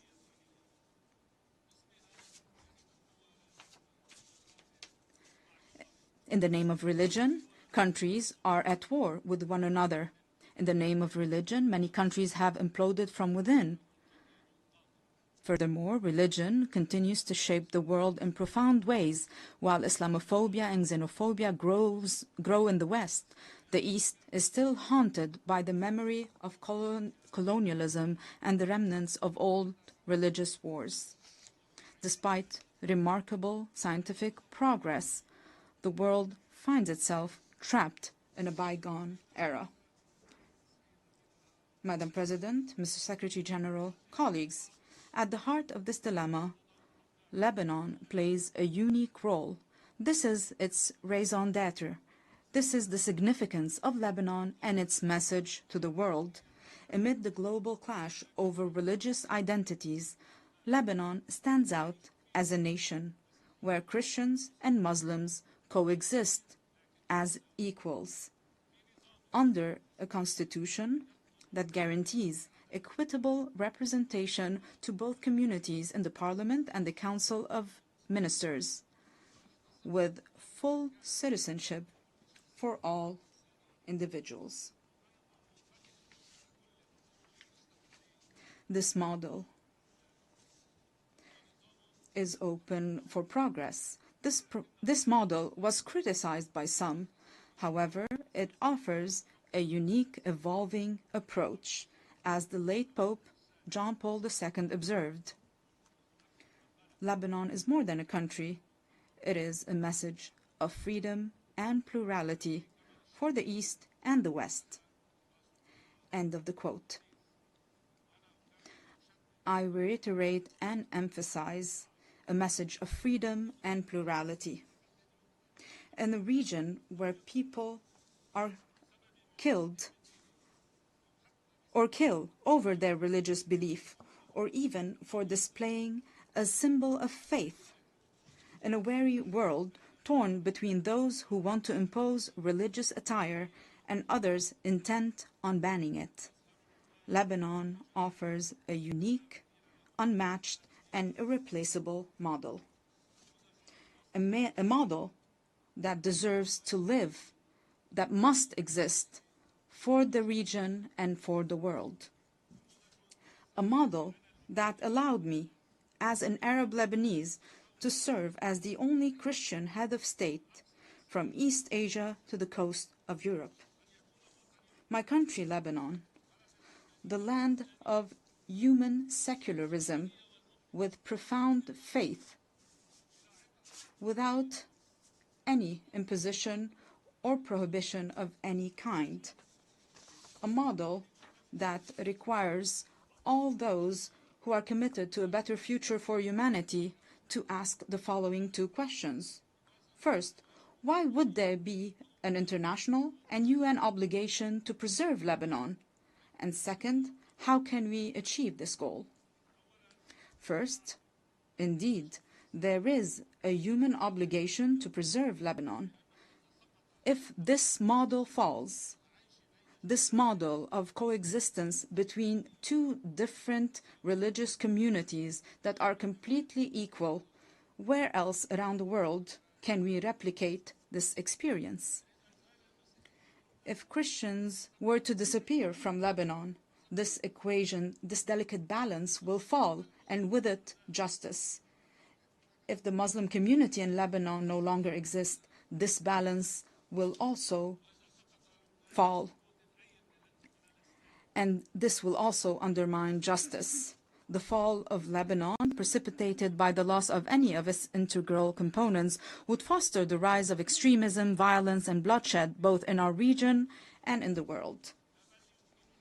It is clear to me today that many of the underlying causes of the war on Lebanon, as well as the deeper, more insidious motivations behind it, have been aimed at dismantling Lebanon's unique model.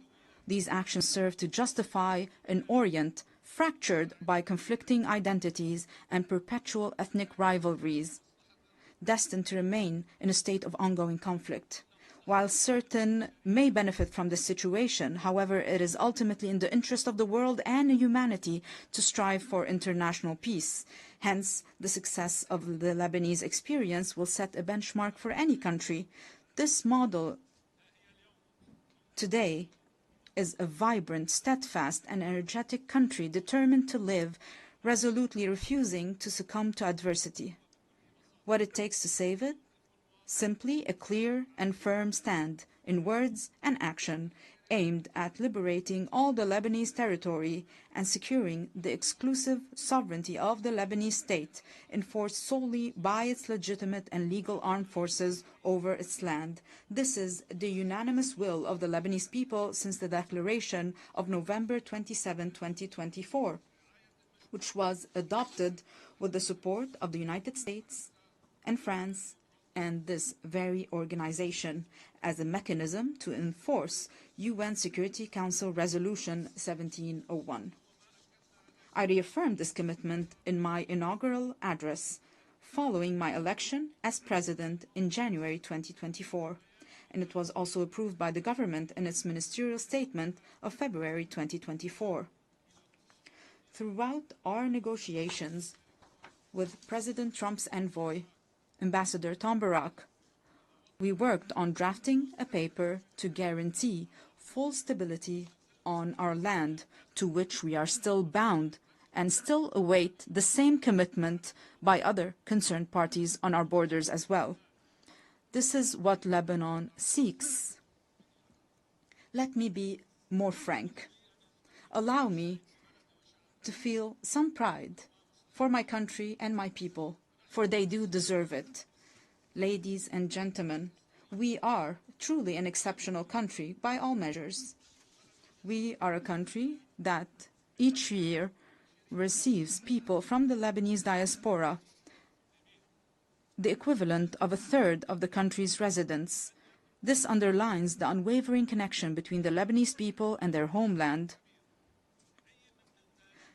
There is hardly a major project in our region that does not bear the signature of a Lebanese person, nor a cultural or artistic event that lacks a Lebanese imprint.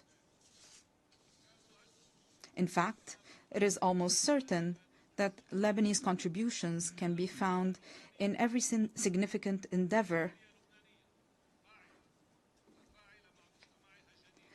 Among the member states of this distinguished organization, one could scarcely find a nation that does not have within its borders a member of the Lebanese diaspora who is engaged, productive, and creative. These individuals integrate harmoniously with their host societies. We, ladies and gentlemen, are a country capable of embracing modernization, and we have started already implementing a gradual program of financial and economic recovery. Together with an independent financial audit, a fair restructuring of the banking sector, and the modernization of the administration, we have also taken on the fight against corruption and organized crime to rebuild the trust of the Lebanese people in their state and the world's confidence in Lebanon. Simultaneously, we have launched legislative and institutional reforms consecrating the independence of the regulatory bodies of the state's productive sectors and enhanced the independence of the judiciary, aligned with international standards in the fight against money laundering and the financing of terrorism. Our government has also recently joined the United Nations Convention on Biological Diversity, in line with our history of commitment to the principles of international legitimacy. We are also set on advancing public freedom, combating hate speech, and empowering young men and women in the decision-making process. We can only be prosperous if our citizens, all our citizens, live in dignity. Ladies and gentlemen, our country is dedicated to investing in quality education, and we are expanding today this investment to encompass a knowledge economy. Lebanon is also an essential crossroad for global trade corridors.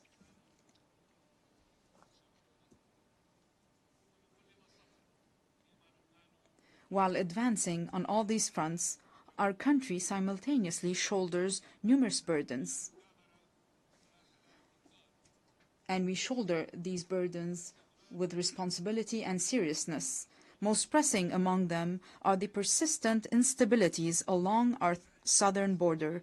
We call for the immediate cessation of Israeli aggression, the full withdrawal of its occupying forces from all Lebanese territory, and the release of our hostages that we shall not forget nor leave behind. And we insist on the complete implementation of UN Security Council Resolution 1701. This will be achieved with the help of the mandate given to UNIFIL, working in coordination with the Lebanese army over a transitional period to achieve peace and stability. In this context, allow me to extend my gratitude to the members of the Security Council who adopted the resolution to renew UNIFIL's mandate to help us achieve lasting peace and stability. However, the deep underlying causes of our crises extend beyond our immediate borders. This is why it is our moral, human, and political obligation to call for an immediate end to the devastation taking place in Gaza.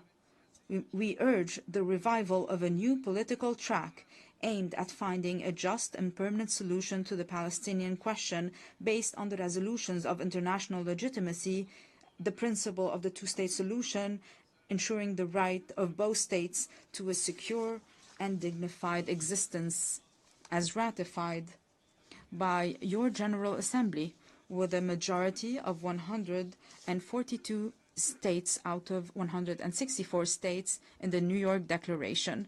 The second major burden Lebanon is carrying now is the unprecedented displacement situation taking place on its soil, which, measured by capita, stands as the largest in history.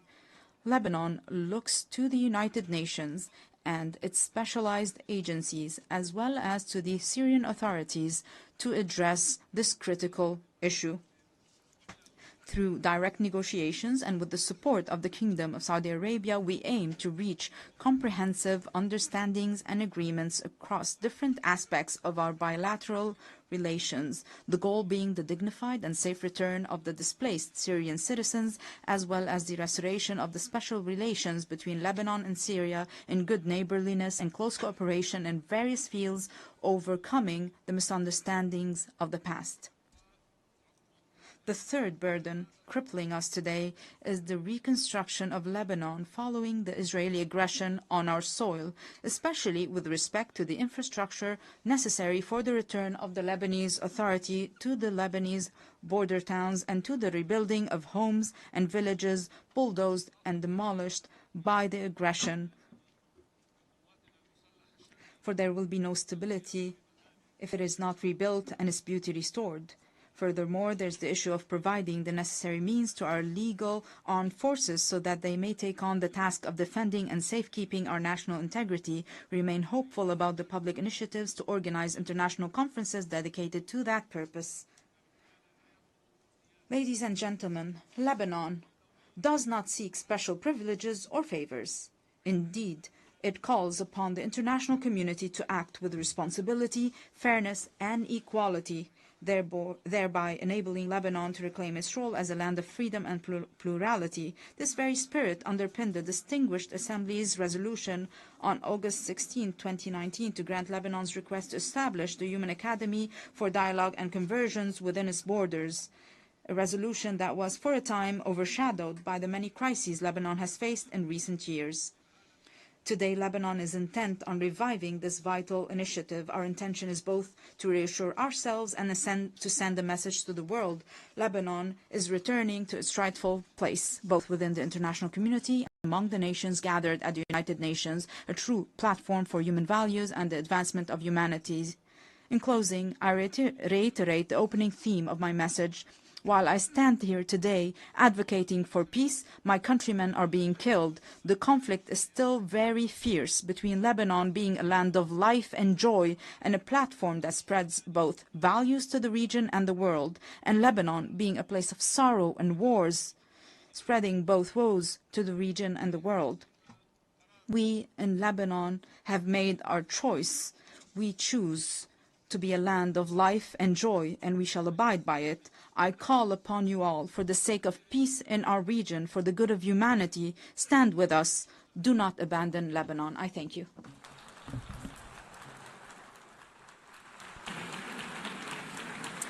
On behalf of the Assembly, I wish to thank the President of the Lebanese Republic. The Assembly will hear an address by His Excellency Emmanuel Macron, President of the French Republic. I request protocol to escort His Excellency and invite him to address the Assembly.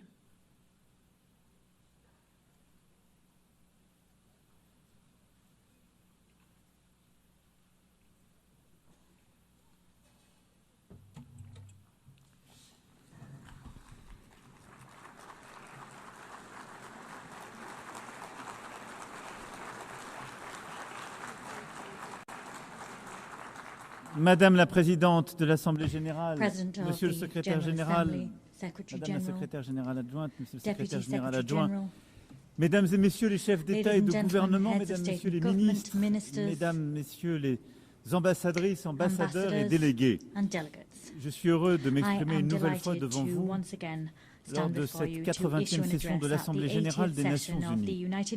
8 décennies que nous avons voulu consacrer au service de la paix, du développement, des droits humains.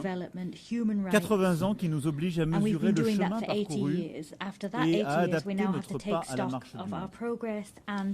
Le 26 juin 1945, nous adoptions la Charte des Nations Unies après 2 guerres mondiales, alors que les combats faisaient encore rage en Asie, que la décolonisation était à peine entamée, que l'Union soviétique étendait son empire et que nous comptions les morts par millions et découvrions l'horreur de la Shoah.